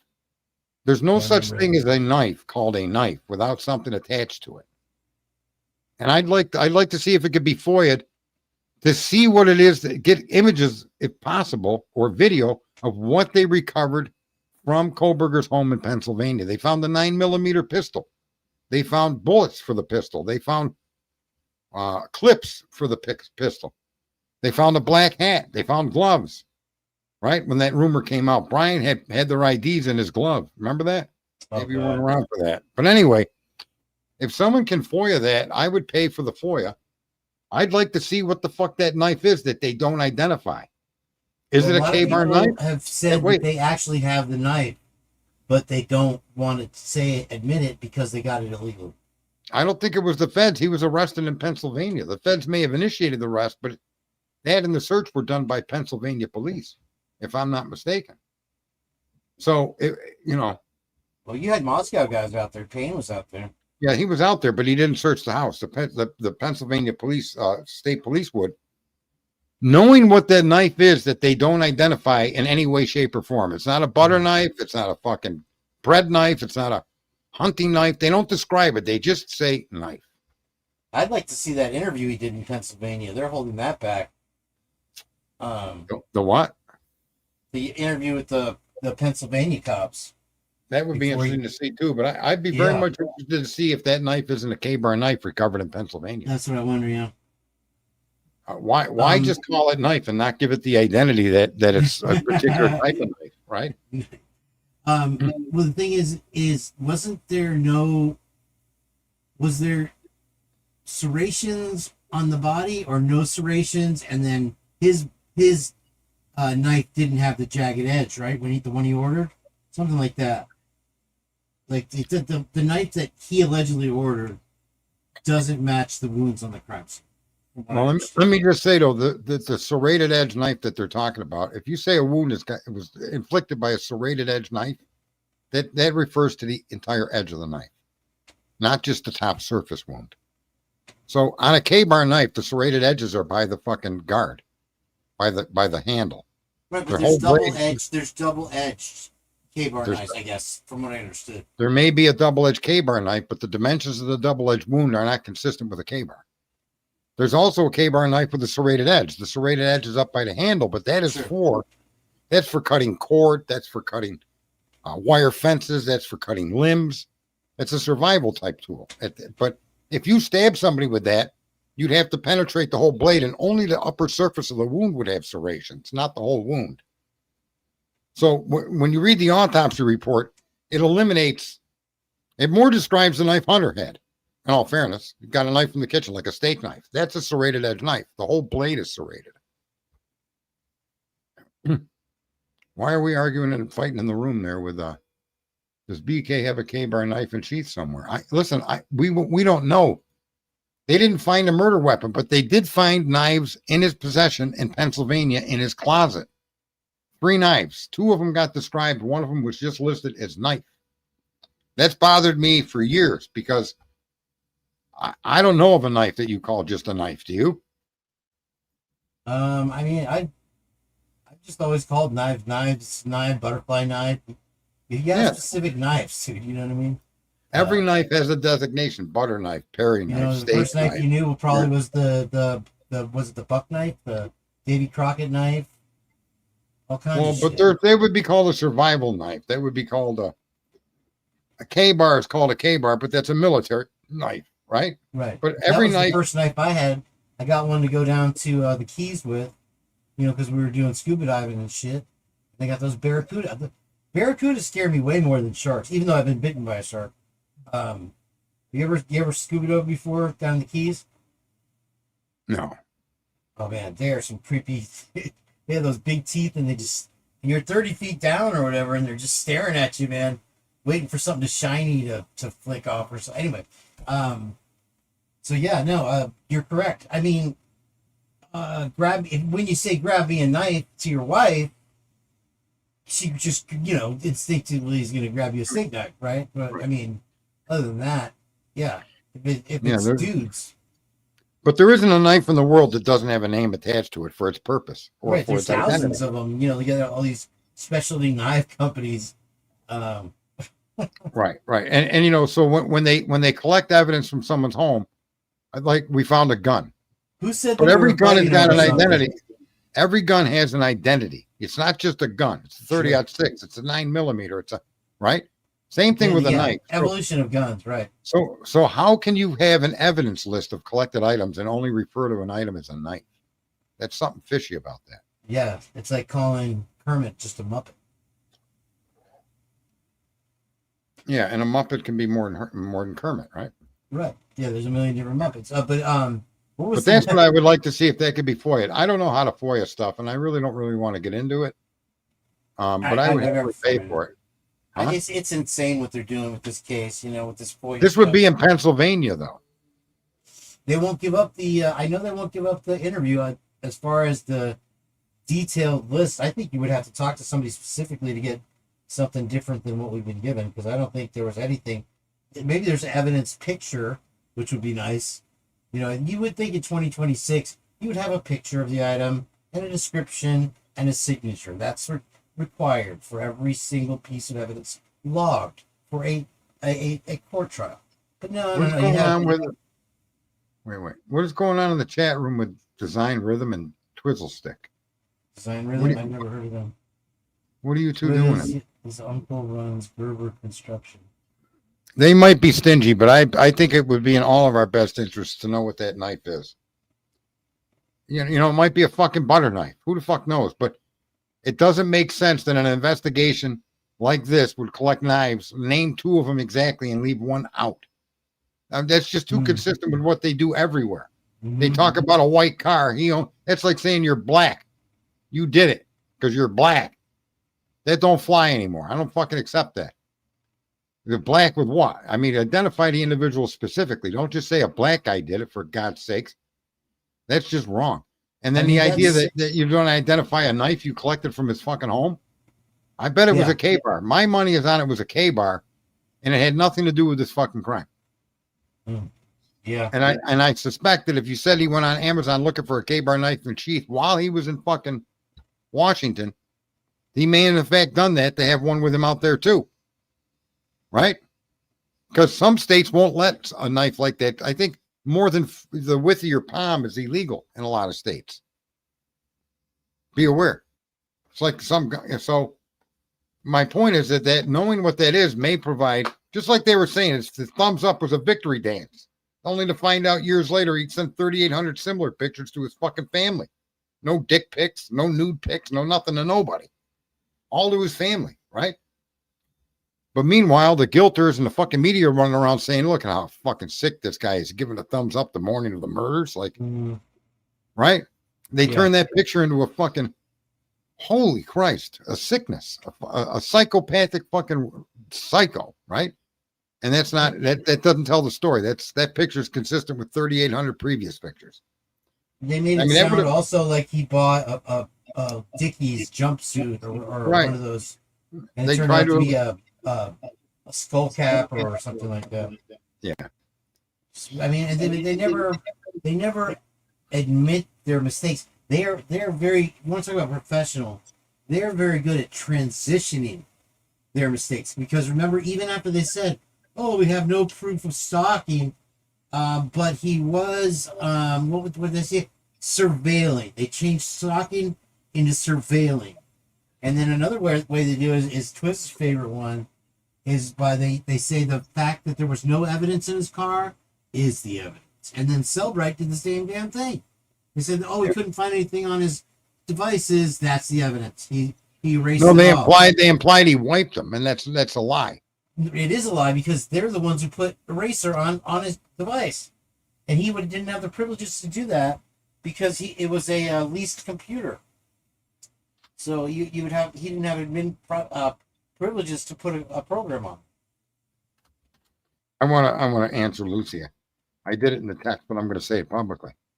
I think that they're so concerned about a sexual nature of this crime because their daughter may have been involved, and or more than one of them women in that home, with OnlyFans.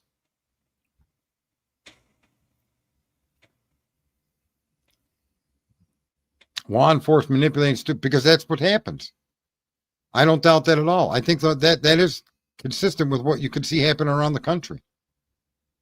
I think there's a good chance that babysitting group has some relativity also. That, because there's clearly Twiz was checking out Manny Mogan's feet. Yeah, he likes Manny. You don't go in and tear down a house and bury it 1,000 miles away unless more than just this one student who's an outsider has something to lose. I'm sorry. Well, I think like most people, I think the whole process by law enforcement is what the problem is.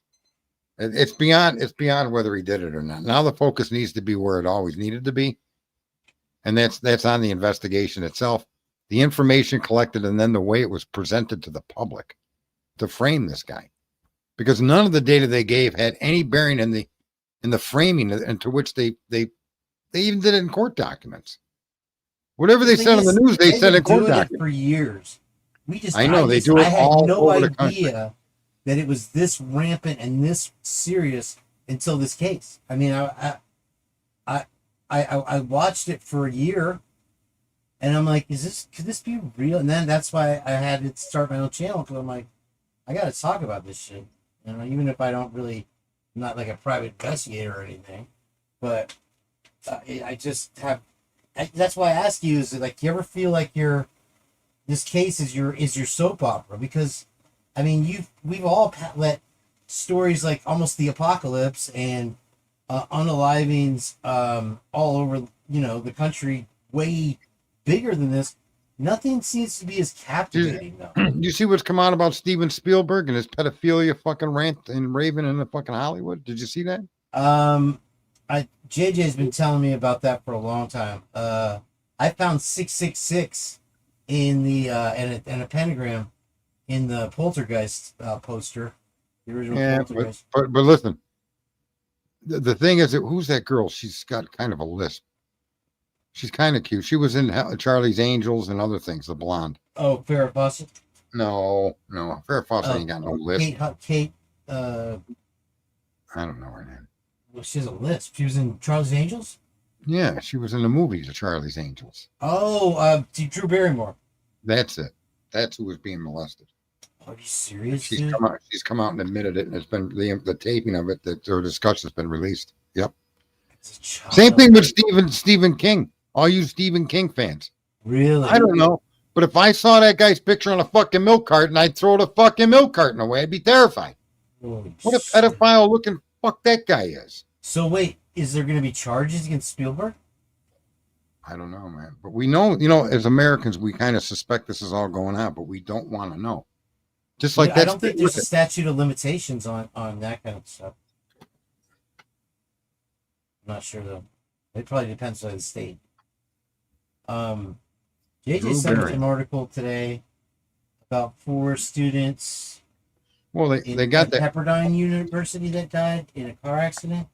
Oh, It was years ago, and they're pressing charges despite the fact that I guess the guy was running away from a road rager and lost control of his car. The kid. It's kind of, I don't know. It just had kind of harkenings. This case. that's crazy. Mm.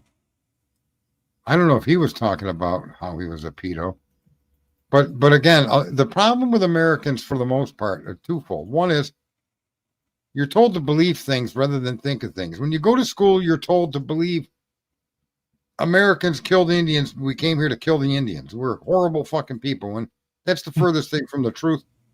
We didn't even know this continent existed until we stumbled upon it looking for India. I mean, that's the truth, right? So did wars take place? Yeah. But let's not ignore history. The wars and the scalping took place before there was ever a white man set foot on this continent. Now, did other, like the Spaniards, go to South America to conquer and take? Yeah. But we didn't come here for that. America wasn't founded on the idea of conquering a foreign fucking entity and taking their property. That's not what we came here looking for spices, for fuck's sakes, and a new route to India. That's how fucked up we were back then. But my point is, you're taught to believe one thing or the other. You're taught to believe America didn't need to drop that nuclear weapon. America's evil. They did it. And rather than think it through and understand what led up to the use of that weapon, what led up to that. No one wants to understand that. That's what thinking gets you to do. Why did the World War II start? What started World War I? Why? The World War I started. But they want you to believe that some fucking Ferdinand was killed, King Ferdinand or something, right? It was, and the guy missed him. The first it was an anarchist that was, anarchists affected the shape of the future world greatly. It's not really well recorded in history. There was also a bombing in Times Square. Anarchists were rampant in the 1920s, dude. I know. Everybody thinks today's crime record are levels that never existed.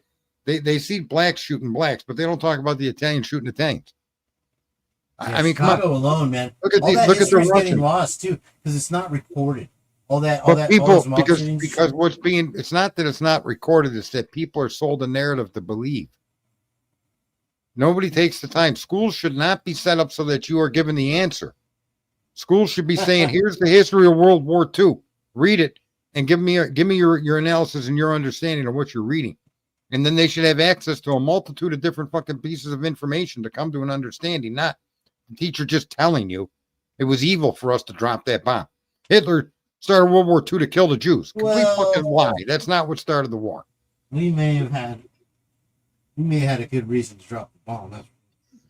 Well, you say, Japs would because never surrender. that's exactly correct. They would not surrender. What were you supposed to do then?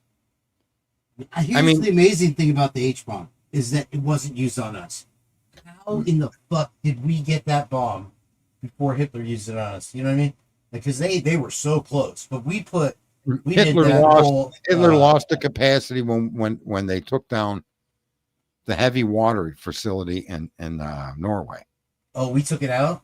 We took out a heavy water facility, which is important. So we just saved our own ass. Can you imagine? Well, not only that, they were actually not. Had those. Holy shit, They also were not. They were not to the scientific understanding of it. We didn't even know that it would work. Right. It was. We brought over the same scientists to do it, but we dedicated entire cities to it.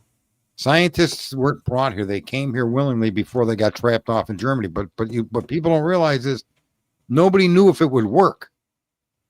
Oppenheimer didn't know it was going to work either. The science said it would, but a lot of them also thought once the chain reaction began, you wouldn't stop and it would wipe out the earth. So there was an unknown to that weapon. But once it was successfully created, the question was, do we invade Japan with ground troops? Do we or do we use this new weapon? And we chose to use the new weapon. And let me just remind people, the city of Hiroshima has been continuously occupied and lived in before, during, and after the bomb. Yep. Right? Chernobyl's and so when you go to school and they worse tell than you, even sometimes other countries will say, well, America's the only one that's used a nuclear weapon. Yeah, that's true. It's true. And we understand the horror. Now the world understands the horror of a weapon like that. And for mainly just that reason, that may be why it's not been used, and also why a rogue regime like Iran would want one. I don't think people really, they don't understand world history. They don't realize that the same people in the 20s, their descendants are the ones now that are causing these conflicts around the globe. The trade arrangements around the world caused all these conflicts. And that's just the way it was. And it was all centered from the European nations. That's why you see today, Trump telling the European nations, fuck, I'm taking my troops out of your country. I'm not going to have troops in Spain anymore. You know, you guys, not only will you not let us export to you, but you won't support us in the war. You won't let us use air bases. So what good are you? You're a NATO, yep. right? So 100%, dude. what people aren't noticing is we've been under European control for decades. And you all think you're in charge of the globe. They all make us think the news Not media only makes have us, they been taking advantage of us, we've been paying them to do it. Exactly. and we allowed them with our troops. You got to with admit, our Trump troops. took a stand on that. And they're We've like, been a "Huh?" hammer. We've been their hammer. People don't understand that. We created Osama bin Laden because we were the hammer, and we followed what the Europe. But now he's breaking. It's not even an economy boost that this is happening. It's got nothing to do with the economy. The reason why the Europeans won't participate in Iran, the reason they opposed us going to Venezuela, and the reason they oppose us in Greenland, and the reason they oppose us in Australia is because it's breaking their fucking chokehold on world trade. That's what's happening. And Americans don't seem to because you don't know the history, you don't know the background, and it's hard to explain. But it's crazy. The first time the Strait of Hormuz was closed in history was before this war even took off. It was the Europeans, the fucking Lloyds of London, that canceled all the shipping insurance. You can't take a tanker with 500,000 gallons of oil anywhere with no insurance. The fucking England shut the strait down. That was known to the public, but the public, because they're taught to believe in one way or another, never really understood and questioned, why would England do that? Oh, because of the war. Seems like a simple answer. No. They don't want us doing to Iran what we're doing because they want Iran to continue with these proxy wars. It's not just money. It's control of the population. It's control of the flow of money. The control is so much deeper than just a war and some economic boost. This is how these ancient families have stayed in power for hundreds of years, handed down from family member to family member. That's what's going on around the world. That's what's always gone on around the world. Doesn't it make you think though that like with these anarchist guys that they were just the ones that realized who's in control and realized that they were powerless to do anything. Correct. And they actually did something. You know, I'm not trying to support any kind of terrorism or anything like that. Well, It's I think sadly that people in true crime don't even realize the real problem with the Kohberger case is politics. It's that fucking piece of shit Thompson. It's the people in charge of the university. It's the chief of fucking police. It's the governor. It's the mayor. It's all of them. But I mean, the thing is, yeah, they're all fucked up, but Yeah. They're answering to somebody. I'll tell you that. Well, whether they're answering to somebody or each other, it's not the point. The point is that's where the root of all of our troubles comes from politics. Whether you like it or not, that's it. And the worse and more off the rails it goes, it spreads, and it's fucking infested, especially the justice system. It's insane what the injustice system does. It really It's is. off the fucking hook what they do. It is, and people just believe, oh, the guy got what's coming to him, and people are like, I'm innocent in prison, everybody's innocent, but probably 90% of them are. Let me ask you, would you be happy if your child was brought on charges on circumstantial evidence like Kohberger? Would you be okay if that was your kid? If you, the parent, know that he sent you 3,800 pictures and you wake up one morning and turn on the fucking TV, there's your kid with a thumb up and the media is telling you he's celebrating. How would you feel? Literally. I wouldn't be as diplomatic as Mike is. I'll tell you that. No, right now. no. I would. Your kid's probably, listen, everything they said about Brian Kohberger is contrary to who Brian Kohberger is, whether he did it or not. But just imagine if that was you or your child. That's even more deadly. They're claiming his car was the car involved in the murder scene, but there's no image of the car that even shows you, the parent, it belongs to him. How do you accept your kid did that? The whole world now sees your kid as this fucking mass murderer. Why? Because every report in the news frames him that way. Every fucking thing this kid did. If he blew his nose, he did it as a slight to the people he killed. Well, we've always had a little joke that when But this Brian is- gets out, he's going to sue the city of Moscow and open up a bar called the Kabar Bar, What is it? A K-bar? the Kabar Bar. It's the problem is, even if he does get out and proves beyond a reasonable doubt You don't that have he to do did that. it, he is still always, that reputation's going to follow him no matter what. No, You the won't be able kid's to have it destroyed on for the life. Everything he Destroyed. did was interpreted 100%. to the best. He got into the what forensics. What the fuck he's studying, Kane? What's he studying? Cloud-based forensics. Oh yeah, he got into fucking the education he's in to become a master criminal.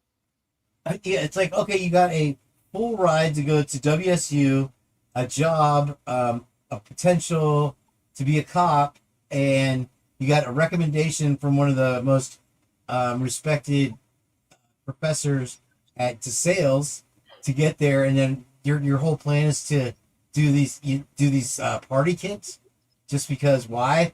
They tried to say because he was an incel and he was jealous. I mean, dude, it's a mountain of stuff against him. See, And remember, they told us a lot of shit about the house also as well. That was exactly the opposite. There was no drugs involved. There was no love triangle. They tried to. It seems like anything they came out early and said turned out to be what they were hiding. They've taken it to the umpteenth extreme with now becoming an infomercial for these bogus ass companies. anytime the media gets in line with any local, state, or federal government, you know there's something not right here. Well, they even said That's the it problem. in one of the original press briefs in Moscow. The ISP guy, whatever his Muppet name is, was like, we want to thank the Moscow police. We want to thank our media partners over there. It's like, media partners, huh? Okay, the media's not there anymore to do journalism. The only thing they learn in journalism school is hair and makeup. Well, it ended with Walter Cronkite. He was the beginning of the end, and everybody had such a fucking warm place in their heart for that creep. He's the one that started all this bullshit with his opinions bleeding into the fucking news he was announcing. Right? We're That's killing slavery. children over there. We're killing children in Vietnam, but children are walking up to us with grenades. What the fuck you supposed to do, bro? You're in a jungle. You're in a jungle. I don't think killing kids, coming out. but the point, you're at war. The kids are walking up to you with fucking explosive devices you don't know. Think about this though. That Haight and Ashbury district over there, the Tenderloin, there's still millions or however many are left of those countercultures that still believe that, that the arch soldiers were the ones going over there to kill babies and shit. And it's like, I don't know. It's just that's how a big of effect the media has on people. Wow. It's like once the opinion is out there, it never changed. And they'll never. Well, that's what the guy from Hitler said. You tell a lie long enough, and it becomes the truth by default because there's no other narrative to compete with it. Joseph You Goebbels. keep telling your kids in school, America's bad, and there's no counter narrative to it. So Well, what do the you problem grow with the up? school system now, here's the thing. Okay, so it got so overcrowded and overrun. You had parents that didn't have time for their kids. They were lucky if they could take roll for the last couple decades. Guess what? Now they're closing schools left and right. You know why? Nobody's having kids anymore. Well, it's not that they're not having kids. Now all these illegal immigrants are trying to run for the fucking gutter. They're trying to get the hell out of Dodge. They're getting paid to leave and or being rounded up. And so they're trying to hide. So you got all these schools. Look at what they did with schools in my state. They closed them and turned them into dormitories for illegal immigrants. Are you out of your fucking mind? Serious? Yeah, bro. They were doing it to schools. They were doing it to hotels. Oh, my God. Well, listen, I don't want to begrudge anybody a chance at freedom, but knock on the motherfucking door. Freedom Right. isn't something that we're supposed to be handing you and feeding you and Oh, clothing have you ever and- seen the lines waiting for the cartels to escort people across the border? No, I get all of that, but listen, I mean, in America, I mean, I'm not opposed. I'm Jesus. not opposed to a private healthcare system that's still private, but yet you get tax credits to pay for it. I'm totally down with that. But I don't want government managing my healthcare like Canada or fucking England. Now, and people don't understand just how slow those systems. We got Right. more MRIs in one city than Canada has across its nation. We got more MRIs in Chicago than all of Europe. You know what you can do really fast if you want to, though, in Canada? You can get on one of those self-unaliving machines. Yeah, you can get killed quickly if you want to go. Mm-hmm. But anyway, what I'm saying is this country's so fucking amazing. So many people have been taught the opposite. And then people that know it's amazing don't really pay much attention to it because all you hear are the bad things every time you turn on the fucking TV.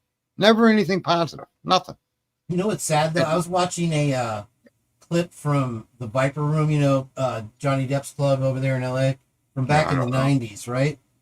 And it's the only thing, what really made me sad about it is you see people interacting out, not looking at their phones. Beer was $7.99 for a 12-pack. Cigarettes were 85 fucking cents.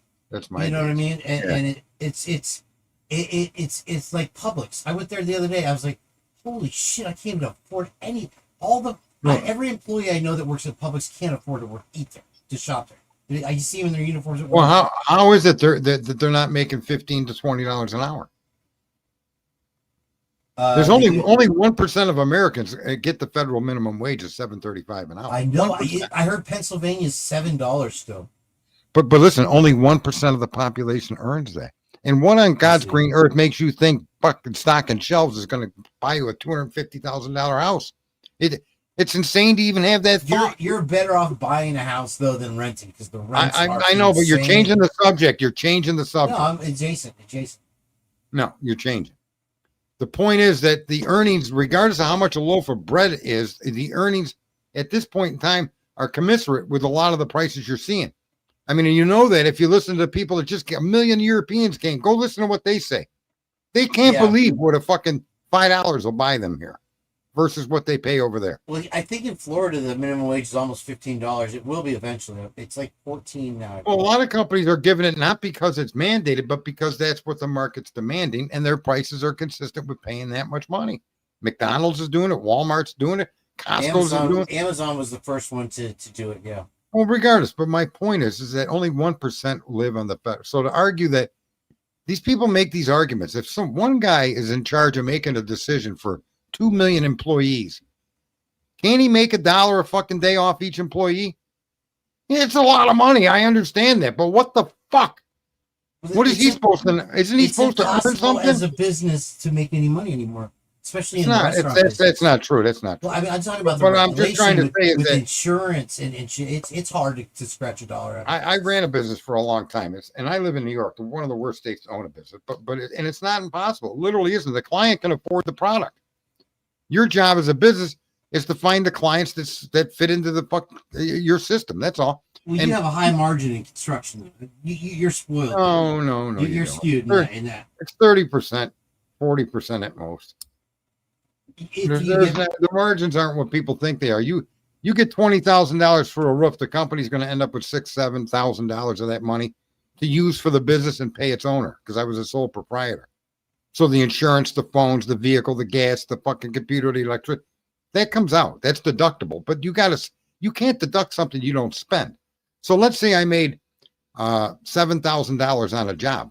That's just isn't free money. I got to pay income tax on that. I got to, right? So here's what I'm saying is no matter what the price of a product is, society has adjusted.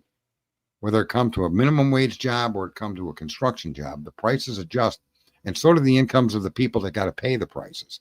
And that's just what you need to expect. In other words, it's not the end of the world, and it's in not. my opinion, the prices have gone up unproportionally with the wages. I think that's true plenty of people that are making money, but I think that most corporations take advantage of their employees and are completely. Well, listen, in New York State, the average annual income for a New Yorker, including averaging in all the poor, is $88,000 a year. Now that doesn't mean a poor man makes 88 grand. But when you average the guys that make $1 million or 2 million and 100,000, 150, 250, 67, and you do an average, benefit package included, it's the equivalent of $88,000, which is significantly higher. You got than a it lot was of in billionaires and 1990. shit though in New York's going to throw off the scale on that. What? You know, a lot of those offices. That's not considered earning. 60% or Listen, more of the Empire State Building and those, they sit empty. Nobody can Listen, afford those. let me just say that most of these CEOs that make the money that they keep telling you they're making aren't being paid in cash. They're being paid in equity and stocks and shit. They're being paid in stock options. So that money isn't even realized. As a matter of fact, they could get 20 million this year and the stock could take a dive next year and that 20 million is worth one. They say that, yeah, Elon Musk only has 1% of his actual wealth. The rest is all tied up. Well, in he doesn't business. need much more available to him, but if he Apparently, he borrows, lost 800 million the other day.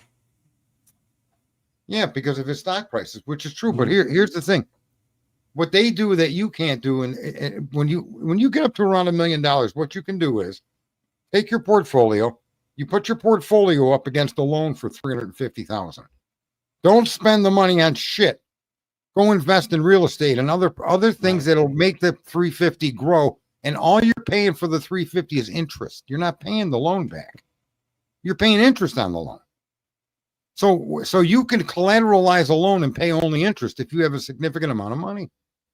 And not even significant. I'm talking hundreds of thousands. You don't need to be a billionaire to do this.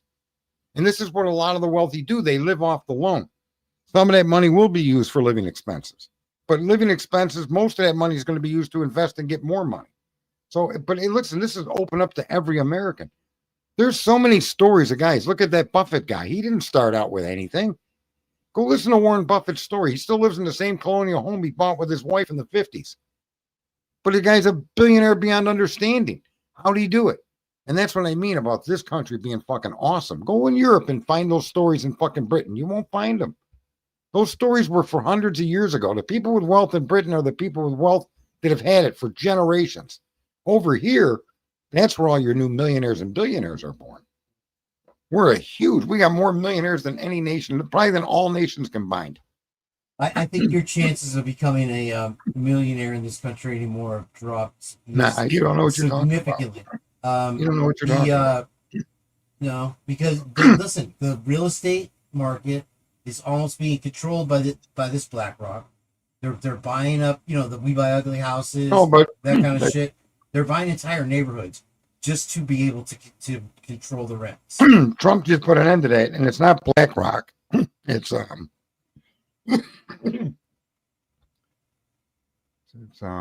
it's not BlackRock, the company people think about that owns all of that, has a big investment firm. It's a separate company that's got a similar name, and he put an end to that. Blackstone or something like. You're right. Yeah, he put an end to it. At the end of the day, But Trump put an end to that. I didn't. Hear about that. You cannot buy single family homes in mass anymore. In a market of single family homes, you can't. What you said was happening under Biden, but Trump just ended that about 6-8 months ago. Yeah, I'm happy to see that they're fighting back against the kill switch now, which apparently out of the box is having some problems. The kill switch in new vehicles, and they've actually installed basically a camera in the steering wheel that the AI determines whether you're fit to drive or not. All kinds of crazy shit. So they're reeling it back. Well, that was mandated by the federal government, though, and those things are being removed by Trump.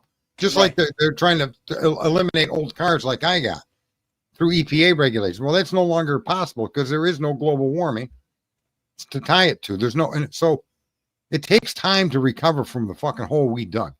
And the hole we dug, I'm going to tell you, the biggest hole that we dig every fucking day is opening up. Like I bought a TV. I can't even use the TV unless I join some fucking website to be part of a Vizio fucking thing. I don't want Vizio in my life. I don't want subscriptions. Yeah. So listen, the biggest is. problem in the world isn't the corporations. The biggest problem in the world is that you let them do what they do, ladies and gentlemen. It's your fault, not theirs. They're doing what they dangled that delicious free software in front of our noses and then slipped the user agreement in there and then Of course, then because cut the we ha- let them do it. right, and then they cut the hamstrings on the software. Yeah, but you're You know? not paying attention to the part that matters. It's not them. It's the American people doing it to themselves. It's not the corporate. I don't blame them for doing what they do. I don't think what they're doing in their eyes is wrong. And I agree with that. Because we're too fucking stupid to put our foot down en masse. No more user agreements that allows you access to my personal data. Fuck you, Verizon. Fuck you, Facebook. No. Americans are too fucking stupid to fight for their own freedom from the corporate takeover. We're doing it to ourselves. Free. There's nothing free. We all know there's no free lunch. Yet here we are, like a bunch of fucking shrimp, just signing it away. It's not the corporation. I mean, what the fuck, dude? If I can get people to line up and hand me $5 by walking by my fucking house, why wouldn't I do it? You're going to blame me because these people want to hand me $5, these stupid motherfuckers? It's the American people that are the problem in this situation, and they all want to complain about the corporation. Well, the corporation only does what you let them do. McDonald's couldn't survive if you didn't buy their fucking food, yet they've been poisoning it for decades. We never said a fucking beep boo about it. We just keep buying it. Here, you got the most powerful method to communicate you could ever. argue that there was ethical. They stepped way over the bounds because I mean, where's it unethical to make a user agreement to give you it's not just the user agreement. In the user agreement, they put stuff like if you post a picture on Facebook, now and it you belongs agree to them. You agree? Right, yeah, all that shit. But they also have stuff that like the earbuds now have. So what, Kane? Kane, the problem isn't them. The problem isn't them. It's us. Right. We trusted them. We did. We trusted. No. It's not that you trusted. It's not even a matter of trust. Look, the people are their own worst fucking enemy. The corporations are doing a lot of things that I vehemently disagree with. But what good is disagreeing when nobody wants to accept responsibility for their own behavior? You can't keep pointing at the fucking guy at the top, nor can you point at the corporation when you're the fucking sheep that keep going along where they with no objection. Wait. We got the most fucking massive modern fucking communication system the earth has ever known. And what do? When some transgender advertise Budweiser, what do? We trash Budweiser. Okay, well, why the fuck aren't we trashing McDonald's for their poison? Why the fuck aren't we wait, I don't want to hear this bullshit that we can't fix shit because we're just a bunch of fucking brainwashed believers in nothing. You believe nothing. Oh, I believe in God. Bullshit. You believe that Brian did it because you're too stupid to read more than one fucking sentence. That's your own fault. That's not the corporate. It's not the media's fault. It's not Trump's fault. It's your personal fault in mass by hundreds of millions of fucking people that don't understand they own the hammer. We are the hammer. And we're too fucking stupid to pick it up and swing it. That's the fucking problem in the country, is us, the people. The system is perfect. We are a bunch of fucking idiots. How do you let Twitter collect all your information? I've said this on Twitter. I try to get people to, well, no one's going to decide not to leave Facebook. Why? What do you mean no one's going to do it? That's just too much work, or nobody's going to agree with that. What are you people insane? Why is you so willing to fucking make an excuse not to do something? When did the word can't become the American fucking dream rather than the word can? Fuck you, Facebook. There's 10 million of us in this group, and we're going to get 100 million. If you don't stop with that user agreement, stop collecting my fucking pictures and acting like you own me, we're leaving. You know how easy that would be to do on the internet? You need a jerk off like Joe Rogan or somebody else that's looking to do the right thing for humanity, and that person could start a movement instantly. And yet, nobody's even fucking nudging them. I try to contact people like that. They don't want to have nothing to do with me. I get it. It's hard. But it wouldn't be hard if the movement started small and grew, just like anything else. We didn't get the fucking electricity before we started rubbing sticks together for fire. Everything is a process. And yet, where's the voice out in the world? Pointing out to Americans, they're billionaires because you stupid fucks don't know how to say no. They're billionaires because you don't challenge their user agreements. It's your own fault. Literally. Do you follow the rant? 100%. Just what a couple things I wanted to point out. One thing that's in the news recently is the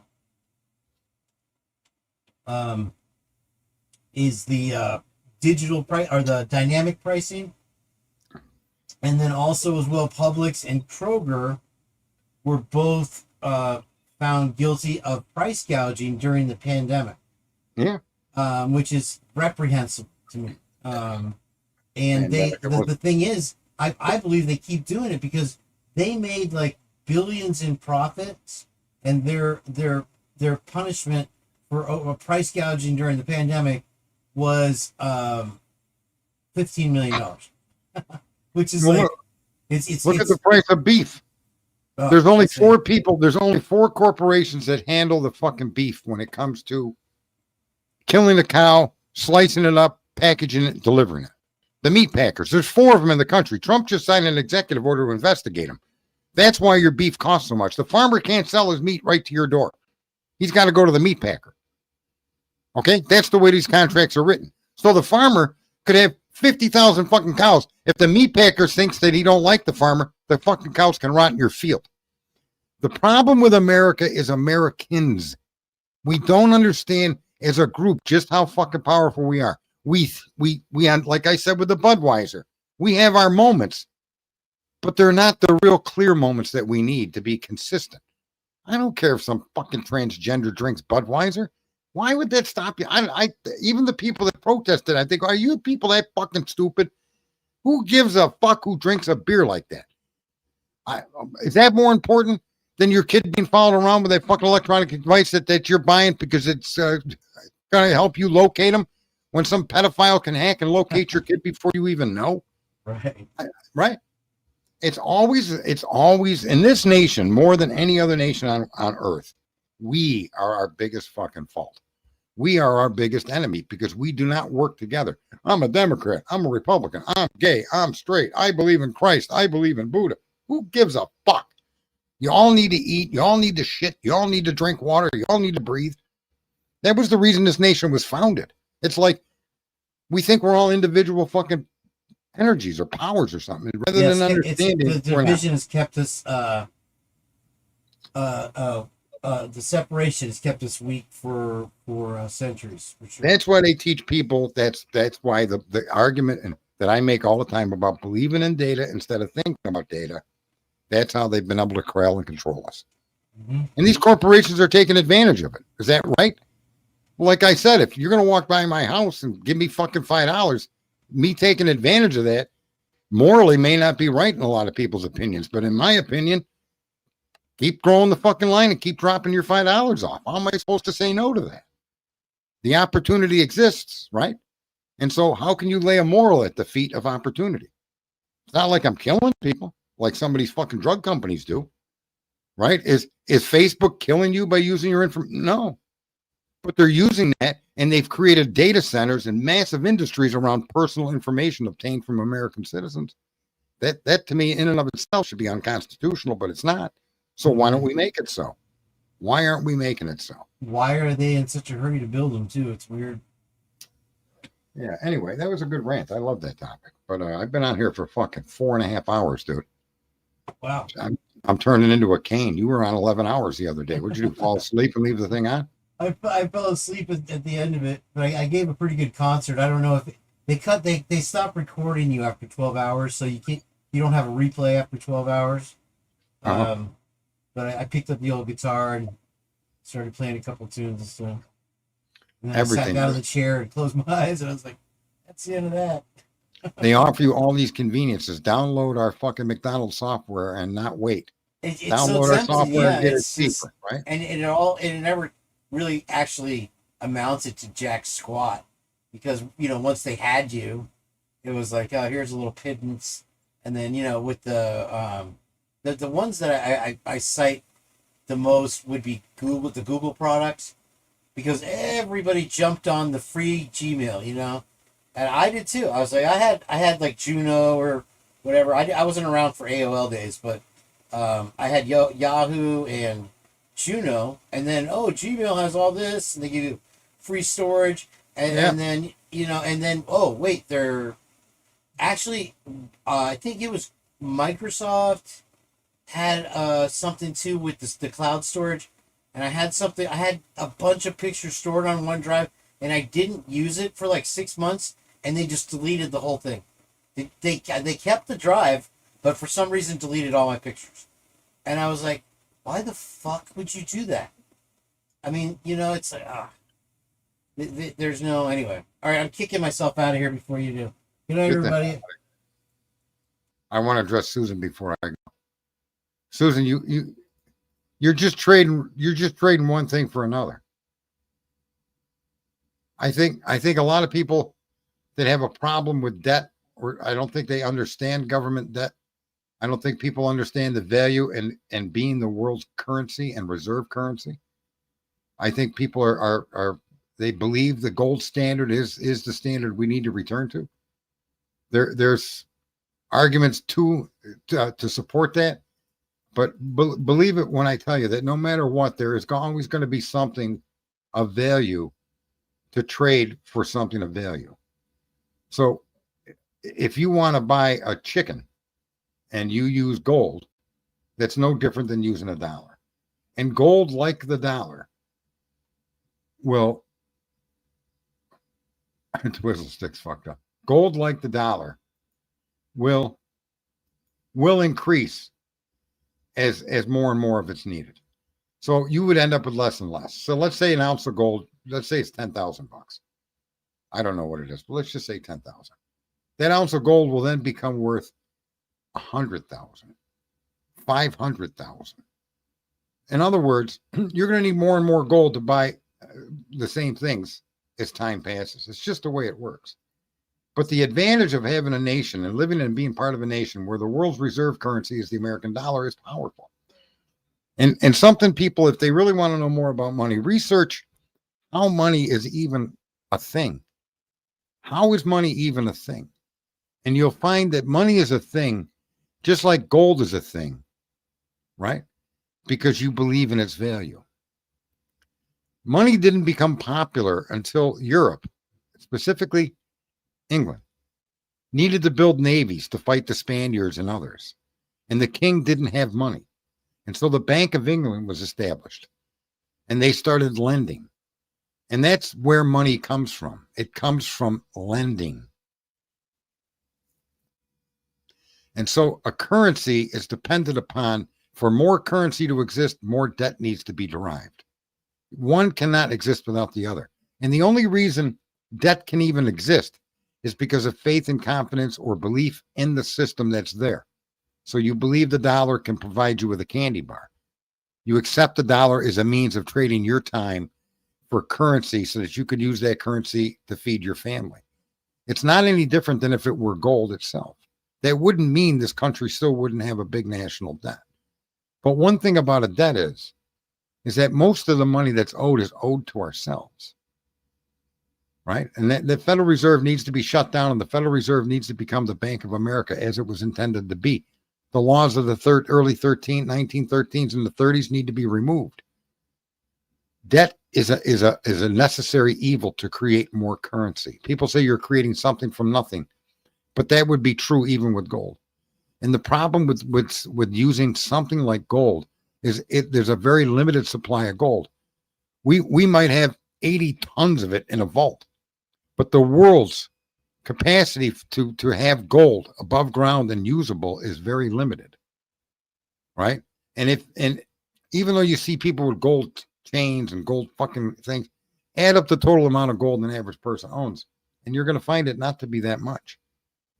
An ounce, on the outside 2 ounces, 3 ounces, very small quantities are owned because gold is just not that common to use as a currency anymore. You're going to have to, that eventually was going to have to happen anyway. And the fact that it switched to the American dollar is a good thing. The other thing gold is used in, and it's an invaluable metal in electronics. You have to have gold for electronics. So if you continue forward with the pace of electronic manufacturers and the needs of it in modern society, if society keeps growing, more and more gold is going to be dedicated to electronics. So in today's day and age, that as a currency or the backing of your currency isn't really even possible. Gold's an ounce of gold. If you were to take the American economy, an ounce of gold would be so expensive that a common person couldn't own a gold ring. You just wouldn't be able to afford the gold. It could be $1 million an ounce. How are you going to buy a wedding ring? So it's good and bad on both ends of it, but I don't think returning to the gold standard fixes anything. I think that would cause an economic collapse worldwide. And the reason the world currency being the American dollar is because people, rightfully so, believe in the American system, in the American way, in the Americans' production, right? And that's really what's gotten us to become the world currency. So I don't object to the dollar at all. I think it benefits us. I think oil being, if you live in India and you want to buy oil, you have to convert your money to dollars. That helps the United States. It's good for us. Like the petrodollar. And in fact, the argument could be made that oil and its abundance is backing American currency. That is the thing today that really backs currency is oil. It's not gold, but it more likely is oil. Gotta make, somebody said something. Only if you incorporate, somebody said something here for sure.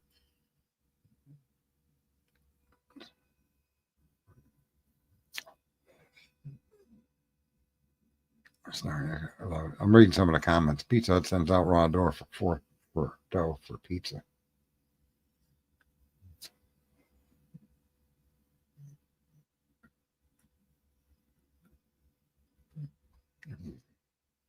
But these inflation issues would even if you didn't have the dollar and you had some other thing that was being considered of value. That's the other thing too. Once people start to accept a particular currency, be it gold, be it silver, be it copper, be it any element, or be it the paper that our money is printed on. Once people start accumulating debt and making payments on that debt, right? That shows a faith in the particular currency that's being used, regardless of what the currency is, be it paper, regardless of what it's backed by, right?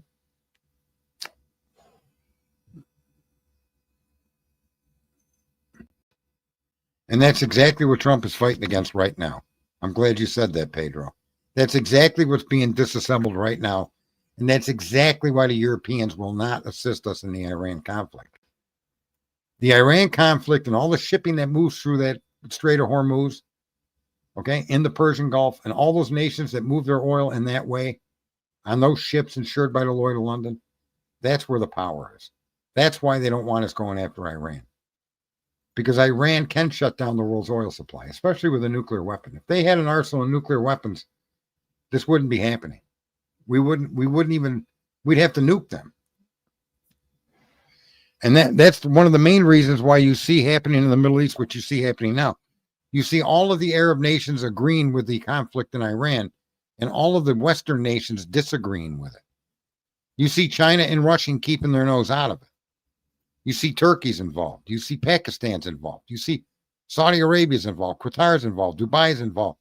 All of these countries are on the side of America to put an end to the chaos that Iran and the threat they pose to world commerce. We're suffering somewhat now. There's no doubt about it. But it's minor compared to what it could be if it's left unchecked. These people built tunnels so deep underground that you can hardly even hit them without inventing a new fucking weapon to get to them. Imagine if they had nuclear weapons like that. What would you do then? How are you going to dig them out when they can actually nuke and take out the fucking capital of the cities around them?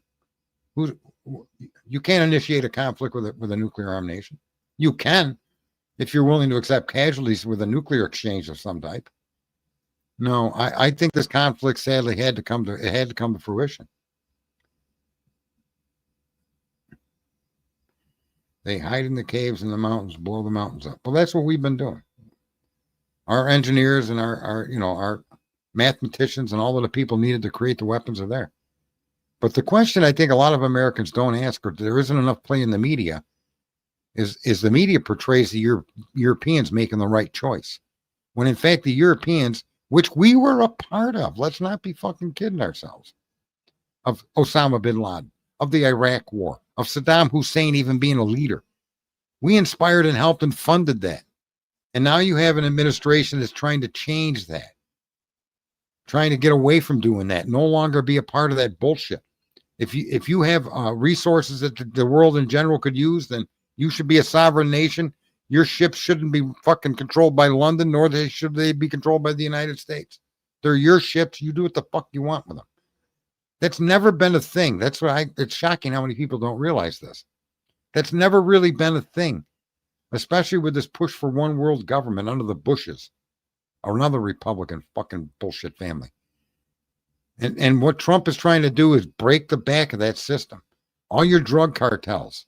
Do you know that during the time of Obama, HSBC Bank, which is a British bank, through London, issued 50,000 LLCs to drug cartels so that they could buy businesses in America. Businesses like your corner store, your local pharmacy, your Sunoco down the street. That's what was going on for decades. And everything now is, he's got 4 years to shut all of this down and allow these other nations to be sovereign nations. That's why he keeps using the word sovereign. He took out Maduro. Maduro was using all of that money oil to enrich him and his families and the drug cartels. He took out Maduro, and now look what he did. He left the leaders there that Maduro had in place, but all their vast sales of oil, all the refining of their oil goes through the United States. And they need to produce receipts before they get any money from our treasury to pay their teachers, their doctors, their road repairs, their infrastructure. Now that money can only be given to them if they've got receipts. No longer is drug cartel money being laundered through the United States, through our oil corporations, nor is it being laundered in Europe. It's funny. I could spend days explaining to you why you're seeing what you're seeing, and it would contradict what you think you're seeing. Not because I'm lying to you, but because when you actually open up and look from prior to World War II all the way to today, the European nations have had a stranglehold on global trade. It's been the European nations that have pushed one world government. It's been your own elected politicians and leaders that have been a part of this fucking game, that have played along with this. And now, the guy that's hated the most, you got to ask yourself, why do all of these governments, why do all these politicians and all these people, why do they all hate this one guy? Because like it or not, like him or not, he's doing the exact opposite of what they were doing. And that in the long run is going to pay dividends for your kids and your grandkids. That's what's going to happen. Your kids and grandkids, let them work for some technology company here, because the technology company has a factory in our country and your kid's working for it. Regardless of what his job is, from fucking cleaning the floors to making the fucking technology itself to being the engineer or the architect. He's bringing all that back. And it's an uphill fucking battle. But you got to rebuild the infrastructure and the capacity to make your own shit here. And you also then, in order to make that successful, you also then have to make trade deals globally with these other nations that supply you the minerals or manufacturing. And you got to trade back and forth. I think on that front, I completely agree with what he's doing, 100%. And the sense in it is something you and I are going to suffer a little bit for, but on a scale that's so much smaller than what we could really be suffering if he played the same game as all these other administrations. And I'm not just talking Democrats, Republicans too. What do you think Kennedy got killed for? You think Kennedy got killed because Kennedy was playing this globalist game? Why do you think they try to get Trump shot? And why do you think they try to kill this guy? What, because he slept with some fucking girl in New York? What? I don't get it. I don't care if he's done all the same bullshit stuff these other people have done. At least he's one person trying to break the back of 200 or 300 years of world history that's done nothing but strip us of our jobs and get educators and media to demean ourselves, to teach us that we're all no good, that this country sucks. And for every one of you that don't want to listen to these World Cup fucking videos of all the Europeans and all the things they're telling you about where they come from versus what we have here, I'm telling you, you all need to go listen to them videos. You'll have a re-inspiration to the country you live in. From truth, from those people in England that complain and argue with Americans, their heat is worse than our heat. That's what we didn't know. We didn't know that in most of Europe, nobody has air conditioners, not even window units. How the fuck is that? That's what I mean. This country's fucking fantastic, man. Twiz, are you a guilter now? I see you guys are. Some of you are listening and paying attention. But I'm going to get the hell out of here. I'm fucking tired. I've had enough of it. I've said too much. I've said too little. I've said all I can say. Right? Fucking Twiz. Twiz the guilter. Yeah, I love the USA, man. Anyway, be good, be bad, but remember, don't get caught.